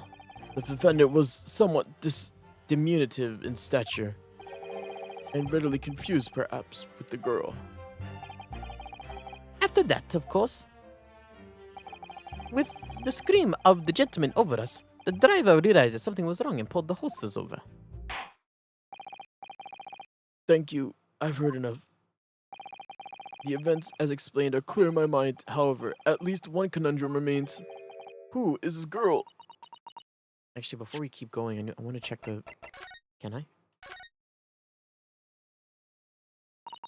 Well, let's open the door and go inside, shall we? Oh, the scene mirror. It's horrible. Oh, there is blood on the floor. I just noticed that. That's blood, isn't it? Is something wrong? No, it's just, well, this blood stain is so obvious, and that's all. Yet, Van Seeks has made no mention of it. I suppose that does seem a little strange. Why do I have such a bad feeling about this? This seat has a handle, it seems.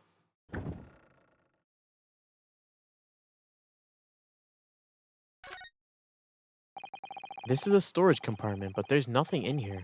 It's totally empty. Something doesn't seem right here. I can't put my finger on what is. But it is so. Why is this color a different color?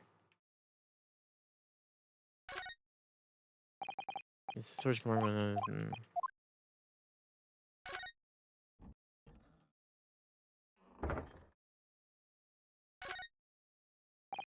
The seat looks reasonably soft, but it's actually really hard when you sit on it. Yep.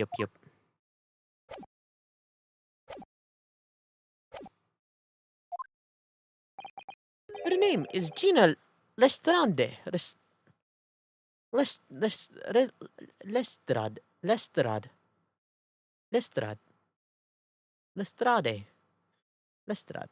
My lord. She's a chancer, earning her crust among large crowds, leaving people of their purses. What's commonly known as a pickpocket. What? The girl here, a petty thief?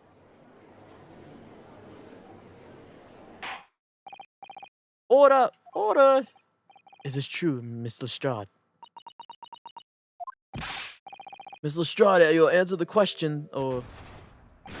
Ah! How dare you? What is the meaning of this? Ah, the girl, she's gone. Open your eyes. Oh, hey. Oh, wow, you are, girl. Are you on the court records? You are. Gina Lestrade. What voice do I... I'm over here. Goodness gracious, how... What was the point in that little sidestep? I know what you lot are thinking. Grown-ups are all the same. This little dirty dipper, you say, slipped up and got caught on the job. She's got herself back into a corner. So she's knifed a gent. Go on. That's what's in your head, ain't it? Oh, what is that? What dialogue is that? I can't pinpoint it. No, not at all. This is a court of law. We're here to determine the truth of... Ow, green!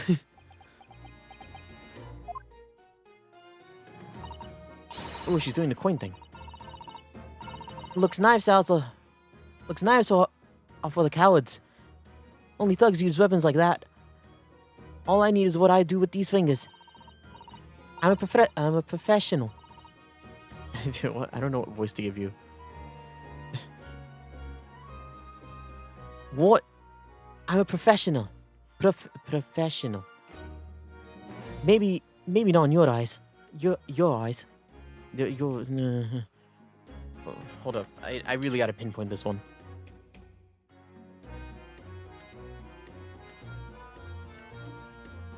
I knew what you lot are thinking. Grown-ups. Are all the same. I'm a professional, alright?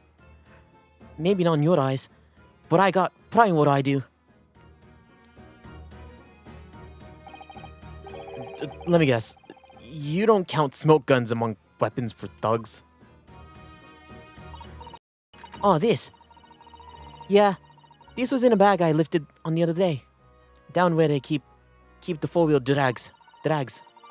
Nice, isn't it? I like the pink the best. Ah, don't wave that thing in my direction again. So...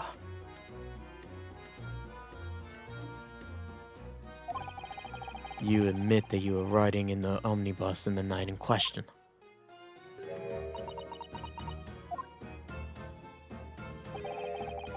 Tis alright, lass. You can tell them the truth now. Alright, yeah. It's just as the Irishman said. Irishmen?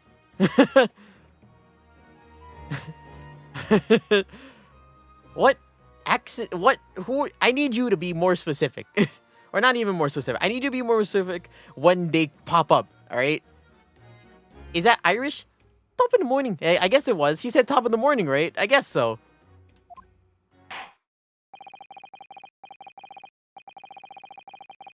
The court accepts this girl, Gina Lestrade, as a valid and significant witness in this case. Accordingly, young lady, we must hear your testimony first, if you please. Judge? She's 17. Back off, man. You will tell the court exactly what happened in the omnibus on the night in question. All right, if I have to.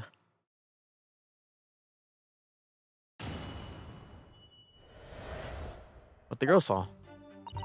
So I snuck inside the carriage before they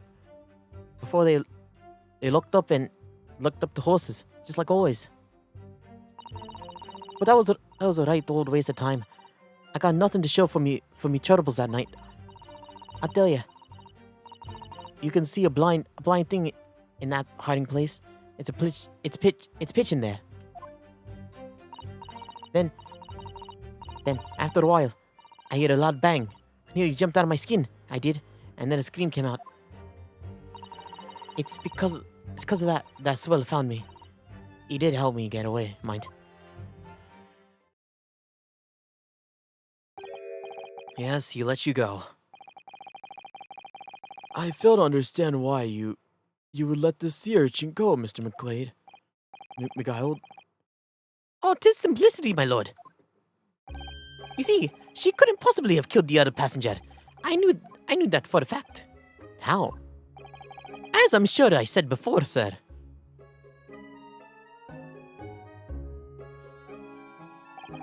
I was sitting right on top of the place where she was hiding. I think a demonstration is called for. This is where I sat that night. And the cubbyhole of which you have spoken of is underneath the seat, I presume. And the cubbyhole of which you've spoken of is underneath the seat, I presume. Sorry, I was doing my best Irish impression. How'd you like it? Yes, there does appear to be a large enough. It does appear to be large enough to accommodate someone of this girl's stature. Aye, but of course, this wee lad was stuck in there, because I'd parked myself on the seat for the duration. So you see, that's why I let the last bolt. I knew that if the police were to found her there, they'd automatically assume she done it. But I couldn't live with myself if a young life was ruined when all the life I knew she was innocent. When all the time I knew she was innocent. Even though you must have realized your actions would result in your own innocence being called into question. Not at all, my lord. Not at all. I knew in my own heart that I was innocent.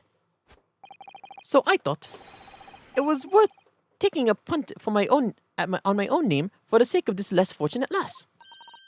My goodness. What a perfect gentleman. My lord!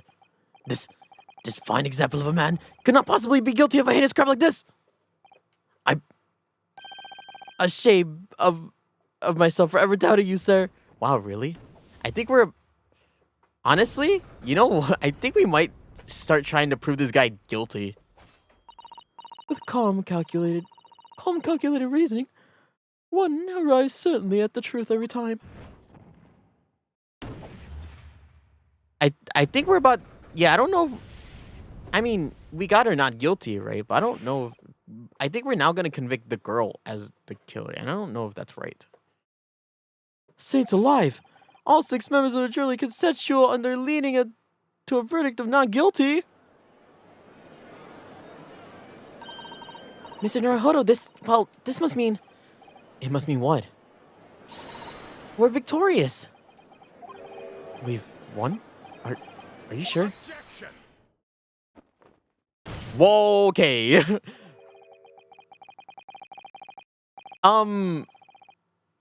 Sir, this is a court of law. No one's kicking anybody, all right? No one's being healed. My heels. These feet. You should see my score on WikiFeet. Like, whoa, fucking, damn, just like fucking. What is happening? Is this another gimmick of yours? Vampire wine drinking man? If the sights of my iron-heeled Wellington offends, pray, do forgive the discourtesy. Feet!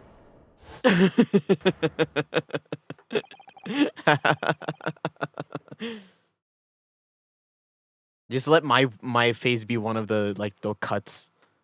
Like bomb, bomb, bomb, bomb, extra one, bomb, feet. This is a rather consummate example of the one monumental flaw in British judicial practices, where evidence and reasoning should be paramount. Emotions rule the day. Emotion? The witness's latest statement gives us clear insight into his true nature. What do you mean, his true nature? Do you really think Scotland Yard would have made such a glaring omission? After the incident, the omnibus was comprehensively searched by the police. Obviously, the interior of this cubbyhole, as the witness put it, was included in their investigation. The compartment under the posterior seat was full of the coachman's belongings. It is noted in black and white here in the police report. Good lord! The evidence has been tampered with. In order to corroborate Mr. McGilded's story, someone has unlawfully removed everything from under the seat. Wow! I see what he's arguing. Order, order, order! How could such a devilish contrivance could have possibly been affected, counsel? Naturally, we must acknowledge the deficiencies in the constabulary in allowing this to have happened. However, I assume you, when the omnibus was wheeled into the courtroom this morning, the compartment under the seat was not empty. Well, my Nipponese friend. Me? You call me friend? When the carriage was submitted as evidence, doubtless you examined in fine detail as you would any self-respecting practitioner of law. Pray, what did you find in the condition of the underseat in the compartment to be? Oh, to be sure, the young gentleman was able to clear this up in a jiffy. Sorry? So go ahead. I'll tell you you tell the court now, fella. How this is all an elaborate excuse by the desperate Lord Van Zeeks. I didn't check that. I didn't know that was a compartment that I could check. Well, counsel, you have something to say on this matter. How am I supposed to answer? What can I say about the state of the little compartment under the seat in the omnibus? I didn't look. I didn't fucking look. Like, I legitimately didn't. I didn't know it existed until they brought it up. Sorry, I'm a failure. I didn't look. Why didn't I examine the omnibus more thoroughly? Perhaps I credited you with too much intelligence. It seems, my lord, that this Eastern initiate is as reliable as a wine from the barrel. Mr. Naruhodo. Well now, it would seem that the argument is moot. The truth of the matter is there is for yous all to see after all. That there cubbyhole under the seat is as empty as the devil's heart, so it is. Why? Why do I feel like something's not right here? I should like the jury to weigh in on this matter, I think. The compartment was designed for house equipment used to maintain smooth running of the carriage. The guild's rules that omnibuses should be properly be fully equipped at all times. Though it certainly would have not been empty on the night in question, Beppo is not that irresponsible. The money-lending fleecer and the pick purse are lying.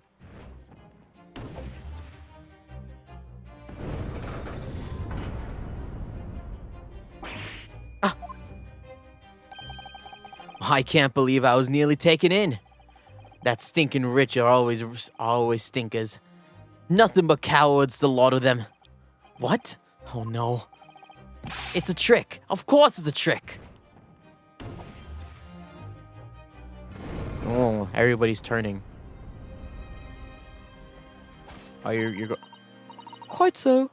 I must concur there. Whee!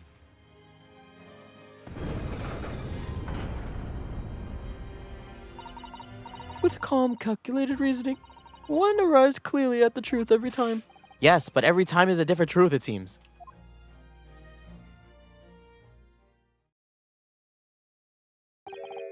My lord, I humbly exhibit the scales of justice. Clearly, the verdict of not guilty at this time would be wholly inappropriate. Thank you, counsel. But before we proceed, there is a matter that is of the outstanding cross-examination. Counsel of the defense, begin your questioning with the witness, please. Yes, my lord. What just happened? The whole balance of the trial is just shifted almost beyond recognition. The Reaper of Bailey is at work, it would seem. Took off the mask, kicked the desk, and started drinking wine. Yeah, that's what really took him off the edge, huh? So he's okay. Hold it!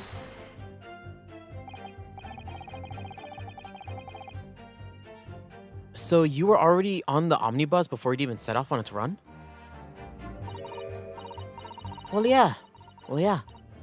I mean, what's the point of spending a whole jelly on a few bob, eh? That's not my deal, ain't it? What? What is your accent?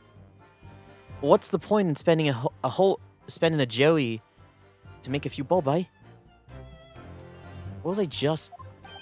I suppose she means there's no point in spending money to make money, so it makes sense. Counsel, may I remind you that this girl is a petty thief. Please kindly refrain from entertaining her tenants. Well, that clears up any mystery of the fares and all. 4 paying customers at 5 pence apiece, making the 20 to which the cabman testified, and 1 little scapegrace riding for free. The red conch of a driver was always goes for some grub before his last run, you see. So that's when I slip into the carriage and get myself in under the seat. Nice and easy, right? Well, your hiding place is a storage compartment full of equipment for the coach, no?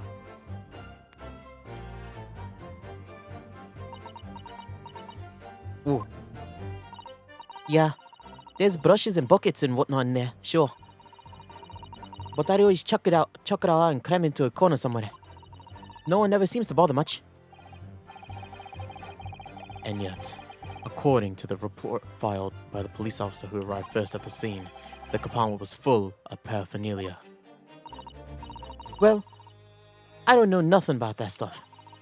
Like I said, I moved all the stuff out so that I can hide under the seat. What the fuck? That's all I can say. That's all I can tell you. Your accent is changing often. Your voice is constantly changing. I can't do this consistently. It's really hard. It seems we've reached the end of the line of inquiry. Continue. But it was right at the old waste of time.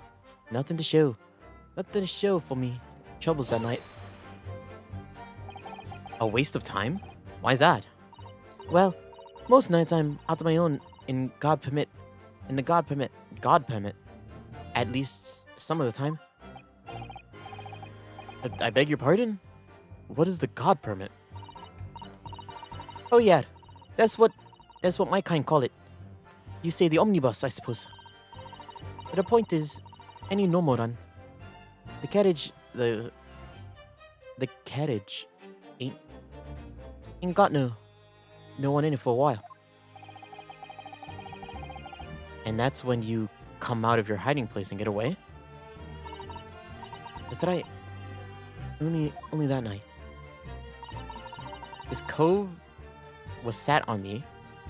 This cove was sat on me seat from the start. And he didn't budge the whole way, did he? Not 1 inch. I was totally stuck.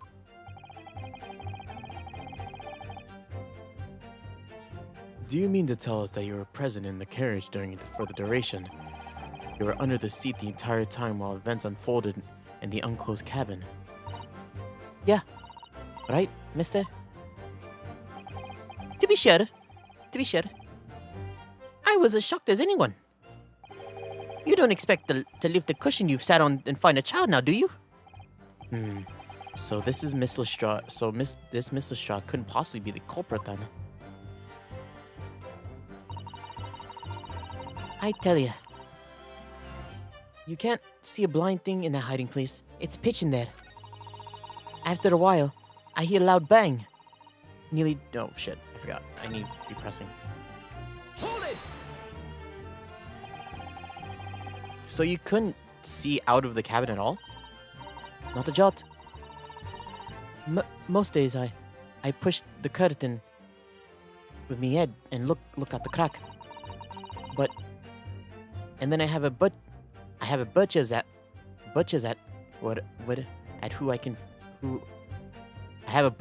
who I'm gonna fiddle.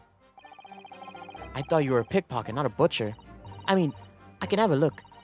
The seat I get under ain't as plush as the other one, see? Most of the time, the passenger plant themselves opposite. For some reason, that night, this Irishman spent the whole journey right over me head. And for some reason, you weren't able to push the cushion to peek up to peek out, I see. The truth is, I ain't too happy in small dark places.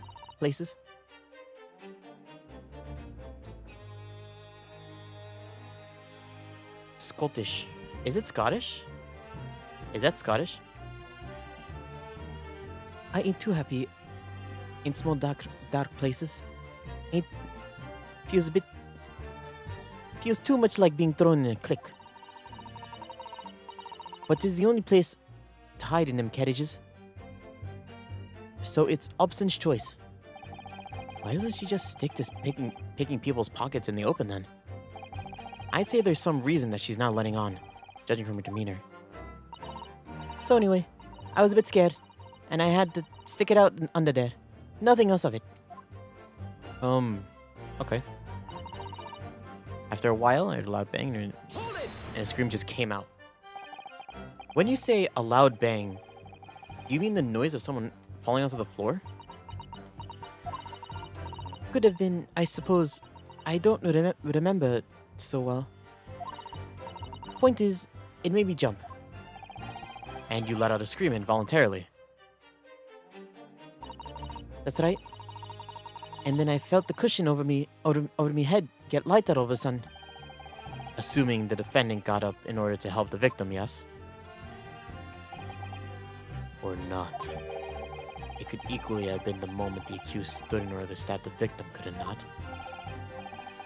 Well, girl, did you see what happened at the crucial moment? Yeah, I saw it. I pushed the cushion and had a quick butcher's while I had the chance, didn't I? Irishman was sitting the bloke who had fallen on the floor on the seat opposite. That matches Mr. McGilded's count, of course.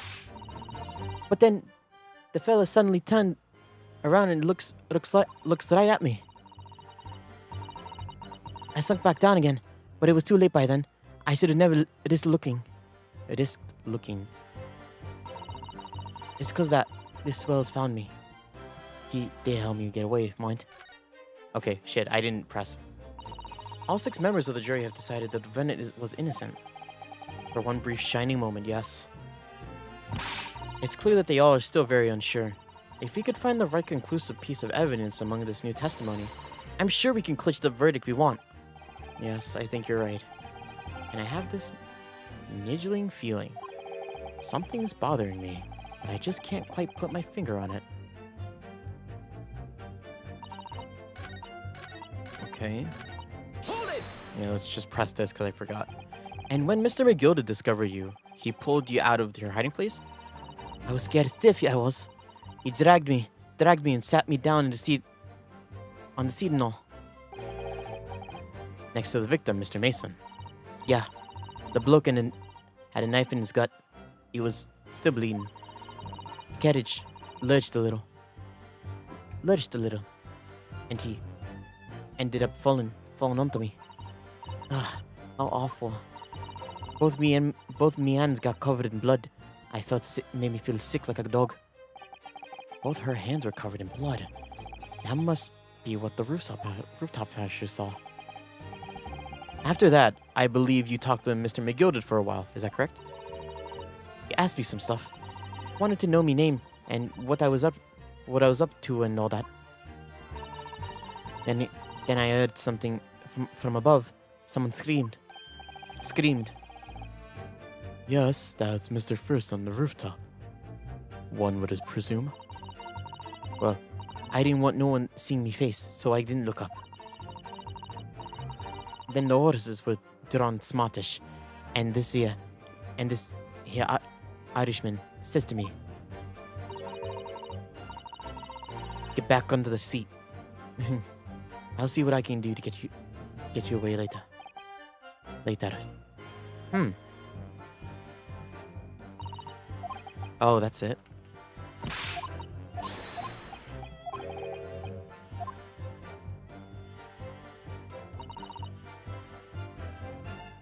I snuck inside the carriage before they looked up the horses.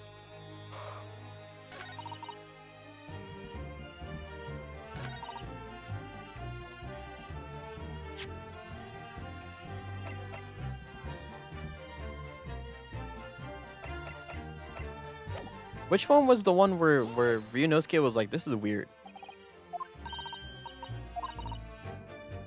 A butcher is at who I'm gonna fiddle. I thought you were pickpocketing, not a butcher.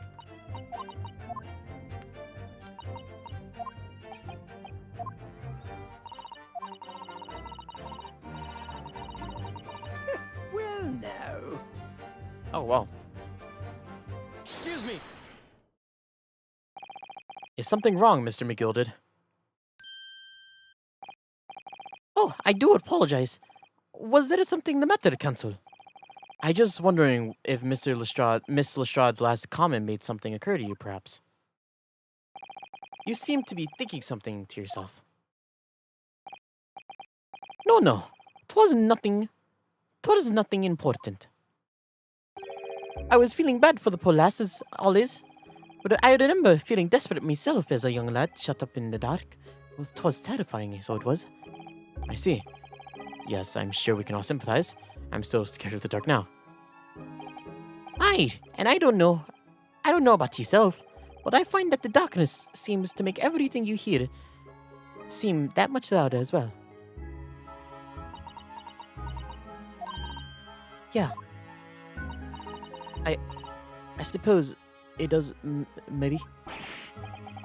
Miss Lestrade, did you hear something that night? Anything? An unusual noise, perhaps?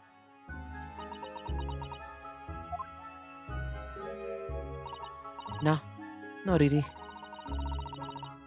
All I could hear was the Irishman snoring. Pajamas! There's no need to tell the whole world of my foibles, you little scamp. What a pity. If only Miss Lestrade had heard something, it might have given us a vital clue. Yeah. What should we make of that last statement of hers? It's profoundly important. My lord, I believe the statement was profoundly important. What did you say? Profoundly important, but all she said was that she heard nothing. Yes, which is profoundly important point. I'm almost sure of it. I'm almost sure that I don't understand the inner workings of your Eastern mind, Counsel. Nevertheless. Miss Gina Lestrade, you will supplement your formal testimony by repeating the last statement, please. What? Supplement? What you on about? Don't give me fancy talk. I know you. I know what you're trying to do. Well, it won't work on me. Oh, that's right. Insult the judge. Always a good move. I was straining my ears to work out what's going on. It was snoring.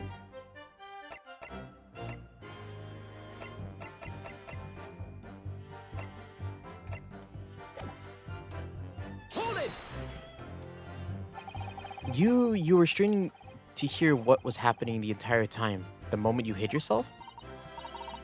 Not exactly, no. Not exactly, no. No? Well, there was no one in the cabin to start with.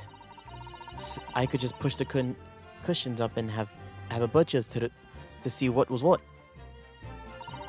But then, when I saw the swell getting on, I got my head down, so he didn't notice me. I can't with this accent. And Mr. McGilded sat on the seat under which you were hiding, correct? Yeah. Would you Adam and Eve it, huh? What the mug? So then all I could do was listen. I was ready to jump out there as soon as I heard him leave, see? But would he? Not likely. Even though we stopped here and there, I never heard the door open. I had to stay put listening to him driving his pigs to market, snoring like the dog he was. Never heard the door open. Are there any conclusions we can draw from that, I wonder? It doesn't add up. Miss Lestrade, what you have just told the court is clearly odd with the facts. At odds? Are you sure, man? Absolutely. It seems my learned Nipponi's friend is not as dull-witted as I feared. So Van Zeeks realized it too.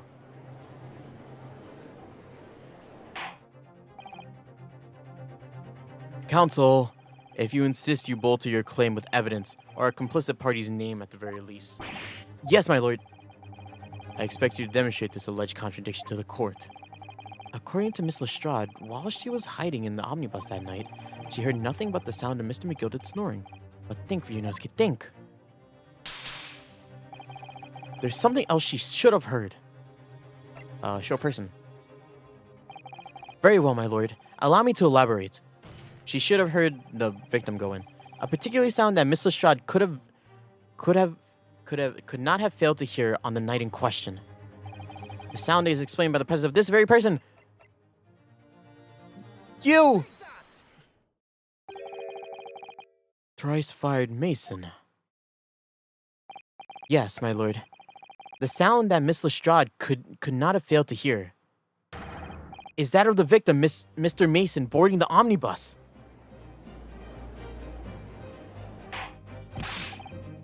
Order! Explain your reasoning, counsel. Miss Lestrade, allow me to confirm something. You claimed earlier that you were the first person on the omnibus to board, right? Yeah, of course I was. I got on while the driver was in the pub, didn't I? And then the next person to board the omnibus was Mr. McGilded. It was. Not a single soul was in the cabin when I climbed aboard. At least, not in plain sight. So you were, to all intents and purposes, alone in the enclosed cabin of the omnibus at that time? Did I not just say that as much? I wasn't traveling with anyone else, so that's what you meant. Yeah, I saw him get on. Remember? Through the crack. Yeah. Through the crack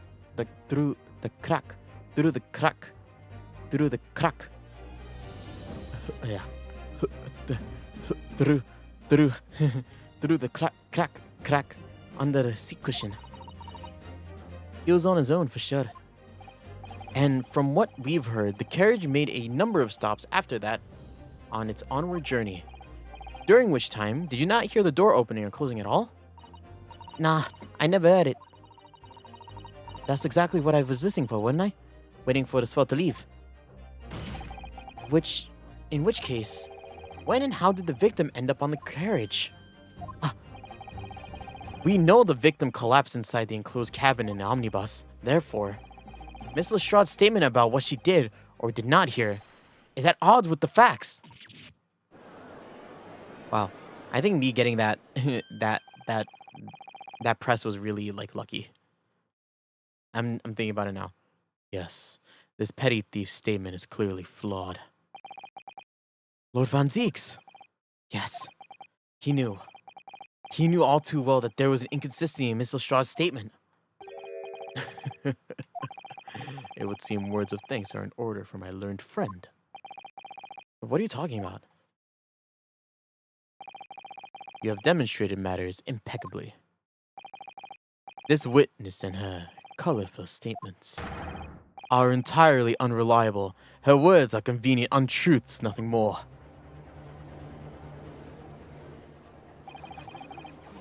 Is that right? Oh god. Oh fuck. Oh god. It's all over. Oh. Granny! Grandma also in guilty. She didn't even say anything. I didn't want to judge dear little mite just because she had some rather naughty ways, but I must say, I can't abide liars. Neither can I. Mr. Foreman. I didn't want to do that. Like, it's just yelling. I didn't want the girl to just to come because she just she has less than salubrious ways. But I must say, I cannot buy lighters.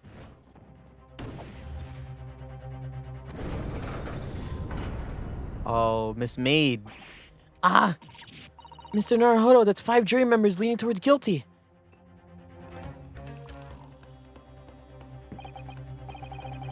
Well, your consideration for others is refreshing, my Nipponi's friend. To the considerable troubles you have spared me. That went into your lip, man. Yes, very refreshing. Oh, shit, my back! What are you playing at? Have you forgotten who you're working for, you useless Eastern Abaddon? This is carnage, it's perfect. Jury number 2 is the only one left. Mr. Naruhodo, if this keeps going on... I know, if we can't find a new way to convince everyone of Mr. McGilda's innocence, the judge will rule and we'll have lost. I very much wanted to believe the words of one of London's most respected gentlemen, but those of us in service know we must accept the hard truths. Hold it! Stop. Stop. Stop. Stop. Yes, the witness's last statement must have revealed a critical inconsistency in her story. However, if we consider the possibility that her statement is in fact the truth, it may shed an entirely new light on this whole case. What are you saying? Counsel! I'm sorry, sir. Whatever do you mean? Counsel, I will not tolerate you attempting to peruse my shit. I can't read right now. Adjudication. Explain yourself at once. My voice is changing too. When the accused boarded the omnibus on the night in question, the victim was nowhere to be seen. Subsequently, the carriage door was not heard opening a single time, as testified by the witness on stand. And yet the victim's body was found inside the carriage. If this petty thief's words are to be believed, How do you explain the victim's miraculous appearance inside the cabin on the omnibus?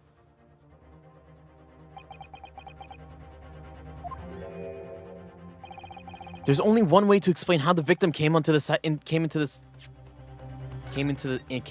the carriage. He went in with him.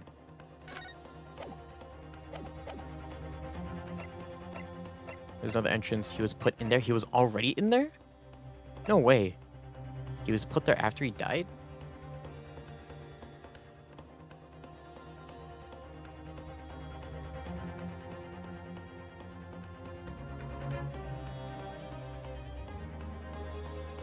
Because there's not another entrance. We know there's not another entrance. There's specifically not another entrance. That's not a door.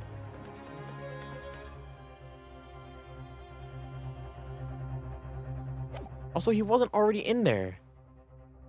He was put there after he died? Really? Because if he was already in there when...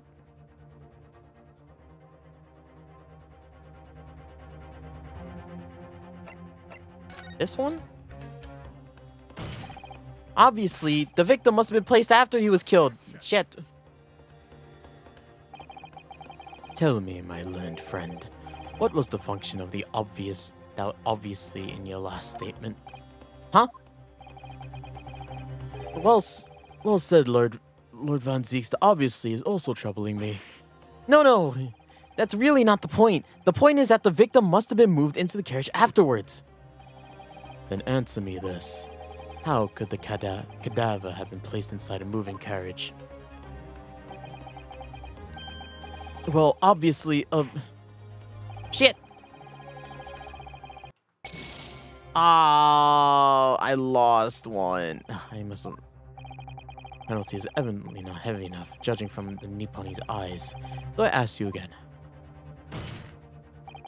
If the petty are to be believed...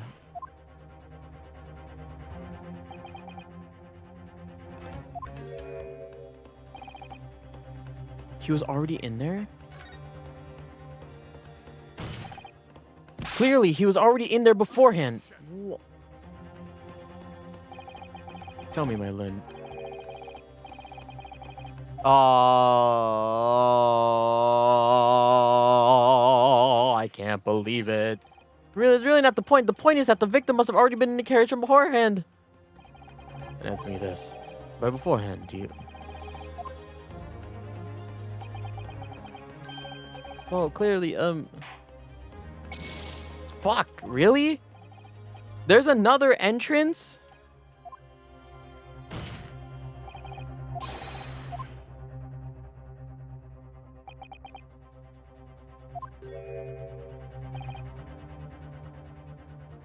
About to just... Wait, hold up. Yeah, what? I gotta look at the carriage again, then. Or could there have been another entrance? Wait, there is a latch. You can certainly see the inside of the carriage through this opening, that's for sure. Yes, and there's a lamp in the enclosed cabin. I'm sure the witness would have been able to see quite clearly. That's not good for us. There's a latch right there. Like, right there.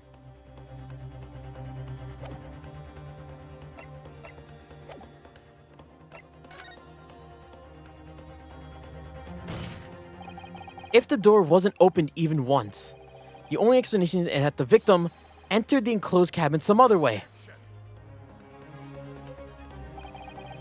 I wonder what new fantasy you've come up with in your blind panic. But behold, the omnibus is here for all to see. Only one side of the enclosed cabin is furnished with a door. The other only has windows, fixed windows, which cannot possibly be opened. In short, there's no entrance to the cabin other than the door. But there could be. There's one possibility you haven't considered. Oh, really? Yes, one other way inside that isn't the door. Another opening, the use of which allowed the victim to appear inside the enclosed cabin. All right, Counsel. The defense will identify the location to the court. Here is the omnibus in which the incident occurred. Where on earth is the entrance to which you posed? The victim entered the cabin. He entered through the skylight. The answer is obvious. It can only have been the skylight. I say the skylight. Objection! Your ludicrous proposal has almost had me at loss for words. However, Objection! The skylight may well be large enough for someone to pass through. Objection! so you claim. But do you have a shred of evidence to support your addle-brain theory? Both Mr. McGilded and Miss Lestrade said the same in their testimonies. They each claimed to have heard a loud thud, such as noise made by someone falling onto the floor. Yes, which has already been explained as the sound of the victim falling from his seat, having been assaulted with a dagger. Yes, it has, but would a man slipping from the seat onto the floor really create such a loud noise as the witnesses describe? A noise loud enough to cause Miss Lestrade to let out an involuntary cry, in fact. Good gracious. Perhaps, in fact, that was the moment the victim made his entrance into the cabin.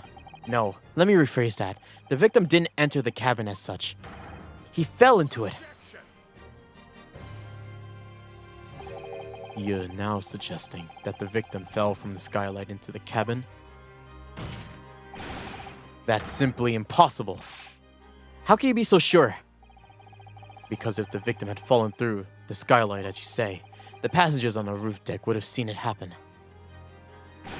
And yet, not one person made mention of such events in their testimony. Well, yes, that's true, but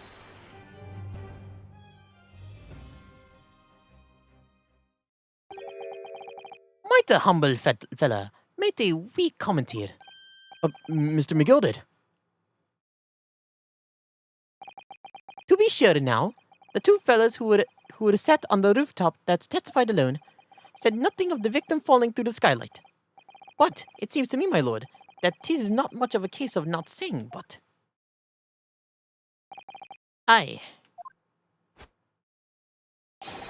'Tis is a case of them being unable to see. What? I think perhaps the two fellas do be having a bit of a compelling reason not to mention what happened. Would yous not agree, fine ladies and gentlemen of the jury? Oh, Oh my goodness, surely not. those two chaps on the roof. You don't mean the ones who snuck that knife into the manware? Ah, wow, that's what you're implying? Hold it.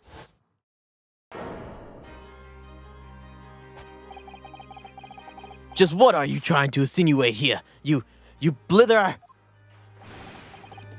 Whoa, that's new. Jesus. Okay, ladies first. You Rada, he said. You Rada, what are you insinuating? This is a flaming outrage. I've got a good mind to give you a blinker in a minute. He'll give you a shiner in a minute, he said, and so will I. Mr. Fairplay, you're effectively accusing me, a city gentleman and a well-respected banker. And me, a very angry hatter. Suggesting that someone like me could have stabbed a man in the guts. It's a disgrace. It's scandalous. Ugh. I protest in the strongest possible terms. That's right. I protest too. About you rotten scoundrel. Damn, this is really tensing up quick. Order, order, order. This is not the time for witnesses. I will not permit this wanton invasion of the stand. Return to the anteroom at once. But this is beyond reason, my lord. It's outrageous. It's very hurtful, you know. My lord, if I may comment. Go ahead, Lord Van Zieks. It was the defense that incited this outburst from the witnesses. My learned friend has seen fit to abandon all protocol and accuse the witnesses without proof. Accuse? I never intended to. It seems, young Nipponese, that your command of the English tongue is wanting. You propose to this court that the victim fell through the skylight from the roof deck onto the omnibus. That hypothesis cannot possibly stand without the rooftop passengers being aware of the events. You have branded these gentlemen liars. You have imitated their criminal guilt. Intimated. In our British Court of Laws, that is what is called a baseless accusation. I know I was rash to put the idea forward without any actual evidence, but you can't just dismiss it without a second thought. Alright, what are we wasting time for? Get them to testify! I thought there was something fishy about that hat the moment I laid eyes on the fellow. It was right on the matter, one way or another. If there's filth and rubbish in our midst, we must dispose of it at once. Testify! Testify! What's happening, Mr. Naruhodo? The spectators in the public gallery are... they're in complete frenzy. Mr. Fairplay and Mr. First. My lord. You will take the stand again and make another formal testimony in reference to the indictment brought by the defense. Yes, my lord. I didn't come here for this. There's no time to think this through. All I can do is keep pushing forward. Yeah, I feel bad for them, because I don't think they did it. I'm starting to really think that McGilded really just did it. Refuting the accusation. We were the only two people up there on the roof deck, dead or alive. I can swear it. If anything had happened while we were sitting, don't you think one or the other one of us would have noticed? In any case, neither of us have know the first thing about the victim. We had no reason to kill the man. The skylight was shut the entire time, I tell you. We couldn't have possibly opened it. You're so sure that the victim fell through the skylight. Then where's your proof? I must say that on listening to this testimony, it is somewhat hard to imagine how either witness could have performed any malevolent task up on an open rooftop without the other noticing forthwith. That's right. You see. We're innocent, I tell you. Although logically, of course, your argument falls down to if you two are in collusion with one another. What? According to the investigations of Scotland Yard, the two witnesses share no common dealings. Ha! Well, I don't trust coppers any more than I trust the stinking rich. Something doesn't feel right here. This trial is going in our favor, really. Why do I feel so uneasy? Counsel of defense, over to you. Your cross-examination, please. Oh, yes, my lord.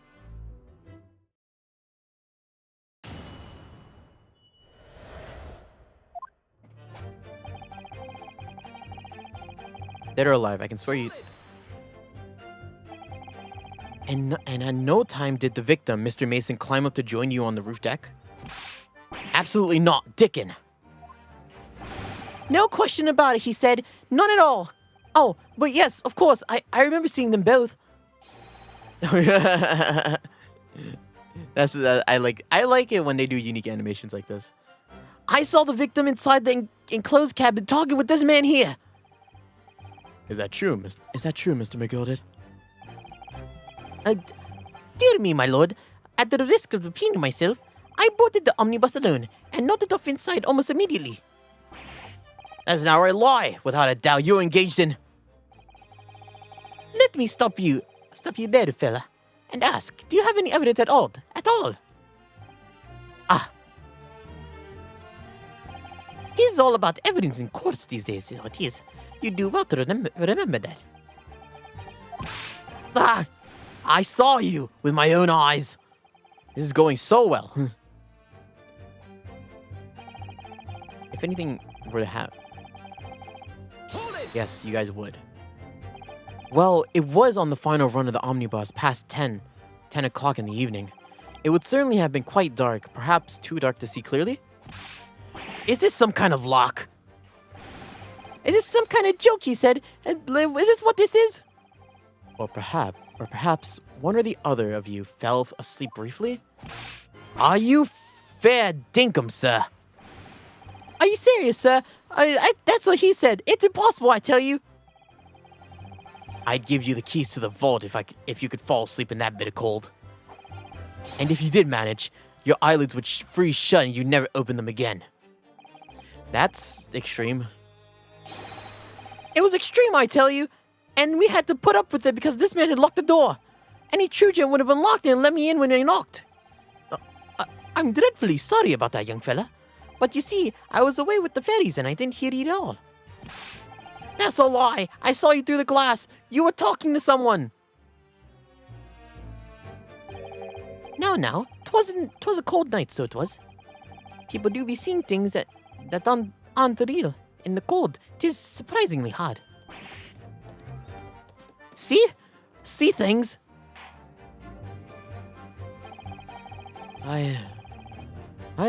I believe we have reached an impasse here in this particular point. You! Don't take it personally, lad. If I am a suspect in the case, then 'tis only fair that you and the other fiend are too. Open and free competition is what a capitalist society is all about. This isn't a competition I should like to be involved in, really.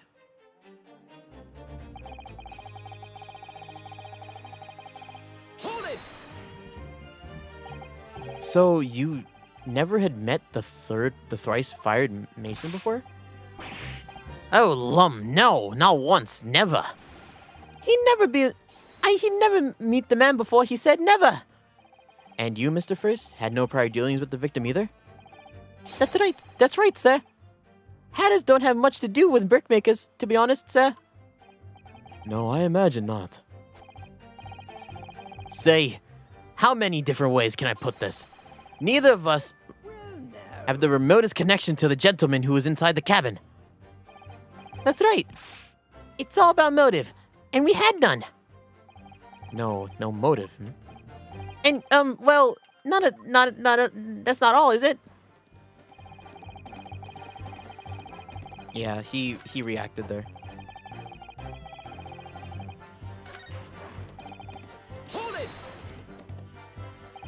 Are you quite certain about that? That the skylight was shut the entire time?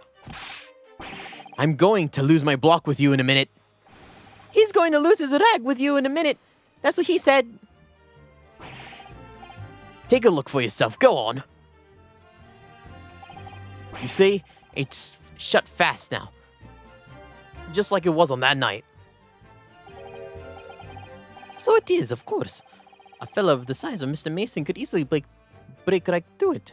Still in all. What? Just looking at the size of the thing, you understand. Now you hold on a minute, sir. The size of this thing means nothing. Not on its own. Let's consider the bigger picture here, shall we? Let's stop biting our cane, shall we? I was riding the omnibus for another occasion when, well, I broke wind loudly, and I shocked myself with it, as it happens. What? This is an unexpected confession, Mr. First. Oh, I just meant to say, well, the point is, I tried to open the skylight, you see. But, just my luck, I couldn't make it budge. The stench was terrible. Everyone was looking daggers at me. I was red as rouge. I did. Are you expecting me to sentence you? Oh, no, sir. The point is, the skylight can't be opened. I tried when I was inside that cabin of shame. You have something to say about it. Everyone has something to say about anything. Everything. The skylight doesn't open, you say. So that proves it. We couldn't have kicked the victim down into the cabin below. I tell you, neither of us could. Nobody mentioned anything about kicking anyone. Like I said, these details are little nuggets at best. It's the mother lode we should be looking for. Evidence. They want evidence. Proof. That's right. I demand to hear it. Here to say what we saw, I tell you, not for this. Well, you can call us both shices. Shices. Oh, shites. Brand us as criminals. You call us liars, that's what he meant, and accuse us of doing it. As it stands at the moment, there is no hard evidence that incriminates yourselves, now is there? I believe we're much in the same position as one another here. Ah! If I don't crack this case soon, he'll crack his teeth. I wonder if those two men really were involved in some way. I really couldn't say. I mean, I don't know anything about them, do I? Although, by the same token, I don't really know anything about Mr. McGilded either. It's so hard to know what to believe in here. I think we should try to remember that it's evidence alone that can determine the outcome of the trial. Evidence. No one can argue against decisive evidence, including the members of the jury. So what you're saying is that what we need to now is to find a new conclusive piece of evidence. That's right, Mr. Naruhodo. Precisely. Cool. All right, let's go. Let's see what girl had something to say here. So let's just.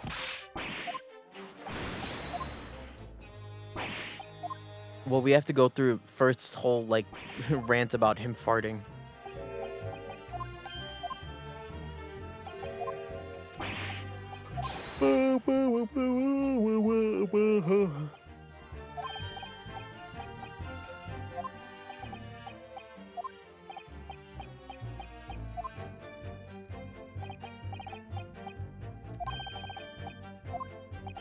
You're looking at sentences?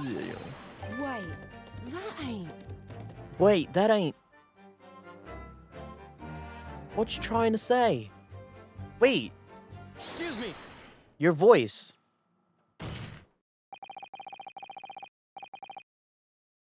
Do you have something to say about that, Miss Lestrade? Miss Lestrade! It opens. Skylight.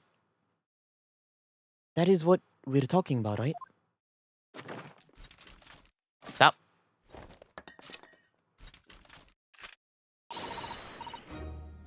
All them skylights open dead easy. More easily than you could load that weapon. That's a lie, I tell you. Otherwise, when I broke in, I... You can't do it from the inside, you mug.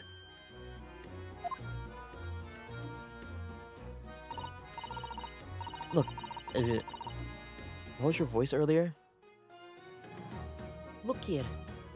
Look, a few weeks ago, I was up on the roof, deck of one of them drags, and had a great hole. I mean, I had purses and coming out of my ears. Miss Lestrade, this is not the forum to be eulogizing on the subject of your criminal activities. Well, anyway, I had a bit of a little scare. When I lifted the last bloke's pass, he got wise to me. All four of them surrounded me. I couldn't hop off the boss and leg it. So what I did, I used a skylight. Opened a catch and jumped right through. What? Yeah, the catch for them skylights is on the top side. So that's why you can't open them from in the cabin. The skylights open from the roof deck? Bailiff! Climb onto the roof of the omnibus at once and verify the witness's claim. Yeah, the latch. There's a latch right there. Why are we not looking at this? Look, flip it open. Yes. Ah! Oh, my hat! See?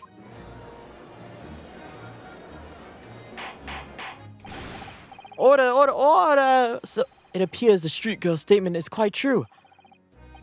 I don't believe it. The skylight opens. And from the roof deck. Mr. Naruhodo, this could be the clue that we've been looking for. Whoa, counsel for the defense. Please continue with the cross-examination. Yes, my lord. So the skylight opens. Perhaps we should investigate it for myself. Yeah, let's do that.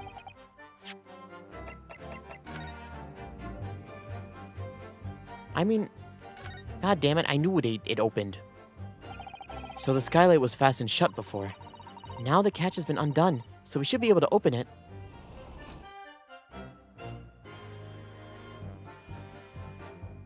And then we can look inside now, right? And, well, let's go in. It never gets easier with every case, Naruhodo, I'll tell you that. I can't find anything out of place. Whoa! Blood! Yes, it does open very wide, doesn't it? Wide enough to kick someone like you through, certainly, Mr. Naruhodo. Why someone like me? Ah!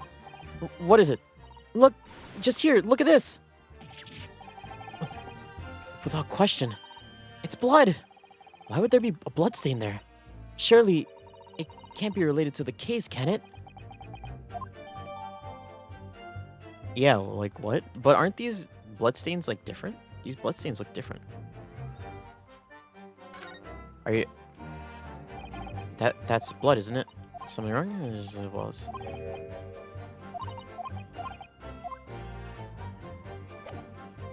yeah, I think we're good. And then this one. Neither of us knew anything about said man. So, you never met this fired mason before? Oh, Loom, no. No, now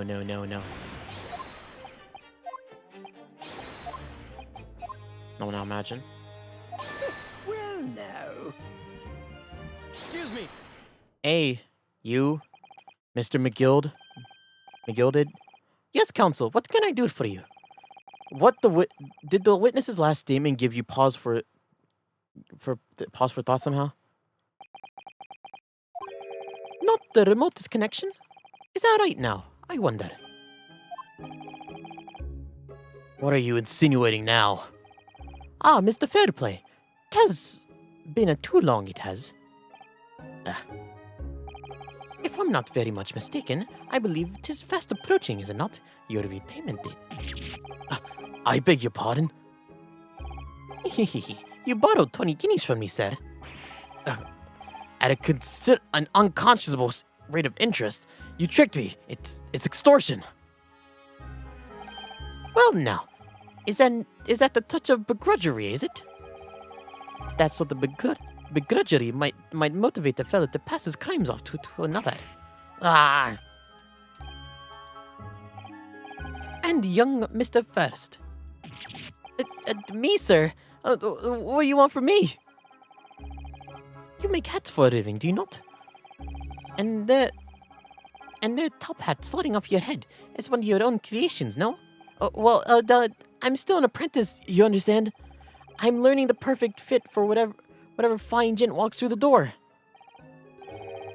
Ah, perfect fit, huh? Well, it is very distinctive design, so it is. Many customers like it, I tell you. They like a distinctive touch. Customers, such as thrice fired mason. Huh? There's a photographic print of the victim submitted as evidence as a fur, my lord. Oh, you mean this? You mean this? Oh, wow, yeah. I can't help thinking the poor fellow's head looks distinctly familiar. Wouldn't you say? Oh! That's one of my hats. Hey, hi, that it is. So it would seem the brick maker was a customer of yours. The sort of customer, I wager, that you would have had a wee quarrel with over the distinctiveness of goods. Oh no, sir, absolutely not, sir. Well, there's literally nothing more to add. It wouldn't be right to say that the two fellas here haven't the remotest connection to the victim, you see. I rest my case. You little weasel. Ah. He's better at this than I am. Gosh, Mr. McGilded certainly has been thorough in his research, hasn't he? Please don't let me into interruption hold your proceedings. For the responsible for the victim's hat. Oh, this is our proof now, right? Objection! Like the blood now. On the night in question, the victim was fatally stabbed in the stomach. Then immediately afterwards, the victim's body was pushed through the skylight in the cabin below. Those are the facts, and the irrefutable proof remains clearly visible in the omnibus that stands before us today, in this very courtroom. What? That's utter humbug. You can't possibly have any evidence. No, you can't. I mean, we didn't do it, I tell you. It's impossible. Irrefutable proof here in this courtroom. Like, all of our proof has been refuted. Counsel, my lord, I believe everyone would appreciate it if you... A little clarification here, Where exactly within the omnibus is this evidence which you alluded to? You will point it out to what proves the victim fell through the roof deck through the skylight. You know, the evidence up here. Oh, well. Open. I can't find anything out of place. What? Oh, there it is. Yes, it does open very wide, doesn't it? Oh, this is the same. Stop trying to kick me through it, Susato.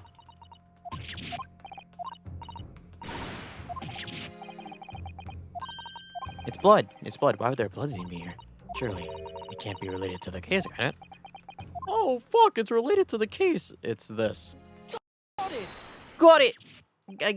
By Jupiter, is that blood? This bloodstain proves two things. Firstly, when the incident occurred, the skylight on the omnibus was open. What? And secondly, the victim was already bleeding when he fell through the opening. Oh my!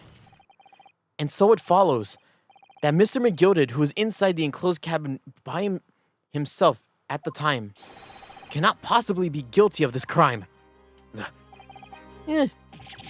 No! Oh. There you go. He's still flipping that knife around. Ora. But the blood could have sprayed up from when the fellow was stabbed inside the cabin. And only found its way to this particular spot in the skylight. Sure, and that would also be very convenient. Let's keep it in mind that the skylight can only be unfastened from the roof deck. I myself wouldn't have been able to open it, now would I? But, there's no way to know for certain, is there? If the gent really fell through the skylight or not, I mean. Why don't you take a good look at the floor? The floor of the cabin between the two seats, Mr. Fast. It is all too plain, if you see. It is the aftermath of the poor fellow dropped. There is the aftermath that shows the poor fellow dropped from the fair height right there. So it is. What? No. But it can't be. It's all lies. My fellow jurymen, I think we can all agree that this is clear proof of the defendant's innocence, can we? I believe we can, yes, sir. It's clear to me now where the filthy rubbish can be found in this courtroom. So, they thought they could pull the wool over my eyes, could they? I won't tolerate any of the guild's carriages being sullied with blood. I won't tolerate it. Oh, I always knew that nice gentleman who gave us the delightful park couldn't have done such a thing. Yo, her park. On three, then. Everyone. 1, 2, 3. Objection!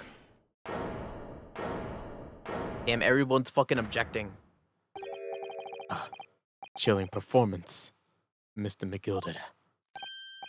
Oh, and what ye be referring to there now, Lord Van Zeeks? A blood stain on the frame of the skylight. Such evidence is null and void. What? Why? One extremely simple reason. It was planted there? That smear of blood never existed. What are you talking about? It's there for all to see, and it's clearly blood. I personally attended Scotland Yard's investigation of the omnibus. The officers involved went over the carriage with a fine-tooth comb. So I can say with absolute surety. No such smear of blood existed in the carriage. At least, not until the trial begun. What? Are you suggesting that Lord Van Zeeks and thinks that this stain was fabricated, my lord? Yes. And while this court has been in session. What?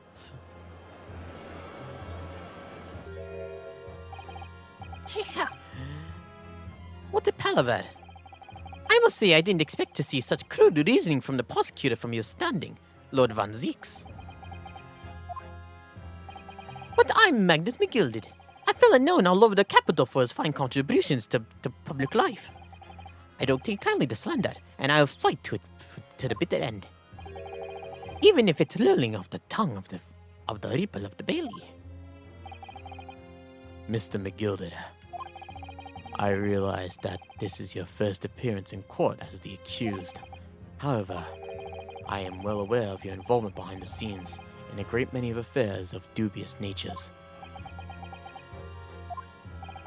You're very adept when it comes to avoiding getting your own hands dirty.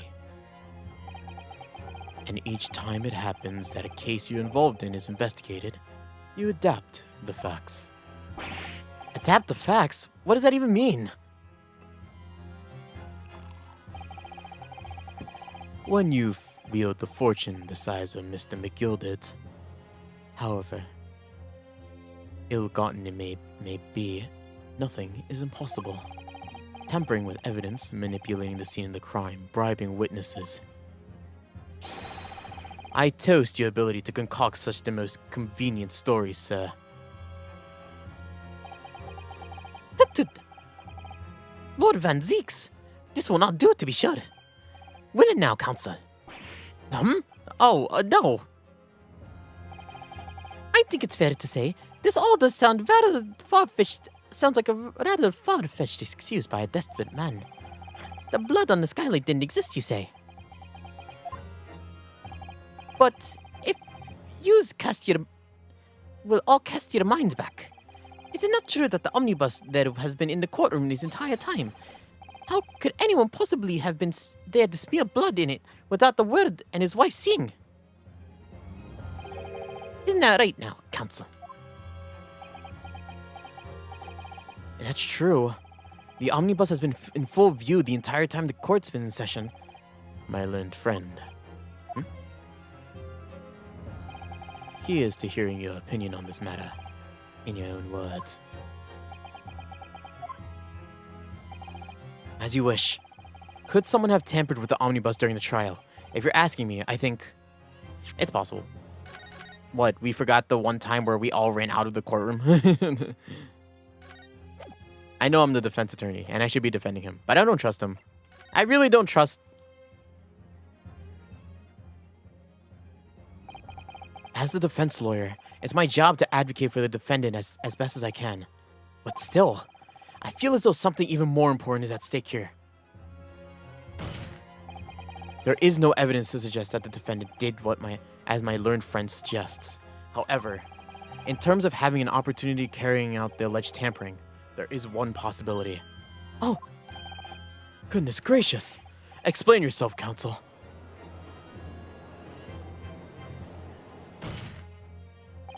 Yes, there is. It seems my learned Nipponi's friend has no intention from running from this deceit. Deceit? I'm sure everyone still remembers clearly. the recess that we were forced to take. As a result of the smoke grenade fired by the witness currently in the stand, Miss Gina Lestrade. Bang! What's going on? Be careful, Mr. Hurl, cover your face. Bailiff, don't let the accused escape. Secure the omnibus. Right? Wait, yeah, weren't they securing the omnibus? Right? The courtroom was filled with smoke, and everyone was thrown into confusion. All of us were made to leave this chamber. In that brief interval, under the veil of smoke and all the chaos, it could have been possible to steal inside the omnibus. Oh, he's not going to be happy with this.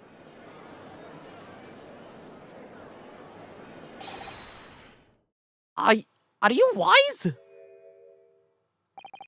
What are you trying to pull, ye rotten, feckless gouger? Feckless gouger? Gouger? You're supposed to be defending me. 'Tis a wicked plot, a plot to undermine me, so it is. Whatever you think it is, it changes nothing. The facts are the same. After this courtroom was evacuated earlier, as a result of the smoke grenade, a number of inconsistencies materialized in relation to the omnibus. Inconsistencies such as, to start with, the storage compartment underneath the rear passenger seat. When the police investigated the omnibus, this compartment was full of driver's items. Secondly, we have the smear of blood on the edge of the skylight. As I have said, this was not present at the site of trial this morning. Unfortunately, Lord Von Zeeks, no one is able to corroborate your claims. That's true. When the omnibus was first wheeled out, both the storage compartment and the skylight were shut. Accordingly, I'm afraid to say we cannot establish with any certainty if the evidence is a result of tampering with or not.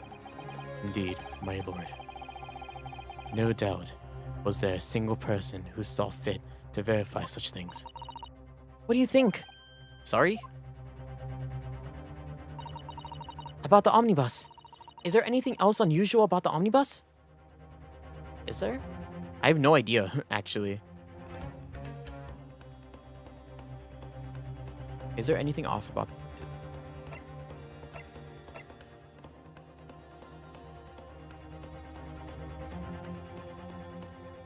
Is there anything else? I have no idea. If I'm honest, I don't remember what I examined when in that omnibus, but I can't verify anything either. My lord, at this moment in time, the defense can point out one other inconsistency. A mark that surely could not have been present at the start of the trial. What? Can we? Mr. Sato, what are you doing? I examined the omnibus with you, don't forget. There's something that seems out of place compared to how the carriage looked originally. That's what we need to identify now. What in the devils are you going to say now? If you dare to betray me, you little maggot, you better start watching it back. Silence, McGilded. The court awaits the defense's clarification. This trial keeps swinging one way and then the other. I have no idea what's the truth and what's deception.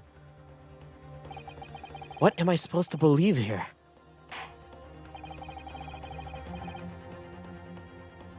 I shall ask you to elaborate, counsel.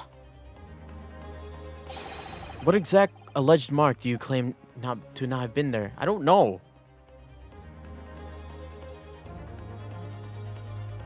I think it might be the mark on the floor. Ah, that's the poster for the great exhibition. Oh, right. I think it's the mark on the floor. Right. Von Zeeks hasn't made any mention of it. I'm pretty sure this is what Susato's alluding to. This one? This. Got it! If we consider that the victim fell through the skylight and onto the floor of the cabin, it would certainly expect to find signs of blood on where he landed.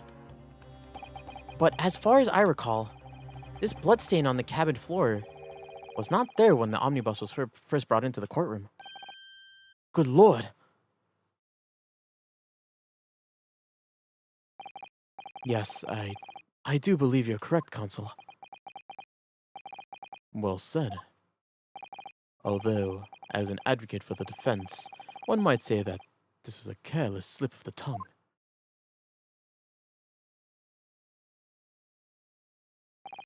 I believe that the bloodstain on the floor was a decisive piece of evidence.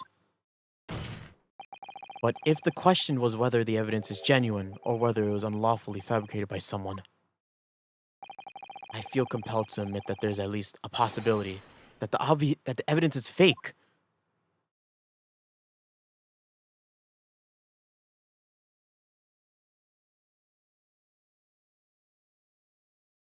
McGilded's not happy. Where is he?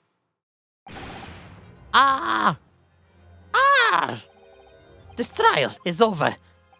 Mr. McGilded, I've done everything I possibly can to cooperate with the court, but it is all over now. But you're the defendant. 'Tis over, I tell you. Ooh. Memory, recollection, what people think they saw. Tis all a nonsense. Facts is what counts, and the fact is the bloodstain is there, now.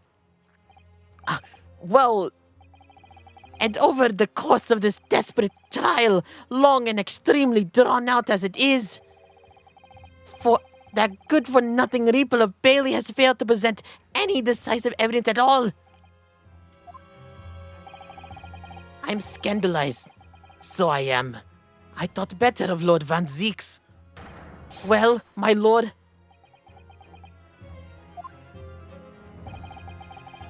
I must concur with the defendant. The unaffirmed recollections of an individual cannot stand as evidence. At this moment, as Esther voice, at this moment in time, the particular bloodstains in question is very much in existence, and the absence of any credible method by which to prove its alleged previous non-existence. I regret to say that it would be improper for this trial to continue. Your lordship can't be serious.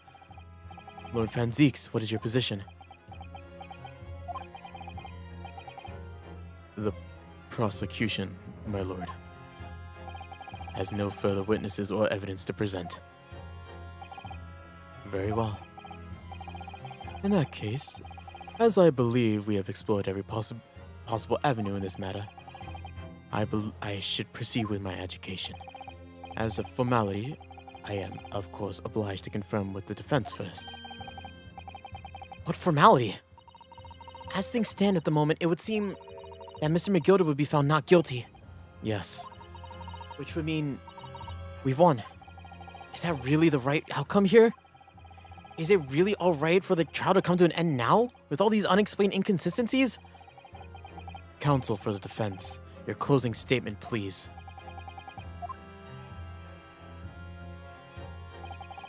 Oh my god, wait, are we really doing this?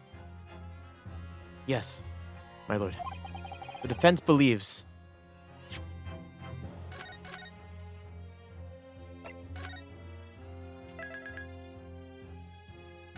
The Adventure of the Runaway Room. I just remembered it was called. The defendant could be guilty. I am here in this courtroom today to advocate for the defense of my client, Mr. McGilded. However, at this moment in time, I cannot, in all good conscience, attest fully to the defendant's innocence. What are you saying, man? Without any question, there is no conclusive evidence to prove that the defendant is guilty. However, there is also no conclusive evidence to prove that he is innocent. Good gracious me! Look at him. Fucking look at him. Short man. Order! Order! This is an unprecedented behavior, counsel. A defense lawyer calling the accused innocent into question. Are you of sound mind?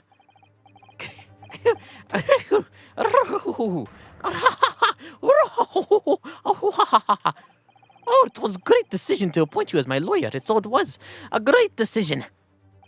What?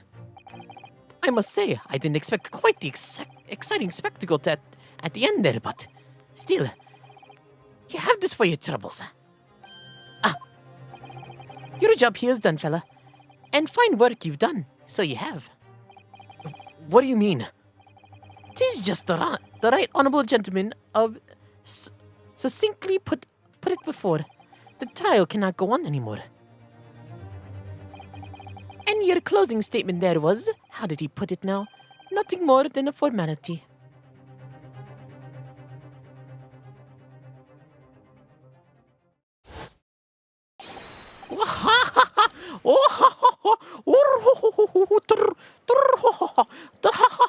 Wow, really? I don't really know what to make of all this. Was the evidence we've seen genuine, or was it fake? His lordship would be fuming. Any slightly rubbish would be disposed of promptly, as I said.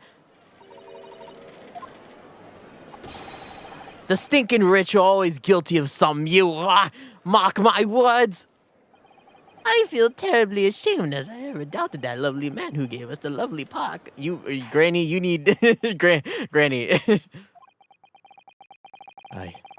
Now that proceedings have unfolded in this way, I am compelled to declare a premature end to this trial. Furthermore, the courtroom must accept the defendant's plea.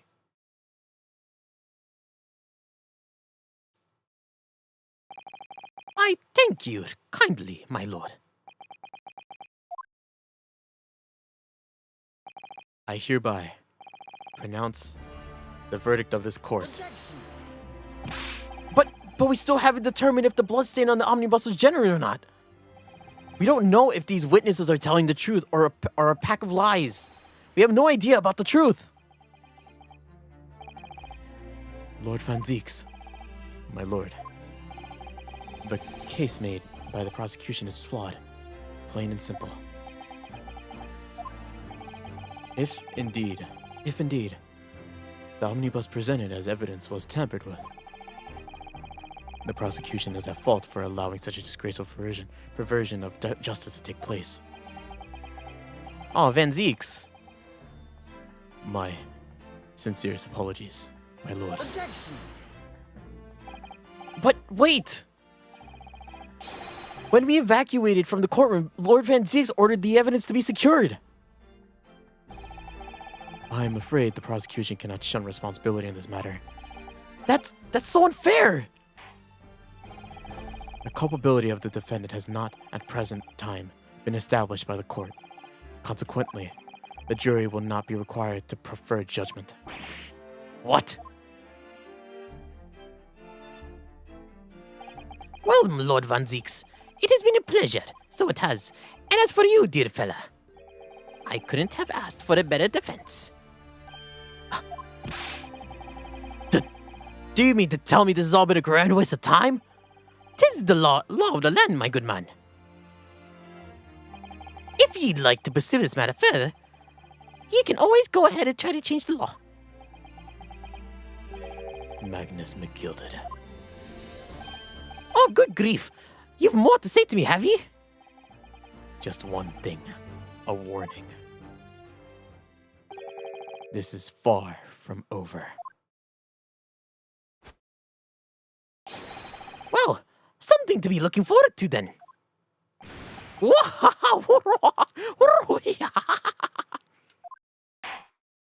Fuck this guy. This guy sucks. I hereby pronounce the defendant Magnus McGilded. Oh, really? This isn't a confetti time.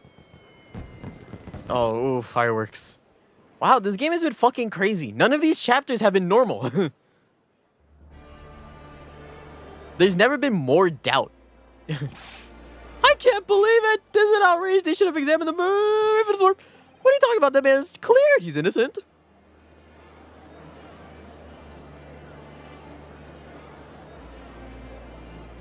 I mean, with the courtroom in pandemonium for the second time that day, the judge delivered his verdict. And my first trial ever in Great Britain had come to an abrupt end, with the defendant being found not guilty, ostensibly a victory for me.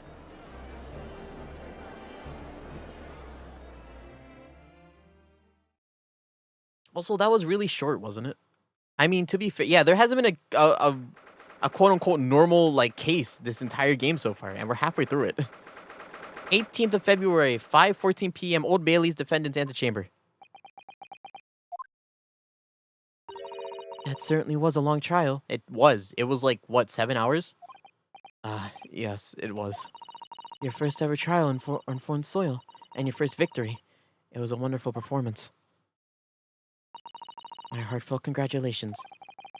And to you, Mrs. Sato. Thank you for your assistance. I suppose we should be happy. The trouble is, we're still completely in the dark about what actually happened. Well, we didn't have enough time. But isn't it wrong?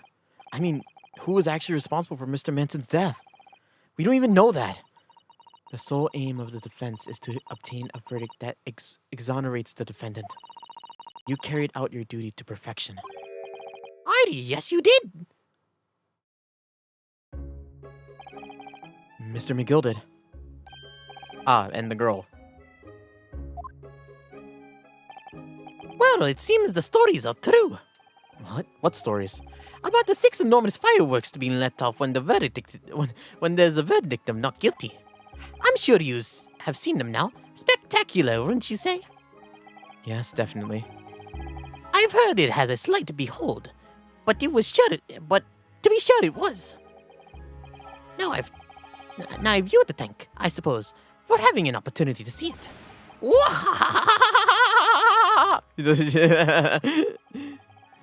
I don't know about that. I'm not sure I really did anything. What on earth are you saying, fella?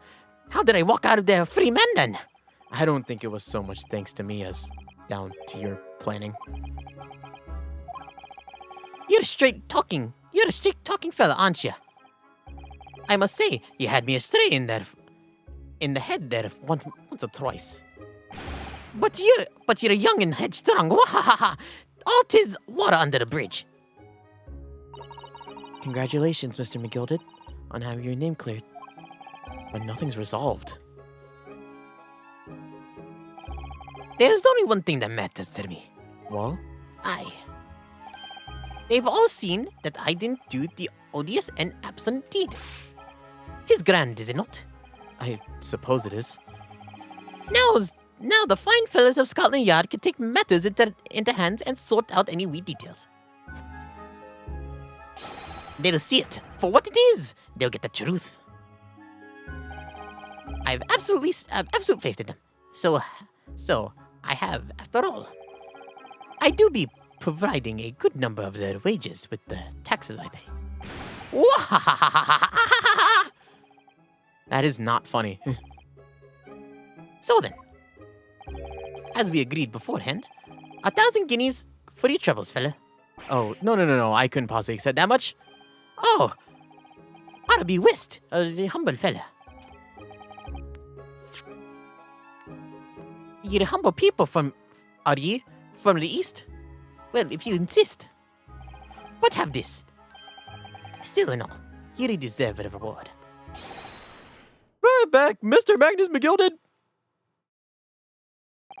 Everything is ready, sir. If you'd like to follow me into the courtroom. Into the courtroom? What's this, officer? 'Tis sooner than I was led to believe. I hope not. It's not inconvenient, sir. There were some changes to the schedule. Well, I must be making tracks now. 'Tis time for the inspection. I'm sorry, what inspection? They're going to examine the omnibus again, so I'm told. Asked if I could present it for myself.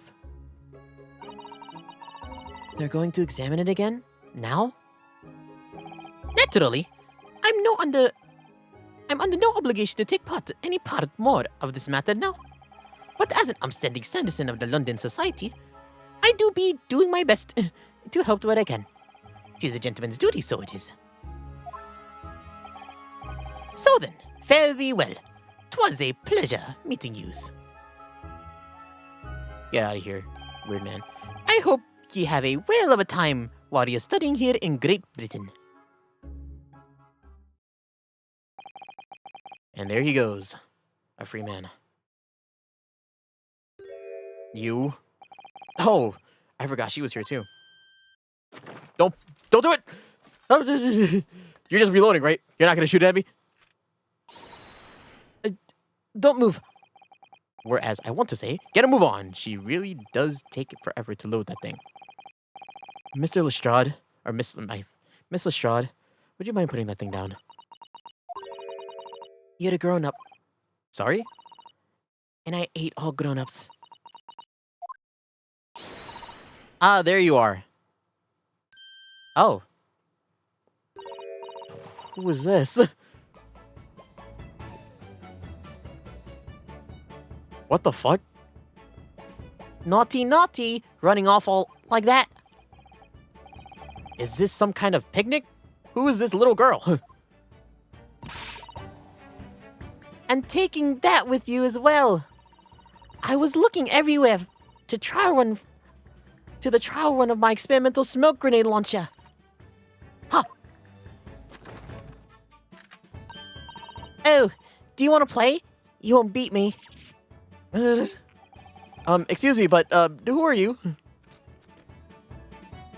Oh, good day to you. Well, I'm the inventor, I suppose, of that machine. The inventor? Yes, normal smoke grenades are so dull, don't you agree? White, and more white. If I have to be shrouded in smoke, it could at least be a pretty color, I thought to myself. Do you have to be shrouded in smoke though, at all? I just took my eyes off it for a moment whilst I was changing into a different omnibus, and she pinched it. Luckily, I fitted it with a telegraphic beacon. A what's it? No, huh? I have no idea what this girl's talking about. Anyway, you're coming back with me. Back to my laboratory. What for? To apologize, of course. Silly. To my technician. What? You mean? Say sorry. You must say sorry when you've done something wrong. Surely an adult has told you that before. An adult? I don't listen to no... Put the rocket launcher down. It is a full-ass, like, RPG with, like, a scope and everything. It looks like the blaster. The NES blaster, you know what I mean? Not the gun, but, like, the bazooka. That's how sciencey it looks. An adult? I don't listen to no adults. Come along now, follow me. Fine. Have a your way. Oh, goody. You see, I knew you'd want to do the right thing in the end. I'm fairly sure that what she wants is not to get shot by a massive gun of yours. By you, We'll be leaving now then. Bye-bye. I'm so sorry for all the fuss. Oh, God. She is the worst. She was a lively one.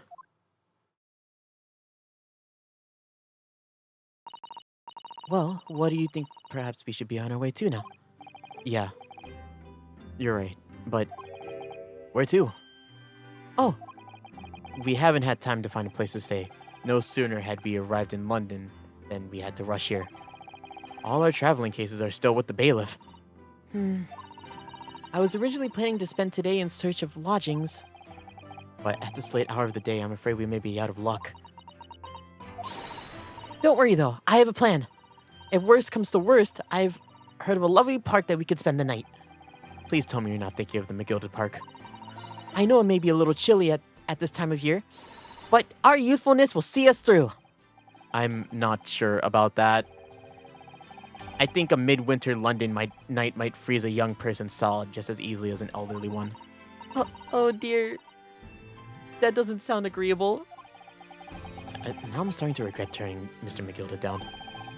That 1,000 guineas could have paid for a lovely warm room or a mansion. Yeah, really would have. And so, The trial to determine my worthiness for the study tour was over by the end of our first day in London. However, as we were soon to learn, there were more trying times ahead, just as the Reaper of the Bailey had warned. The case was far from over.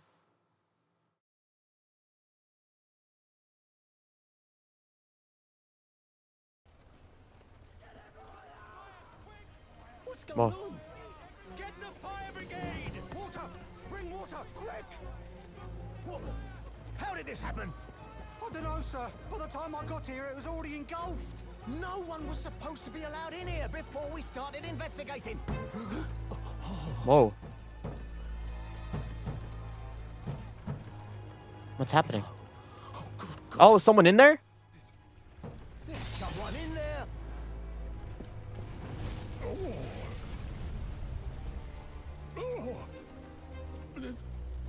Whoa. Whoa. Oh, damn, look at that scar. That scar is so cool.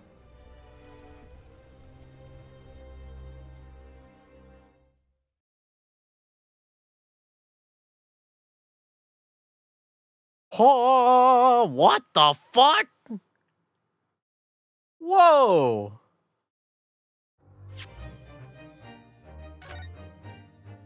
Wait, that was really the end of chapter 3? Well then. A good place to end it off then.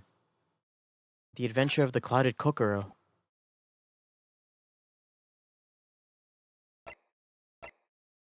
Holy crap!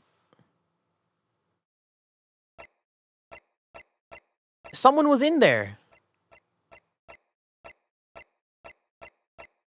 What? So this is this feels like this is gonna feel like 3.3.1. Well, yeah, that's a good place to end it off then. Yes, please. Well, well, well. That stream was shorter than the last one. But I won't complain. I said I wanted to stop halfway through that case, but here we are finishing it. Sometimes you just have too much fun doing fake accents. But yeah, that case is interesting. Like I said this while we were playing the game. We legitimately, this entire game, we have not had a single regular case. We have not had a single regular case. Like, and when I say regular, the standard for like Phoenix Wright games is that you start a case, it's like its own thing, and then you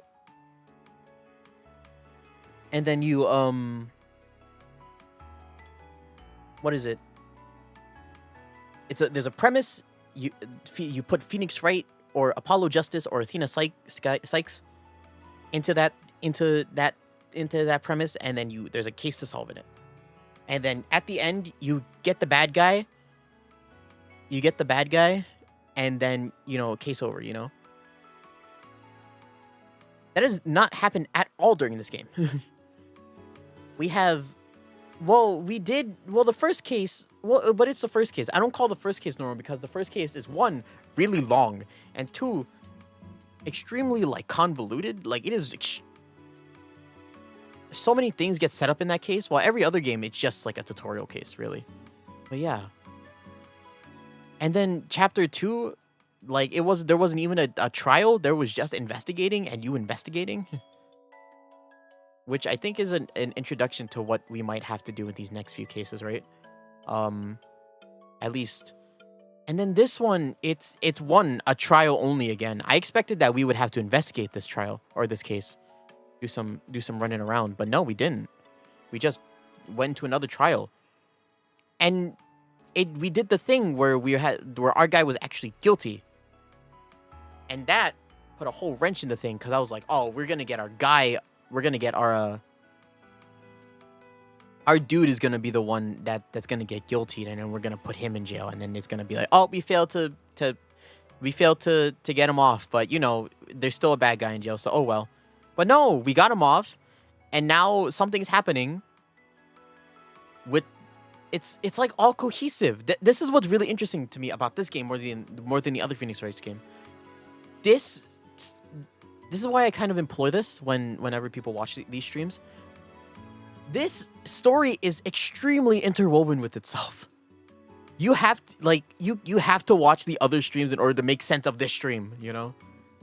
You know, like if you watch this stream without watching the other streams, you would have no idea of like, oh, why are they in Britain? Oh, why are there like what's happening? Why are they calling him them Nipponese and like why are you know from the east and stuff like that? You know, why is all this happening? You know? Very important. So yes, if you watched through this entire stream, and you want more, just watch the other streams if you haven't. And if you haven't, wait for next week, please.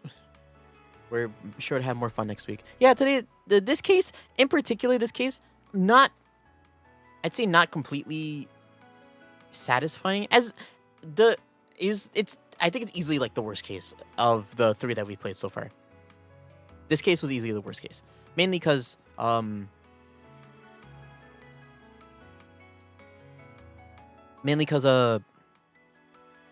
mean, in terms of the mystery itself, the mystery itself didn't make a lot of sense to me. It felt very like this couldn't happen, but it did anyways, you know. Especially that like, oh, there was another entrance. Like, what? Yes, I knew you could open the. I had an inkling you could open the skylight, but like the people were up there. But like I'm like, oh, that's what they're implying. So that just wasn't communicated with me. But other than that, anything else about the case? I mean, I think the main part of that was like the stakes that the case was on, right? You know, Yunosuke being recognized as a lawyer.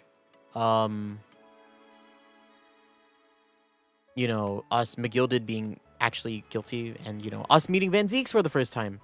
Van Zeeks is a cool guy. I like that guy. Kicking everywhere, but he only kicked once, but he kicked. Van Zeeks, fucking everybody. There's so many characters in that trial too. Glad you're playing Peak. I love this game, dude. But yeah, despite the fact that I say that you know, this is probably easily the worst case in the game. This game, still enjoying it. Still enjoying it to its fullest. So really like it. So let me go over the schedule next time, and then I have to get out of here because it is almost 7 o'clock my time. So thank you everybody for watching. Today's Thursday. We played some Great Ace Attorney Adventures. The first one, we finished chapter 3. I already said my thoughts on it, so no need to reflect on it anymore. Have you played the original trilogy? I basically played I played every other game, I think. I played every other game in the series except for this one. This is these two, the Great Ace Attorney games. These are the only 2 I haven't played. I know basically everything else about all the other games.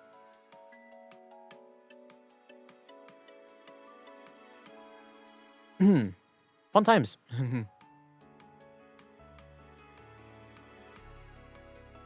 Yeah. Because I even played the Miles Edgeworth stuff too, right? And then was there more games after that? Or more games other than that? I don't think so. I mean, I played Professor Layton vs. Phoenix Wright too. On stream, yeah. Yeah, I think I played all of them. Very fun. But yeah, schedule. Next stream will be on Saturday. What will it be? I don't know. I don't know what it'll be. I don't even know if I'm gonna stream. Depends on how tired I am on Friday. Because tomorrow is July 4th. You know, people will be celebrating, including me, unfortunately. So we'll see. Maybe I'll stream, maybe I won't stream. Depends on what the stakes are for me.